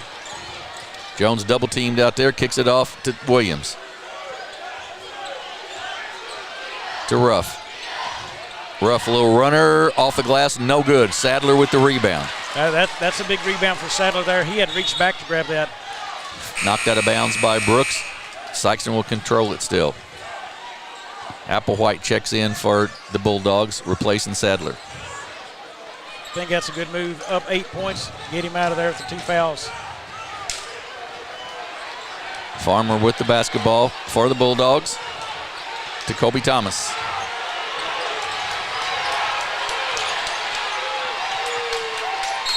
Farmer drives inside, and I believe that no basket, and I believe Coach Jenkins is going to be teed up there. Yeah, so I think he's saying no foul on the floor. He's calling the technical on Coach Jenkins there. Right, I think that's right. Before whatever happened, I think it was the technical on Coach Jenkins. Which and I didn't really see a good look at a foul right there on Farmer. I just thought he kind of went in and a little out of control and fell, but there may have been more contact than I can see from here. Well, I think the technical was probably from previously that Coach Jenkins was not very happy all along. And I'm not sure which one he's not happy about. Maybe a foul down here where he wanted, where Jadis is on the floor. I'm not sure what he was upset on. So now, correct me if I'm wrong, Jim. Coach Jenkins has to sit now. Is it the rest of the game or rest of the half? I think it's the rest of the game. I won't swear to that, but I think it's the rest of the game. Yeah, I think that is the call. He has to sit the rest of the game. Sikeston not being great from the free throw line. They make 1 of 2 there. They get the ball back. And that's the, third technical we've seen already tonight? Is that right? Yes, I believe so. 2 on New Madrid and 1 on Sikeston, I believe. Yep, 1 to start the game on New Madrid. Oh, before they even got that's started. right. That's 3. That's another one because they had 1 on Ruff earlier too. To Wiggins for 3. It's short, no good. Rebound though, and a push-off. That's going to be a push-off on Applewhite. Be the second team foul on Sikeston. His first foul. And it seems like tonight, same song, different year for New Madrid. They need that third guy to be able to step up and do some scoring for them. Yes. They just haven't found it yet. Yes, you're exactly right. They really could use a really good three-point shooter, or they got to find somebody to help Jones inside. You're exactly right. They need that third person. Ruff gets double-teamed, gets it off to Brooks, to Cranford. Out to Ruff. He fakes it. He's going to be hooked there by Artis, and that will be the foul on him. His second, team foul number 3.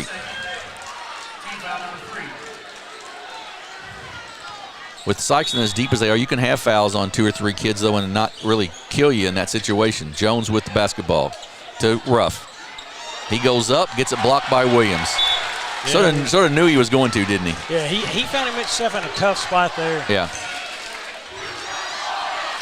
But the good thing for him is knocked out of bounds and they keep the basketball. Yeah, exactly right. Williamson for 3, short, no good. Rebound taken down by Williams, ahead. 3-on-1 break for Sikeston. Up and good. Good job by Ruff there to not pick up that third foul, though, for the Eagles. Yeah, that's a smart play. Again, a 3-on-1, and he didn't have much of a chance. Brooks with it to the basket, up and no good. Rebound taken down by Williams. He gets it ahead to Thomas. Thomas will take the 3, good. That should have been called a walk. He stepped into that one. And it's 36-22. Man, there's a lot of scores, though, aren't there, for him? 36-22, Sikeston with the lead. Williamson puts it on the floor, behind the back to Ruff. Then off to Jones. He gets fouled and will shoot 2, I believe.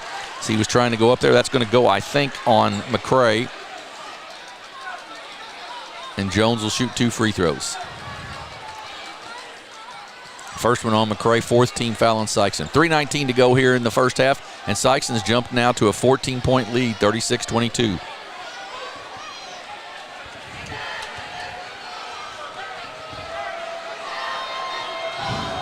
Jones shoots 2. First one is off the mark, no good.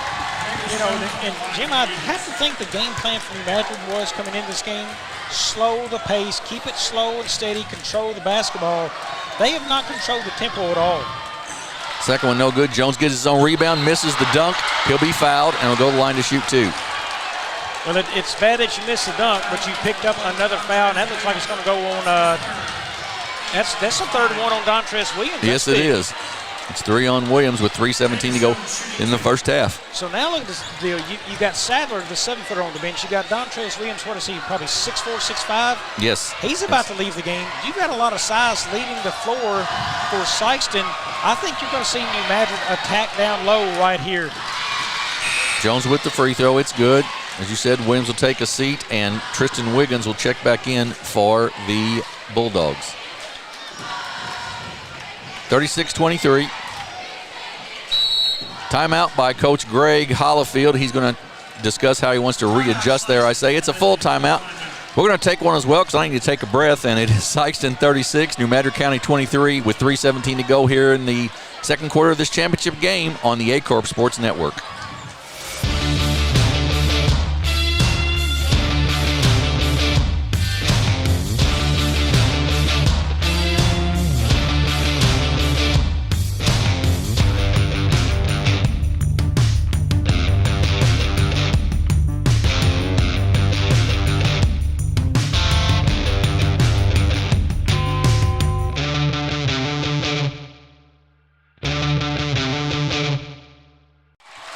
We're back at the Sikeston Fieldhouse. This is the championship game of the SEMO Conference Tournament for 2023. Sikeston was a 36-23 lead over their Madrid County Eagles. Dontrez Williams just went to the bench with his 3rd foul for the Bulldogs. So that's sort of a big thing. Sikeston, and this is a chance for New Madrid, Bobby, to, maybe cut this down to 6 or 8 or something before halftime. They can. Again, a big gamble. We'll see if it pays off. Trace Sadler back in the game. I think Coach Hollifield realized he needs some size in there because he was probably seeing what I saw. New Madrid was fixing to pound it down low, so he's got to have something in there to stop New Madrid. He's still got shooters all over the floor. Coach Hollifield, that is. Speaking of which, Wiggins thought about taking it, doesn't. Kobe Thomas kicks it back out to Farmer. I like this right here with Sikeston. Not a bad thing to run a little clock.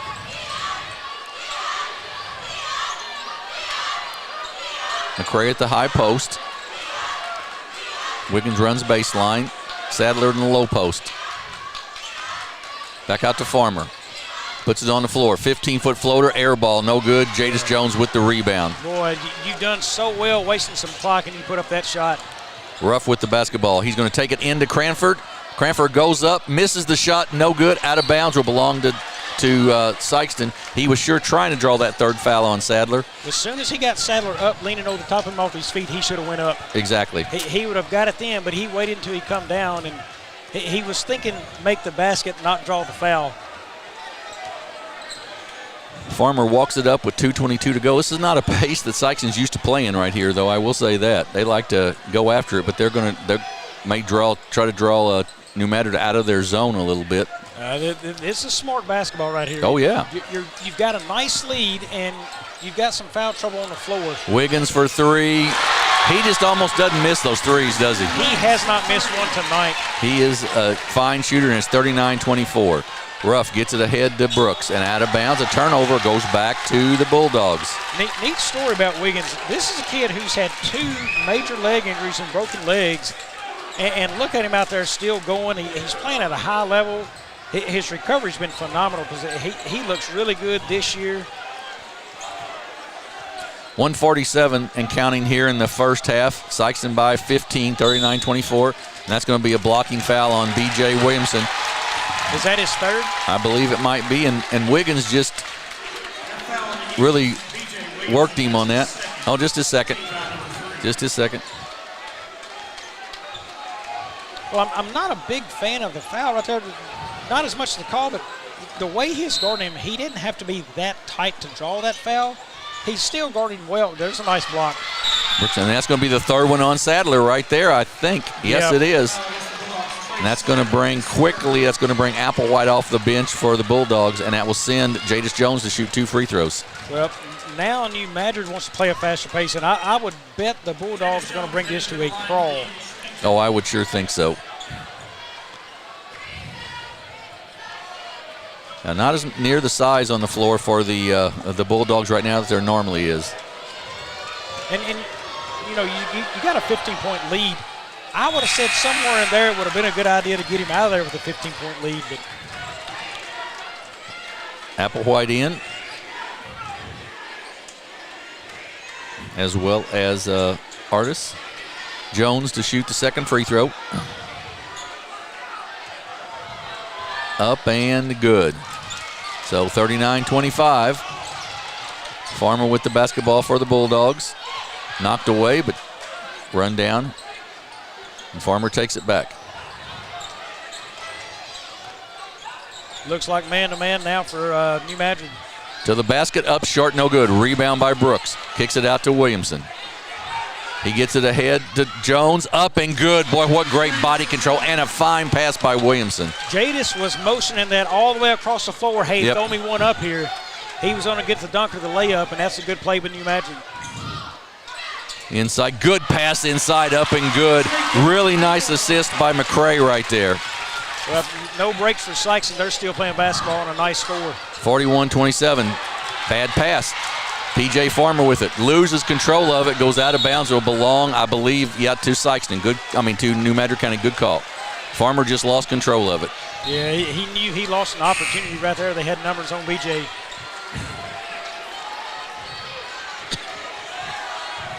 Williamson with the ball. He's guarded by Wiggins. To Jones. That should have been an offensive foul, yeah. Jones with it. Puts it on the floor, drives inside, up and good, and a great screen in there by Cranford. You know what just happened? They didn't have anybody in the post that could stop him. Jones knew exactly where to go with that basketball. 41-29. McCray with it up top, kicks it off to Wiggins. 22 seconds to go. Sikeston more than content to run the clock out here and try to get the last shot off. Wiggins a good shooter right there. Farmer in the corner, another good shooter.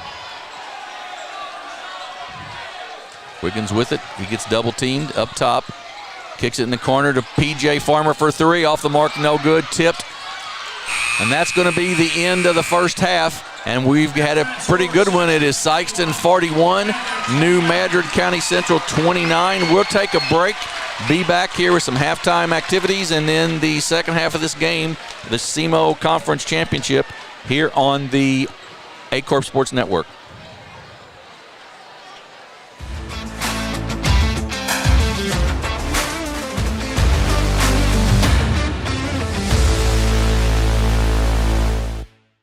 Halftime here, the championship between Sikeston and New Madrid County Central, joined with the man who's made it all happen this week, Athletic Director Frank Staple. And you have to say, 5 days of having a tournament of non-stop action, plus also, too, many of the staff, if not all the staff, having to help educate the youth this week, too. You have to say, would you guys feel you guys have done this week? Well, you know, it's been a great week of basketball, and it's much more than me. It takes a team, a dedicated staff, and I can just go on and on of all the people who helped put this together. So it's been a great week of basketball so far, and I'm just so thankful to all of the workers, all of the coaches, teams, just everyone who have made this event a success so far. And really, and compared to previous years, of course, 2021, a little bit of restrictions. 2022, some people still kind of feeling in that bubble. But now 2023, really the first quote-unquote post-COVID tournament and really final that we see here tonight.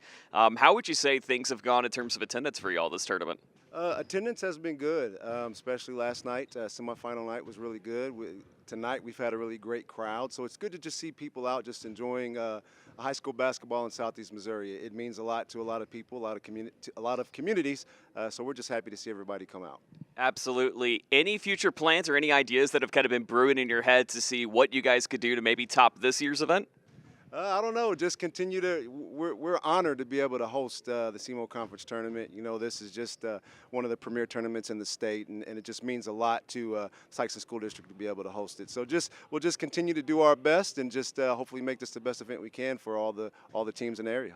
I think I speak for all of us here at the network. Thank you for not only your hospitality, but also to the entire staff. They've done an amazing job of making us feel welcome, all the other media members feeling welcome, and it's one of our highlights we get to do every year. So thank you for leading the way. I would ask, what is your prediction for the second half? But I think I know where the interests lie on that one. So that is the athletic director here at Sikeston, Frank Staples. Second half with Jim and Bobby coming up in a moment.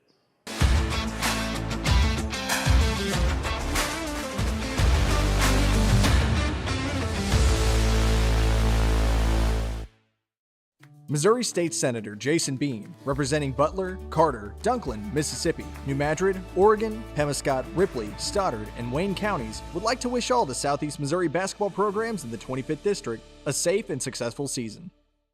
At Focus Bank, we understand your community because it's our community too. With branches across Southeast Missouri and Northeast Arkansas, Focus Bank offers services such as fraud protection, really free checking, and mobile banking that lets you bank simply and securely, anytime, anywhere. Stop by any of our branches or visit us online to open an account today. Plus, you'll receive an awesome free gift just from opening your really free checking account. And when you refer someone who opens an account, you'll both receive a gift. Focus Bank, member FDIC, equal housing lender.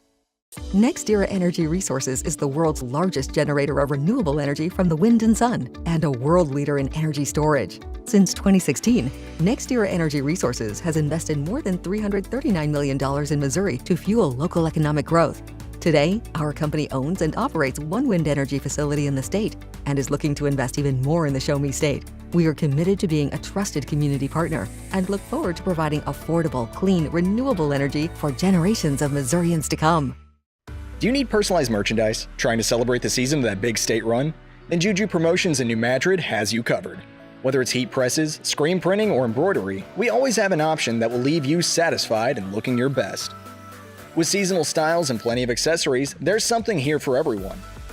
So come in and shop around. You'll be welcome with a smile and leave more fashionable than ever. Call us at 573-748-4040 or visit us in New Madrid. My name is Kevin Roswell. I'm a farmer from Prairie County, Arkansas. Been farming since 1991. Started farming with my father-in-law when I got married. We've been raising rice ever since. We've all been looking for something for a change for years. And I think this 263L is going to be the next and up-and-coming thing for us. It's really going to work well on a lot of different ground and a lot of different farms around here. Dynagrow 263L, available exclusively at Nutrient Ag Solutions. At SEMO Health Network, we strive to provide caring and affordable health care while making our patients feel welcome in our warm and friendly atmosphere. With locations throughout Southeast Missouri, we provide medical, dental, OB, and behavioral health services to anyone and everyone that may need it. Visit SEMO Health Network for your wellness exams, COVID and flu vaccinations, lab services, dental exams, counseling, and more. For more information, visit our website and let SEMO Health Network take care of you. What First State Community Bank means to me is, it says it in its name, community. We're family, we care about one another, whether it's in our SEMO markets or we can reach out to someone in Farmington, Columbia. They're always there to assist. We are very customer focused. Our employees do a great job with listening to the customers. The tellers know 100% of all customers by their name. If you want to feel at home, then walk into the doors of First State Community Bank. Southern Custom Meats in Dexter, Missouri is providing you with the best in custom butchering, fresh vegetables, and farm fresh eggs. Call now or visit us today and see the Southern Custom Meats difference for yourself. Growing cotton in the Mid-South is hard work. As a farmer, you make tough decisions every day. Choosing a cotton variety shouldn't be one of them. Next-gen brand varieties from Americot are bred specifically for cotton growers like you. We're 100% independent and farmer-owned. Plant cotton that works as hard as you do. Americot. All we do is cotton, all the time.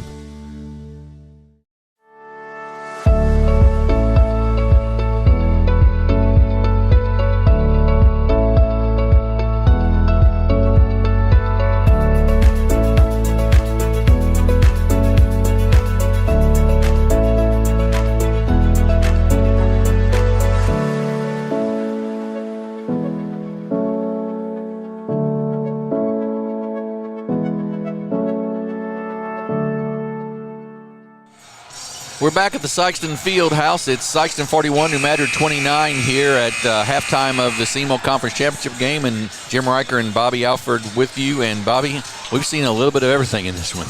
Yeah, a lot of technical fouls, yes. a lot of action up and down the floor, fouls in the games, a buzzer beater shot at the end of the first quarter. So what a half of basketball we had. You know, Sikeston stretched this out to a 41-29 lead, and it's all because New Madrid just been out of sync and they've been rushed. And let's be honest, Sikeston has done everything they've needed to do in this game. In the scorebooks we have for New Madrid, B.J. Williamson, 6 points. He's only 1 of 7 shooting. He is 0 of 5 inside the three-point line. He's got to find some ways to get a little jumper around the free throw line, knock down some shots, get people coming out and trying to guard him, free up the block and the baseline for maybe Jadis to get in there and slip in and get an easy basket. But I think he's got to be a major player in this second half for New Madrid to come back and have a chance. Jadis Jones in the game, 17 points on 5 of 13 shooting. He also has 10 rebounds in the game. 2 points for Ramon Brooks, 4 points in the game for Marvion Cranford, and that rounds out their 29 points. They are 9 of 31 from the floor right now at 29%. Jim, that's just not going to get it done. They've got to hit more shots. Right. I can't believe anybody's going to win a game shooting 29%. I agree with you. They are 8 of 28 inside the arc at 29% and 1 of 3 from deep for 33%. And they are 10 of 13 from the free throw line. They've got to get there more. They've knocked them down when they've been. Jones is 7 of 10 and Williamson 3 of 3 from the charity stripe. For the Sikeston Bulldogs, they've had a good night overall shooting the basketball. In the game, Tristan Wiggins, 13 points on 4 of 6 shooting. He is 3 of 5 from deep tonight. 9 points in the game, Don Trez Williams on 4 of 10 shooting. 2 for Chris Artis. 6 in the game for Kobe Thomas. 2 points for Jaquan Applewhite. 3 for Perion McCrae. 6 points in the game, PJ Former. Only 2 of 7 shooting. He's been a little cooler than he'd like. And in the game, they have 41 points. They're 15 of 33 at 46% shooting the basketball from the floor. 10 of 18 from the inside the arc at 56%. 5 of 15 from deep, 33%. Hey, they'll take those numbers. They need to be a little bit better from the free throw line. Only 6 of 12 there. So they need to increase it there, but they do have a presence. You know, in a stats book, you're not going to see Sadler show up much right now. You know, he's only got 1 rebound it shows and no points, but defensively, he has controlled that game down low, I think, on Jadis Jones. The double teams come. He helps out Dontrez Williams. He's got to play careful because both of them have 3 fouls, but he's left a mark defensively in this game. And I think that's also one of the reasons B.J. Williamson's 0 for 5 inside is because of Trey Sadler. You're exactly right. Little different defensive assignment right there. That was Wiggins at first on Jadis. Cranford with it. He tries to get inside to Brooks. He does, up and good. They force it inside, and it's 41-31. Farmer quickly up for the Bulldogs. To Sadler. He'll take a top of the circle 3, long, no good. Rebound Cranford. Maybe not what they were looking for exactly. Yeah, I don't think he takes a whole lot of 3-point shots, and I'm betting they're wishing he didn't there. Jadis Jones with the shot. Gets it blocked by Sadler, but that'll be his 4th. Boy, you talking about a bad start to the half for him. You shoot a 3 out there, and then you commit your 4th foul, and we're 33 seconds into the half. Yeah, that's a mistake, no question about it.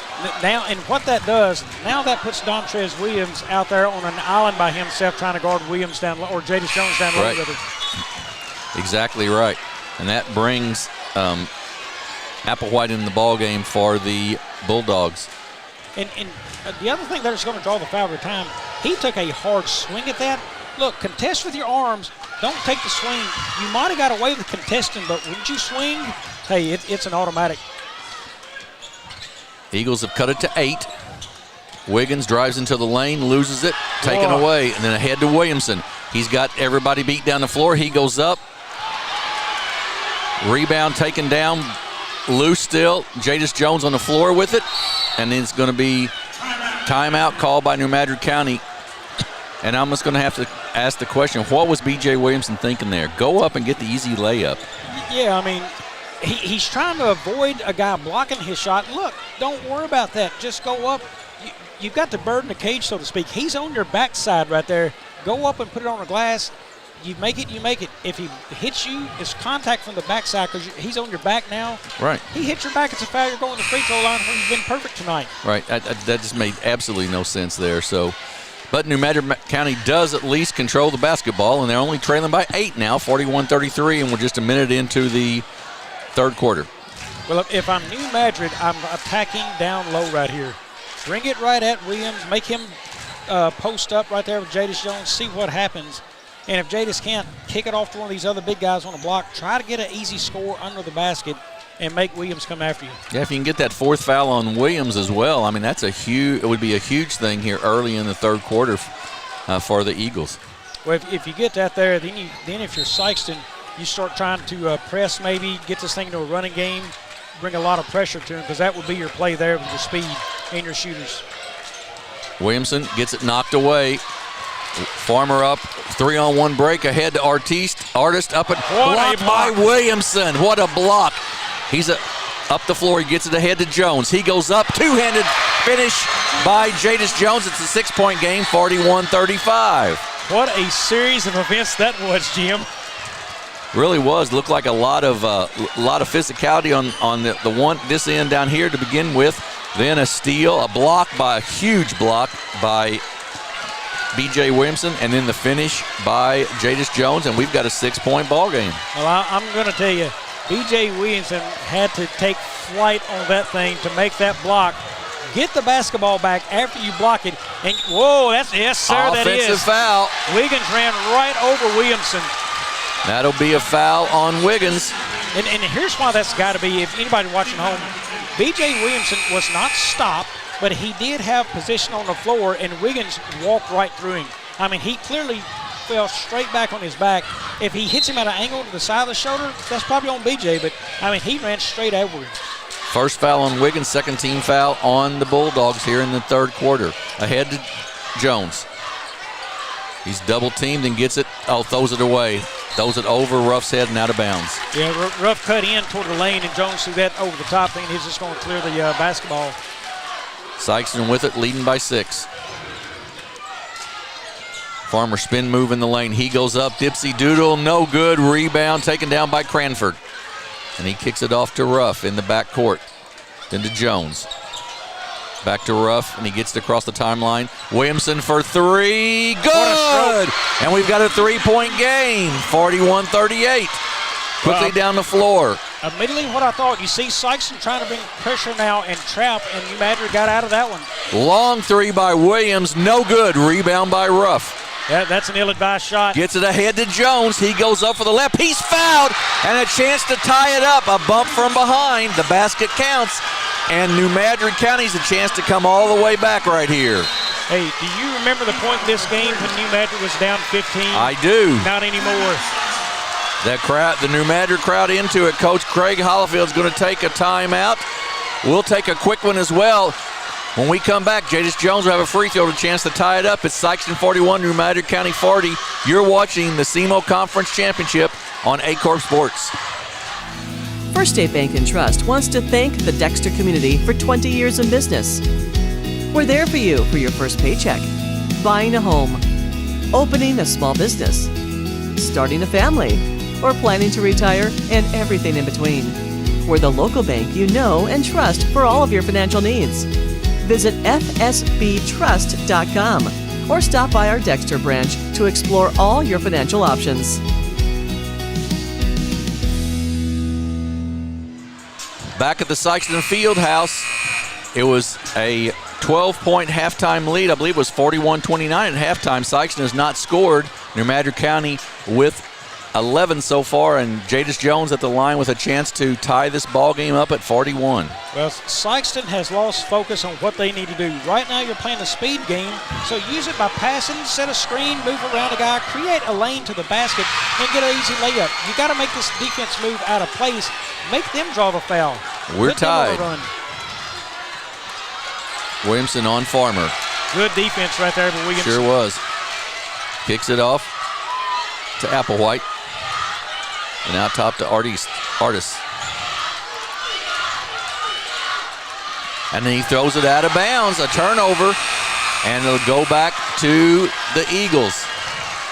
Well, I think good move right here getting Tristan Wiggins back in this basketball game. He's the guy that shot you into a big lead early on, and here he is back in, and they are going to look to him. Wiggins and McCray both check back in for the Bulldogs. I don't like the matchup for Sikeston down here. They've got Dontrez Williams on Jadis. I wouldn't want to do that now. Jones puts it on the floor. He drives all the way to the basket, up and good. He just went right past Williams, gets the basket, and New Madrid with a 2-point lead. Williams had no choice. He had to back off. He couldn't pick up that fourth foul. Wiggins for three, good! What did I tell you? Tristan Wiggins for three, and it's 44-43. This kid has been on fire. He's 3 or 4 of 6 now from downtown as Wiggins. Jones with the basketball, guarded by Williams. Jones puts it on the floor. He's going to be fouled on the block, and they're going to be on the floor. Good call by Lloyd Rice there, and it'll go out of bounds to the Eagles. Second foul on Applewhite. The 4th team foul already on Sikeston, though, so New Madrid shoots free throws the rest of the quarter. Yeah, that could have been argued for Jones saying he was going up with the underhand shot, but I like the call on the floor there. Jones will trigger the inbounds for the Eagles.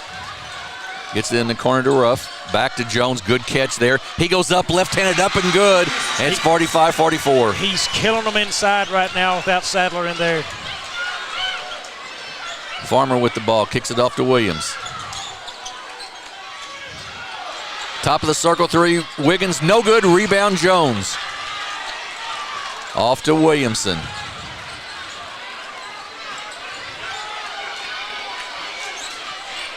Williamson with the basketball. New Madrid County with the lead. Brooks trying to set a screen there.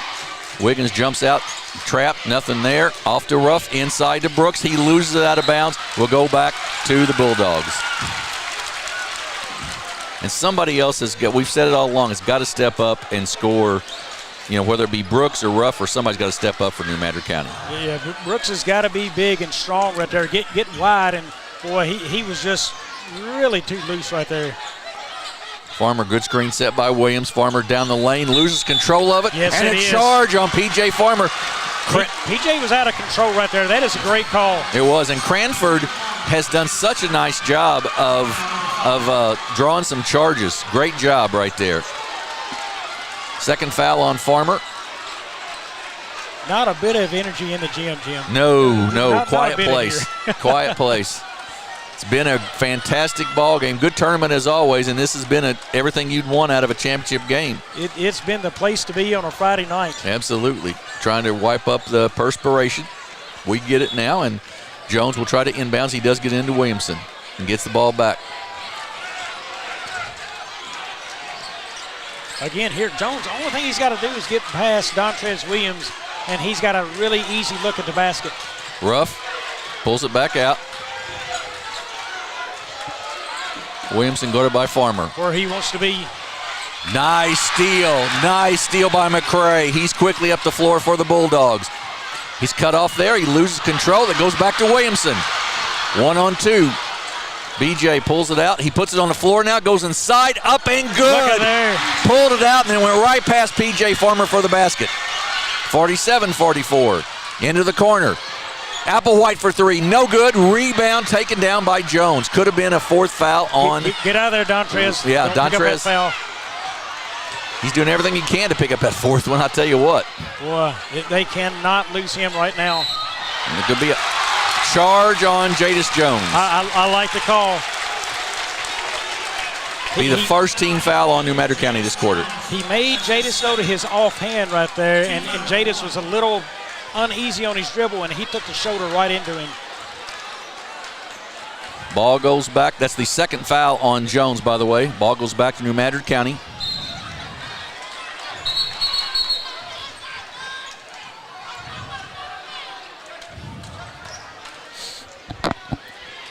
(47-44), 3:05 to go here in the third quarter of this championship game. New Madrid County has turned it around here in the third quarter. Still trying to get all the perspiration off the floor, having a hard time here. It is warm in this gym. Very warm in here, and a lot of bodies hitting that floor. Yeah. You know, and when we entered tonight, I said, man, it's kind of cool in here. They got the AC on. They knew what was going to happen. It didn't matter. It has not worked well enough. When it filled up, it got hot. Absolutely. What a turn of events. 18-point turnaround for New Madrid after their largest deficit of the game with a 3-point lead now. P.J. Farmer with the basketball. Kicks it right side. Out to Williams. He's guarded by Jones. He thought about the three, and then kicks it back to Farmer. Farmer's a kid who needs to step up right here. He's been big in points, assists, rebounds, and he's just not been able to contribute a whole lot this game. To Williams, hits the backboard, though, and comes off to Jadis Jones. He gives it off to Ruff, who's guarded by McCray. Give it off to Jones. He gets rid of it to Williamson. He drives inside, goes up the lip. It's How about good. That? What was that stat? He hadn't hit a shot inside the 2-point mark. He's hit a couple now. Yes, he has. 49-44 New Madrid County. Farmer to Williams. He puts it on the floor. Long three by Farmer. Off the mark, no good. Rebound by Brooks. He kicks it out to Ruff and off to Jones. Ruff gets it back and then gives it to Jones. Spin move inside, gets fouled, and go to the line to shoot 2 free throws. Well, I tell you, no size for Sikeston down low right now is absolutely getting them murdered. Going to bring in Chris Artis on the second free throw here.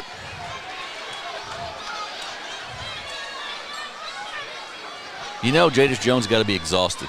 He's handled the basketball. He's, you know. He's only going to find the cool side of that pillow one time tonight, and that's when he lays his head on the first time. That's exactly right. He will be out. That was the third foul, by the way, on Applewhite. Williams checks out for the Bulldogs. Only 3 points this whole quarter here for Sikeston. Free throw by Jones, rims out, no good. He misses them both. Wiggins with the rebound. Ahead to McCray, guarded by Ruff. Good job of Ruff, then up and no good, but that'll be a foul on Cranford, and will send McCray the line to shoot 2 free throws. Well, now looking at the Sikeston bench over there, Dontrez Williams and Trace Sadler's on the bench. Right. Sikeston has gone very, very short right now. Go ahead and ask me where New Madrid's fixing to take this basketball. Well, I think anybody will know that. It's going to try to get inside for sure. Free throw up and good. Of course, Sikeston's going to try to put a lot of pressure on, I imagine.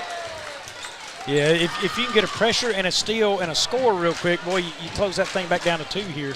Or maybe 1 if he hits this free throw. McCray's free throw, both of them good. 49-45. Yep, they've got 2 men up. So, and a good idea here. 2 men up, bring your size to it, though, and try to trap A.J. Ruff, the smallest guy on the floor. If you can get him trapped and have your hands up in a turnover, you may sneak away a basket right here.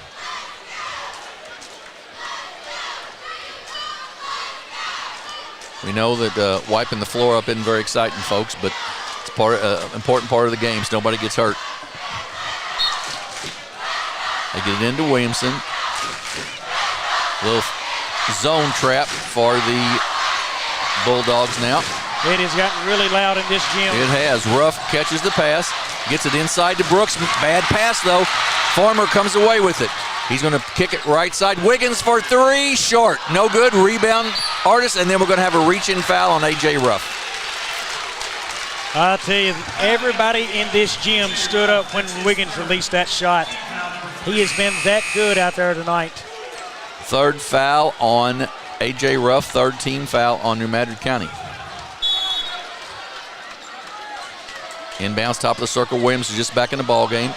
May have got by at the walk there. Down the baseline, McCray up and good.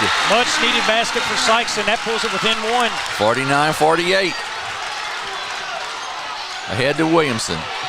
He gets through the double team. He drives to the basket. He's going to be fouled by they're going to get PJ. They're going to get PJ on the block. If that had been Dontrez, that would have been bad. Yep, you're right. It's the third one on Farmer as opposed to the fourth one on Williams. B.J. Williamson will shoot 2 free throws here. Chance to extend the New Madrid County lead. I'm going to say Greg Caulfield has lost several hairs tonight over there. I would say. And he still has more than me. Williamson good. BJ with the free throw, have a second.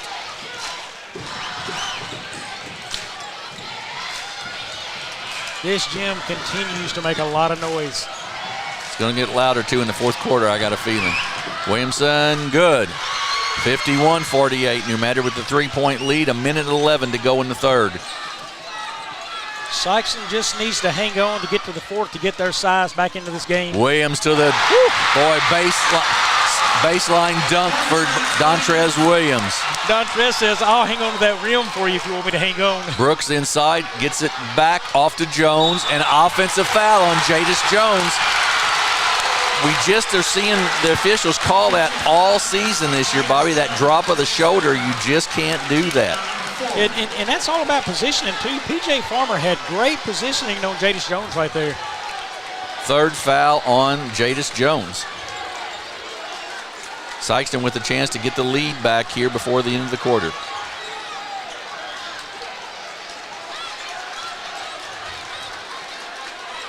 Well, these what championship games are all about right here. Absolutely. This is fun. Absolutely. We would like a little less perspiration on the floor, but the game has been fantastic. Farmer with the basketball for the Bulldogs. 1 point lead for New Madrid County. Farmer guarded by Ruff. Now to McCray. To Williams. Jones has got 3 fouls. He can hardly get a fourth. Williams' shot's no good, taken down by Cranford. That's a nice tip right there, but Brooks to get that to ball Williams. out there. And he's going to be fouled by Tristan Wiggins, and that'll send Jadis Jones to the line to shoot 2 free throws here with 28.6 seconds left. I'll tell you, Raymond Brooks did a nice job. He couldn't grab the ball, so he just tipped that right to Cranford on the rebound. Second foul on Wiggins, and Jones will shoot 2 free throws. First one is good. 52-50, New Madrid County with a 2-point lead. 28.6 seconds to go here in the third quarter.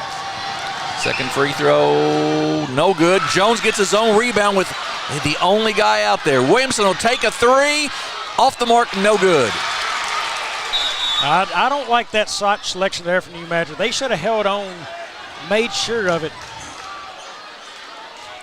You know, the one losing all the hair, I think, is Dontrez Jenkins because he has none left, and he seems really intense over there. Yeah, we'll see what the – so inadvertent whistle, I believe, and Sikeston will get the basketball. Yeah, I'm with you, Bobby. I don't think that 3 was what you wanted right there.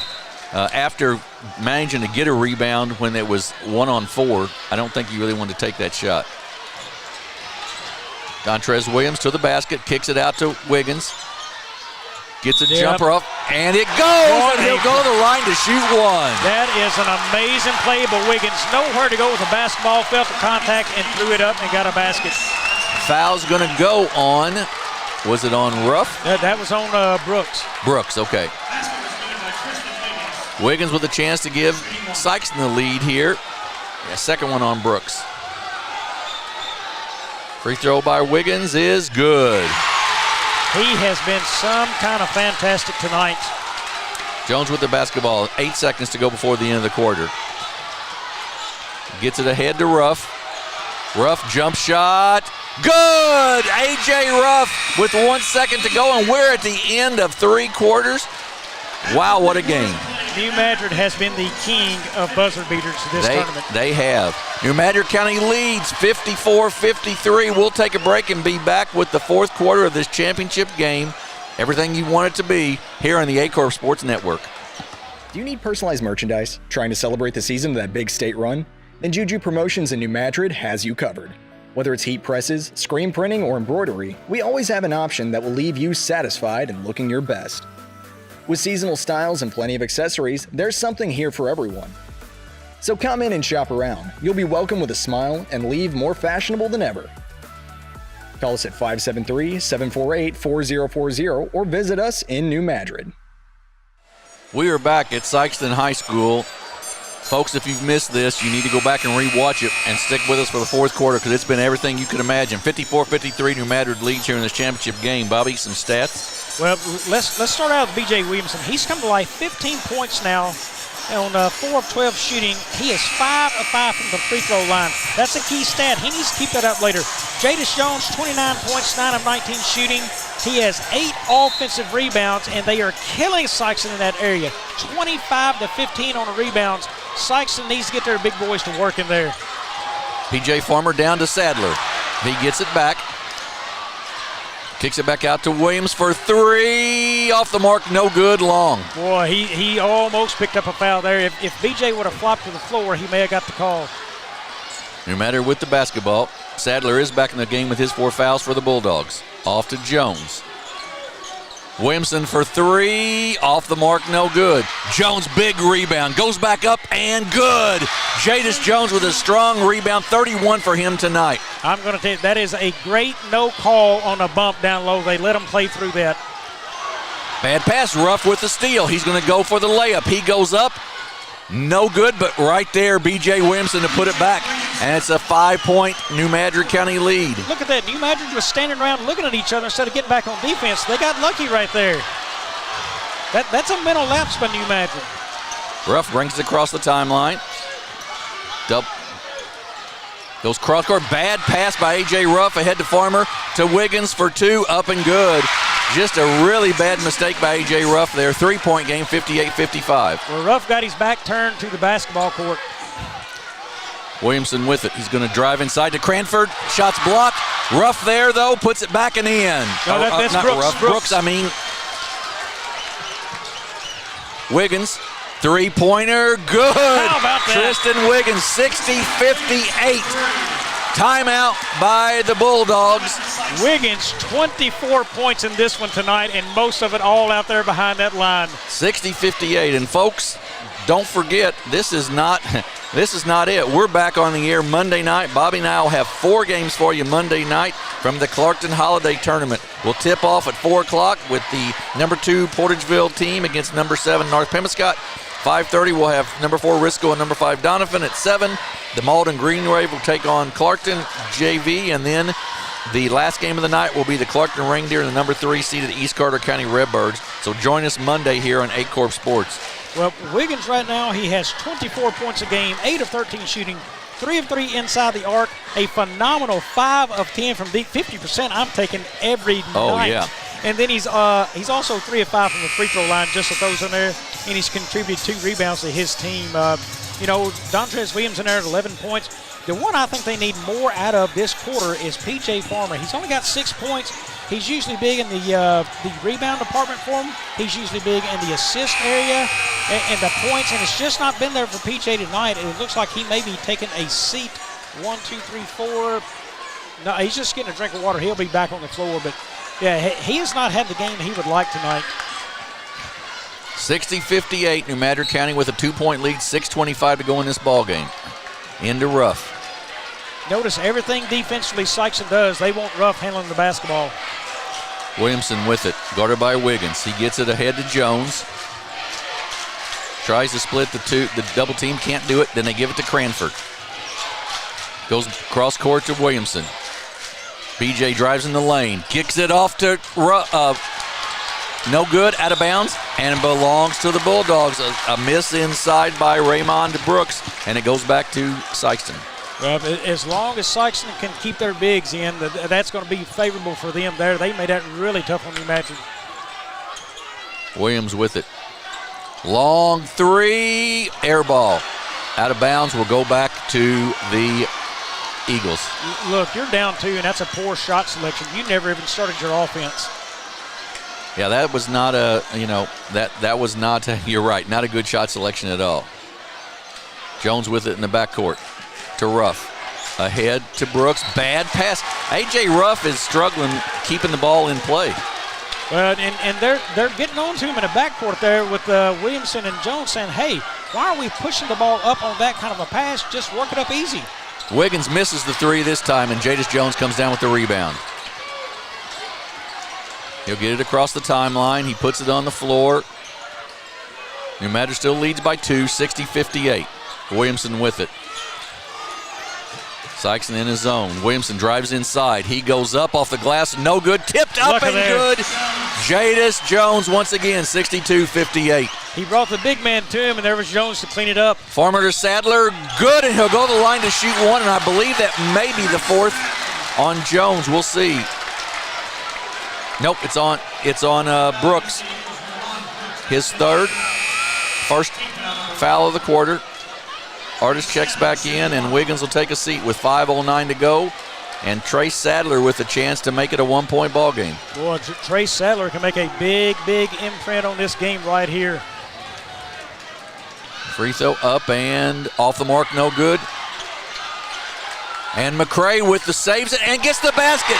Spin move, and we're tied at 62. Great play by LaQuarian McCray. He just turned back into that play for the basket. Williamson with it. He'll take the three. Good! B.J. Williamson. Ahead to Sadler on the baseline. Kicks it out to Williams. He's got an open lane, and it's knocked away by Jones. He'll come up the floor with it. He's got Williams on his back. Jadis Jones, great play. Ruff in trouble, and then we're going to have a foul, and A.J. Ruff is bailed out there with the foul. I'm going to tell you, New Madrid was looking for a lifeline and got it. Artis is third, team foul number 1. Wiggins to check back in for the Bulldogs. And Dontrez Williams to take a seat. 4:29 to go. New Madrid by 3, 65-62.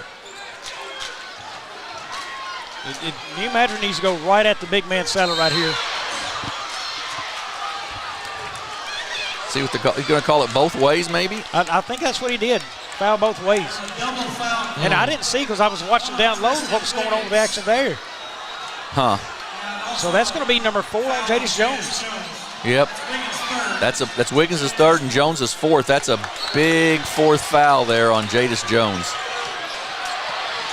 Williamson for 3. Long, no good. Long rebound off of the hands of the Bulldogs, and a go back to New Madrid County. Boy, New Madrid got away with that right there. That was a ill-advised long 3, and then off the hands of Sikeston. Out top to Williamson.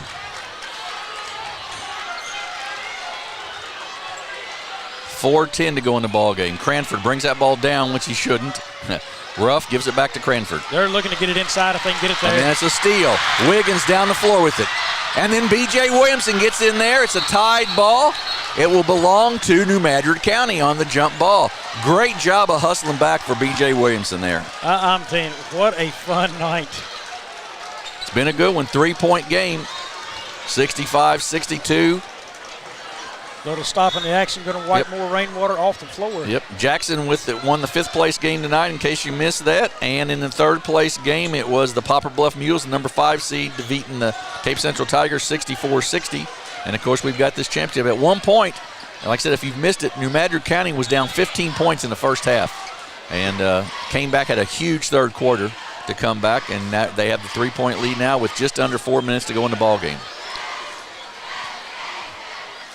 The one thing that can't happen for Notre Dame, Bobby, is for Jadis Jones to pick up his 5th foul. Yeah, that would be a killer for him. Ruff with the basketball. Gets double team, breaks through it, kicks it inside. Oh, great play by P.J. Farmer, and a foul on Cranford. Yep, he got behind him right there. Every time the ball touches A.J. Ruff's hands, Sikeston attacks like a pack of wolves on him. They know he's undersized, and it's going to be tough to get a pass off. Anything lobbed over the top, Sikeston feels like they've got a chance to get to. Absolutely right. 3rd foul on Cranford, 3rd team foul on New Madrid County.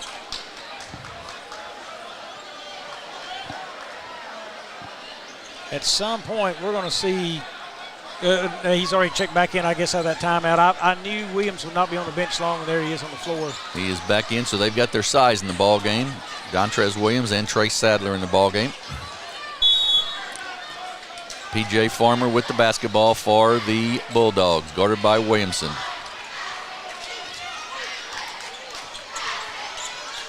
Drives right around him. Spin move inside, goes up. Shot's no good, tipped again. Saved by Jones, and then Sadler comes away with it. It's loose on the floor, and Williamson comes out of there with it. And he's going to be foul. Absolutely, that's going to be a foul on either McCray or Farmer, one of the two. It is a foul. I was looking to see if they called a timeout over there for New Madrid. No, they got the foul. That's on McCray, his second, team foul number 3 on the Bulldogs.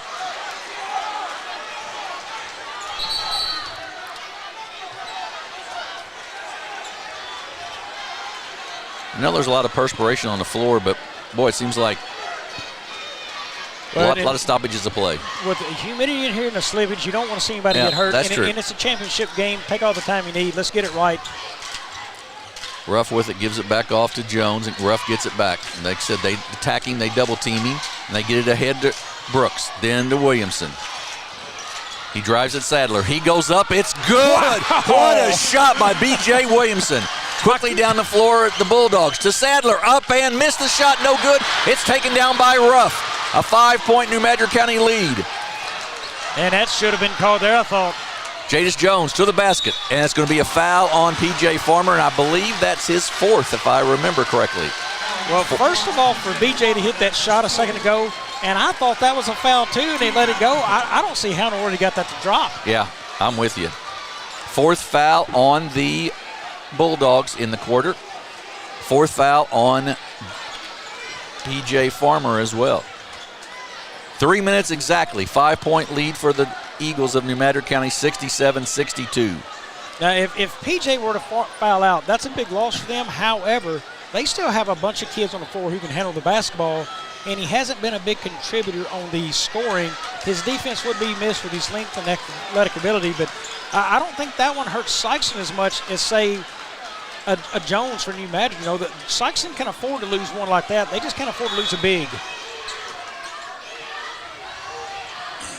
They throw it up.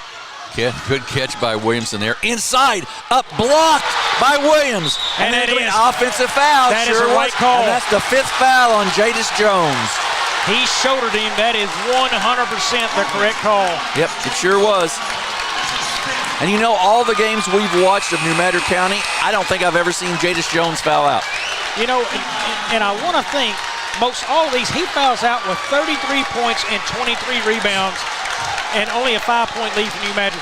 I think every single one of those has been his left shoulder digging into the defender, Jim, on all these. Pretty much. At least 4 of them were. I believe that's right.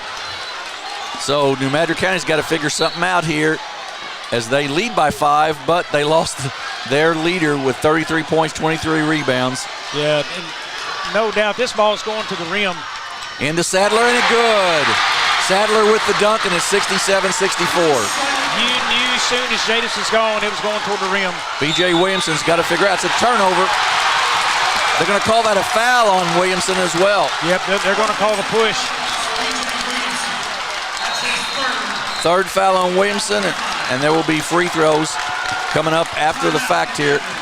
New Madrid County calls a timeout. It's a 3-point game. New Madrid County 67, Sikeston 64. We'll keep it here for just a minute. What have we got there in the way of stats, Mr. Alford? I mean, you know, Jadis fouls out, 33 points, 23 rebounds. The next closest rebounder to Jadis is 5 with B.J. Williamson. Look, I mean, New Madrid's got a 3-point lead, and they got to figure out a way to hold on to it, but this game may be good as over with that being out of the game now for them. B.J. Williamson, 22 points on that side of things. Raymond Brooks, 6, Ruff, 2, and Cranford, 4. Wiggins right now the big man, 24 points on the night for Sikeston. Williams has 11. Artis has 2. Sadler with 4. P.J. Farmer with 6. Kobe Thomas, 6. Applewhite, 2. That rounds out the scoring, but, you know, the rebounding now hurt. Look, New Madrid murdered them, 39-19 at this point in the game, and all that doesn't matter at this point. Right. It's a new ball game because your rebounds is sitting over there watching. Yeah, that's exactly right. It's a dangerous, dangerous place for New Madrid to be right now. Their only chance is Raymond Brooks steps up, and I believe he has 3 fouls, so he's going to have to be tremendous here in these last 2.5 minutes. Ty Williams in the ball game for New Madrid County. And there will be no icing because Sikeston will come out and guard the basketball. Bad pass over the top, and that out of bounds, and it'll belong to Sikeston, I believe, from the Sikeston crowd's reaction. Yeah, right there, you know, hindsight, go be a blocker right there. Just block Sikeston out of the way of it. Farmer gives it off to Wiggins. 2:30 and counting here in the ball game, 67-64.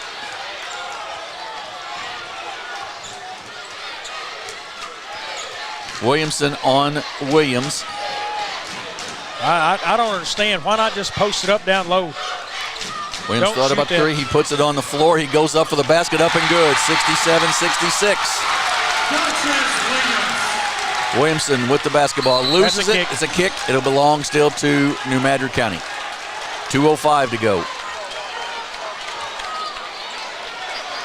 New Madrid doesn't have that calming effect on the floor either like Jadis Jones is. Well, they don't have a big man who can reach up above anything else and get the job done. Ruff with a good catch there. He's going to go all the way to the basket, and Cranford's going to be called for an offensive foul, and that's a good call. That's a good call. Well, Cranford has to hold his position. Instead, his feet are moving right there. That's why it's going to be the blocking foul on Cranford. Right. All he had to do is stand still and stick his butt out there and make it hard for Sadler to get around. Right, and he's big enough that would have worked. You're exactly right. He just shouldn't have moved the feet. Sikeston with a chance to take the lead. Farmer turns the ball over there. And it goes back to New Madrid County with 1:58 to go. I don't know why New Madrid or why Sikeston wanted to put themselves in that spot anyway. Look, spread the floor, any kind of pressure comes, kick it off to another guard. New Madrid can't come out and guard that tightly to everybody on the floor because of the size difference. Williamson gets it into Ruff. He's guarded by McCray. McCray's all over him. Loses it and he fouls him. And Williamson and Ruff will shoot 2 free throws. Ruff is generally a great free throw shooter. That's where he made his money last year for New Madrid. Jadis Jones over on that bench coaching, man. A.J. Ruff will shoot free throws. Third foul on McCray.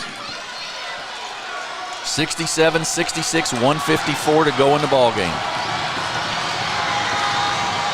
A lot of noise in here. Ruff's free throw, long, no good. He'll have a second one.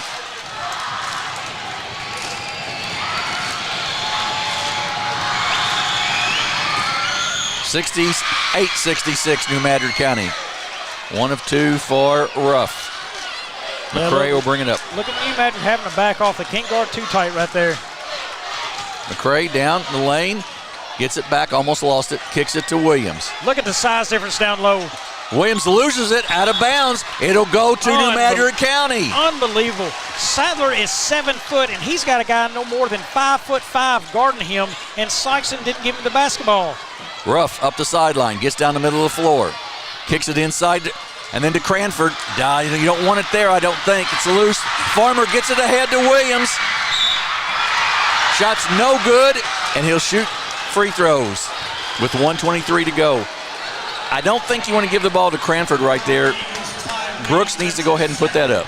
Yeah, and go up strong. You're right there on top of that guy trying to force him in something. Look, you've got a basketball. Go be a grown man and try to go up and get the foul called on you, put it in a hole, whichever one. You've got to go up and take that shot. Ty Williams, good foul, though, in his case on this end. But Dontrez Williams makes the free throw. 68-67. 1:23 to go. Can New Madrid figure out a way to hold on? Will Sikeston come back here and they tie it at 68. Williamson with the basketball, guarded by Williams. Up the floor with it. BJ loses it, gets it back, and then loses out of bounds. And it'll belong to Sikeston. And you just can't do that. And a double technical. So he just gone lost for his the mind. night. He's gone for the night. He had done so well tonight about staying within himself, and then draws a double technical on that. Would have been his 5th foul anyhow. Not really ejected, but either way he'd have been done. He'll have to go to the locker room. And that will send Dontrez Williams to shoot 4 free throws, I believe, right? Yeah, they've got that, and boy, that is now money in the bank for Sikeston. 6 technicals we've seen in this game. Williams free throw, no good. And you remember that was a point during my pregame. Right. Is him staying within his head and not letting those kind of things affect his game. Right, exactly right. Second one, good. Sikeston leads 69-68. Minute 15 to go in the ball game.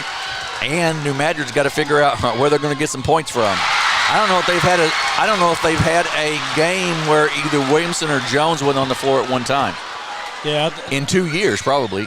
First game I've ever seen Jones foul out. And me too. He may have done it before, but first one I've seen. And I mean, at this point right here, you know, you're in a really, really tough spot for New Madrid. Where do the points come from? You've got really one ball handler left in the game now with A.J. Ruff. This is almost impossible territory for New Madrid to come out of. Yeah, I'm not sure who can score for him. You're exactly right. Yeah, well, Williamson exits 22 points, but you know, in the scorebooks, who they have Raymond Brooks, he scored. Ruff's got some, Cranford, but they're the only guys, and just not much going there or attempts to shoot the basketball. Well, and they also have to get a stop because Sikeston has the basketball now, so they have to somehow try to get a stop and then get down and score. 70-68, 1:15 to go in the ball game. You hate to see it determined by technicals like that, but you also got to be able to control yourself enough to not have that happen, you know. 70-68, 1:15 to go in the ball game. Sikeston with the basketball.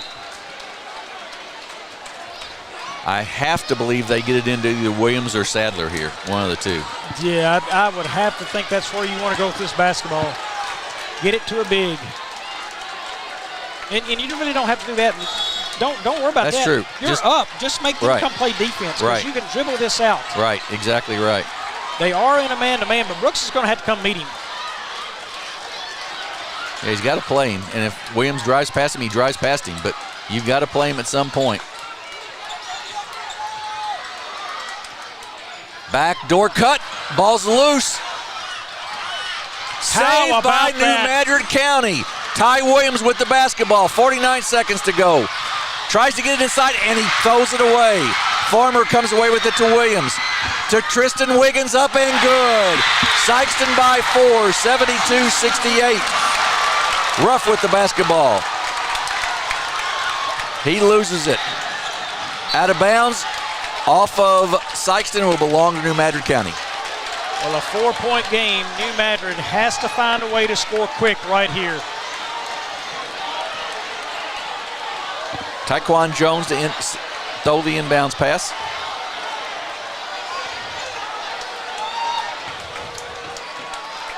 Good man over there on him, Wiggins. Smart basketball player. He knows the importance of trying to deflect a pass right here.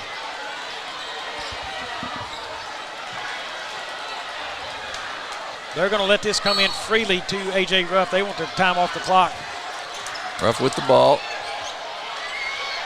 Cranford with it. Somebody's got to get a shot off. Cranford's going to try. He does. It is good. Marvion Cranford with 2, and it's 72-70. 19.9 ticks to go. Anybody in this gym having fun yet? Wow, I'm telling you. It's not, it's not over yet, folks. That's for sure. Well, your two best players out of this basketball game in Williamson and Jones, and yet New Madrid finds themselves hanging around. Unfortunately, New Madrid doesn't want to go to overtime in this situation either because, without Williamson and Jones, that's going to be a tough ask as well. And I'm guessing you're probably going to see Wiggins maybe inbound this. They could bring it to Williams, but Williams' size, I would want him on the floor catching a pass right here. Sadler would no doubt be under the goal and waiting there, but my best guess is, get the ball to him, maybe try to get it to Farmer there, but you want size inbounding this basketball or somebody with a high intellect doing that. Right. Safe passes right here. Right, and the New Madrid County, both teams shooting free throws rest away. 20.6 seconds on the clock. They put a little more time on. 72-70. Just to recap, no timeouts left for New Madrid County, 1 for Sikeston. So if Sikeston can't get the ball inbounds for some reason, they can call a timeout. Dontrez Williams will inbounds. I know what I was going to say. Dontrez Williams and Trey Sadler are doing a nice job of not fouling out of this ball game, too. Yes, they have. They've stayed in the game. Inbounds to Farmer. He's double teamed there. Kicks it off to Wiggins. Tough catch, but he makes it. Still in the backcourt. Then he gets it across to Williams, and Wiggins to go to the line to shoot 2. And I would have preferred probably anybody else to shoot the basketball if I was New Madrid County except for Wiggins. Yeah, Wiggins has been dynamite. He'll shoot 2 free throws. 13.1 seconds left. Foul went on Ty Williams, his third.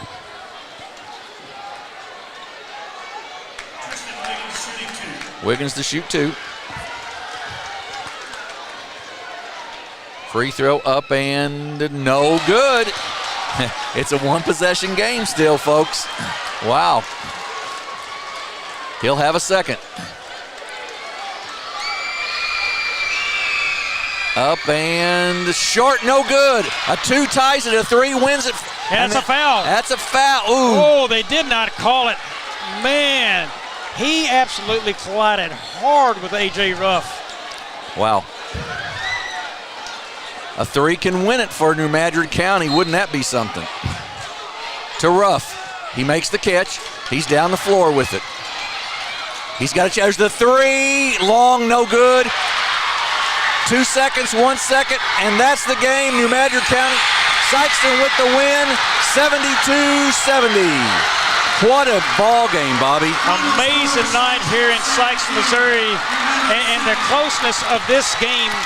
I guarantee you, most people would have said Sikeston by 20 or more the way they have played basketball all season long. A lot of credit goes to the New Madrid Eagles and what they've done tonight. Absolutely but hey, right. Sikeston comes out on top. They earned it. They had a big lead. They had to fight back again once they got down. Come back and winning this game. What a job. So 72-70 the final in this a classic basketball game. Let's go through some stats. Yeah, first we'll go for New Madrid County. It is B.J. Winston in the game, 22 points on 7 of 19 shooting. He was 4 of 12 inside the arc, 3 of 7 from beyond it, and 5 of 5 from the free throw line with 5 rebounds. Jadis Jones, 33 points in the game, 11 of 22 shooting. It's all inside the arc. 11 of 17 from the free throw line, only 65% there. That's a big number for them that could have been improved to make a difference here. Also, he had 13 offensive boards, 10 defensive boards, 23 rebounds in the game to lead all players in that department. Also, Raymond Brooks, 6 points. A.J. Ruff, 3 points, 6 points in the game from Marvion Cranford. As a team, they scored 70 points, 25 of 60 shooting from the floor at 42%. 22 of 51 inside the arc at 43%. 3 of 9 from deep for 33%. 17 of 24, 71% from the free throw line. 18 offensive boards, 21 defensive boards, and put an absolute whipping on Sikeston tonight. 39 rebounds. Sikeston will only have 19 as we'll go through their team stats. It was Tristan Wiggins. Man, you talking about a star of tonight's game. Tristan Wiggins, 28 points on 10 of 16 shooting. He is 5 of 5 inside the arc, 5 of 11 outside of it, and 3 of 7 from the free throw line. Dontrez Williams, 17 points in the game on 6 of 18 shooting. Chris Artis, 2 points. Trace Sadler had 4 points. It was Kobe Thomas with 6. Jaquan Applewhite with 2. LaCron McCray with 9 points. PJ Farmer 6 on only 2 of 10 shooting. A tough night shooting the basketball for him. And as a team, they had 74 points. I guess they did count. We had it here. So yeah, I don't think they did count it right. Wiggins does not count, so bring him back to 26 in the game. Right. So on the night, 27 of 62 shooting from the floor at 44%. 20 of 36 inside the arc at 56%. 7 of 26 from deep. Not a bad night, not a great night, but not a bad night. 27% there.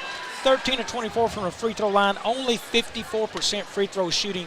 That's another thing that kept this game closer. They just didn't shoot it well from the line as a problem in the first half and in the second. 6 offensive rebounds, 13 defensive, a total of 19. Again, you know, New Madrid plays so well in this game, did a lot of great things, but at the end of the day, Sikeston closed this out. They got the big guys in trouble. They made Jones go to the side. He didn't want to go, tucking the shoulder, fouling out. What a night here in Sikeston, Missouri. Sure was. Sikeston with the 72-70 wins. They are the SEMO Conference champions this year. And we want to remind everybody we'll be on the air Monday night at 4 p.m. from Clarkton for the Clarkton Holiday Tournament. We're back to small schools this week, folks. I think you'll enjoy it. Make sure you join us at 4 o'clock. We'll have 4 games for you on Monday. I want to thank all of our A-Corp staff, Josh and well, I can't name them all. I won't even try. But all the staff has been here all week, done a great job for us. We appreciate that. Glad for all you all that viewed with us. We're going to take a 30-second break, and then Joe Northern will give us a little more analysis and breakdown. You have been watching the SEMO Conference Tournament with the Sikeston Bulldogs as champions here on A-Corp Sports.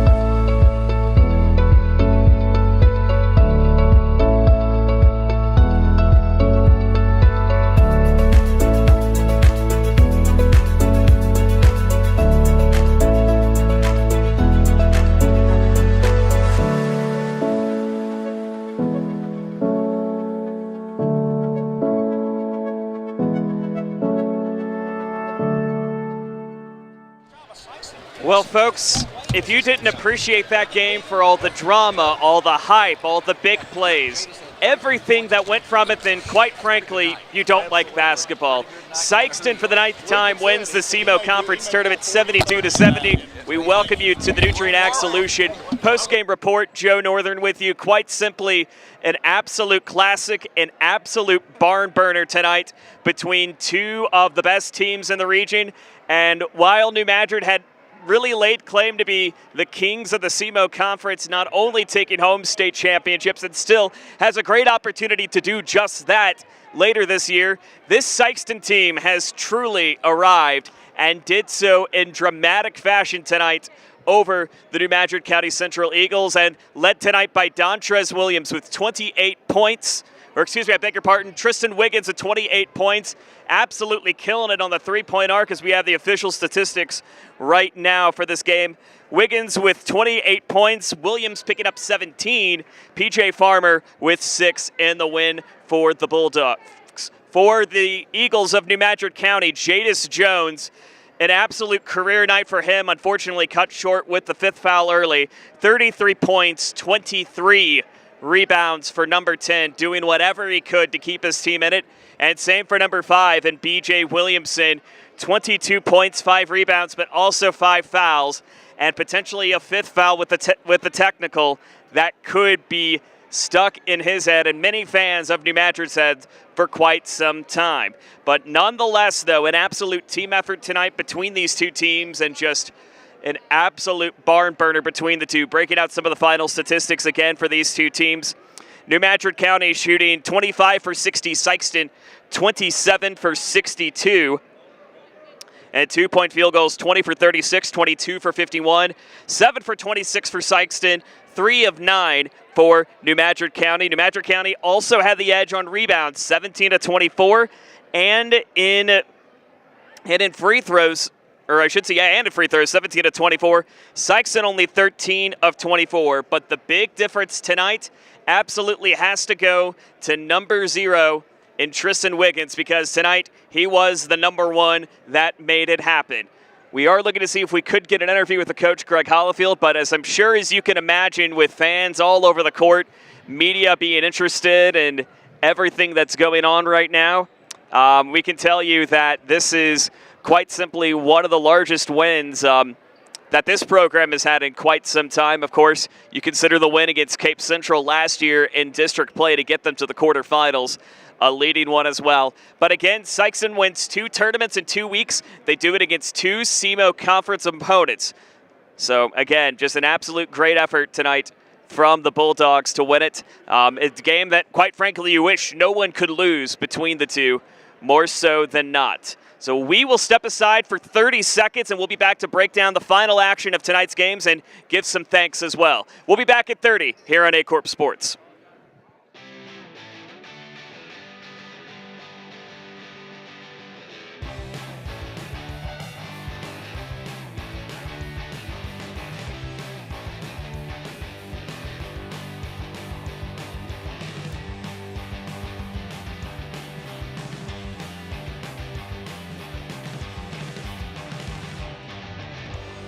Just remember, if Ultramorland is not on the back of your vehicle, you paid too much.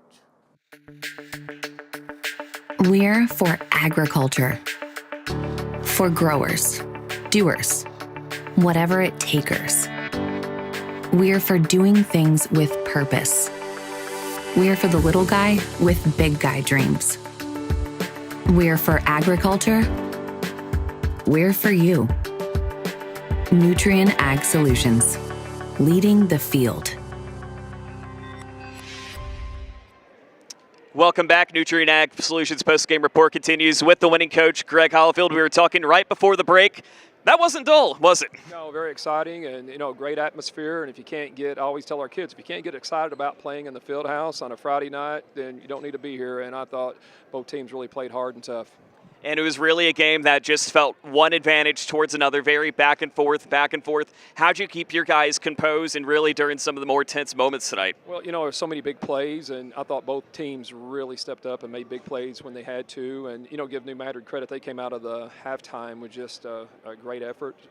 The most important part of a basketball game is the first 3 minutes of the third quarter. And, to those guys' credit, they came out and really competed, played tough, played hard. And, we had a lull there, and we have to eliminate that. So, of course, you now take this in 2 wins, 2 tournament wins in the week. Obviously, resting up before some conference play kicks off next week. Message to your guys looking forward after, the intense week that you've had so far. Well, enjoy this, but we have to work harder. We have to get better, and I will give them the weekend off. We'll go to work Monday and try to do so, especially on the offensive end and even, all facets. We got to get better. Coach, thank you for the time. Congratulations on the win. Yeah, thank you.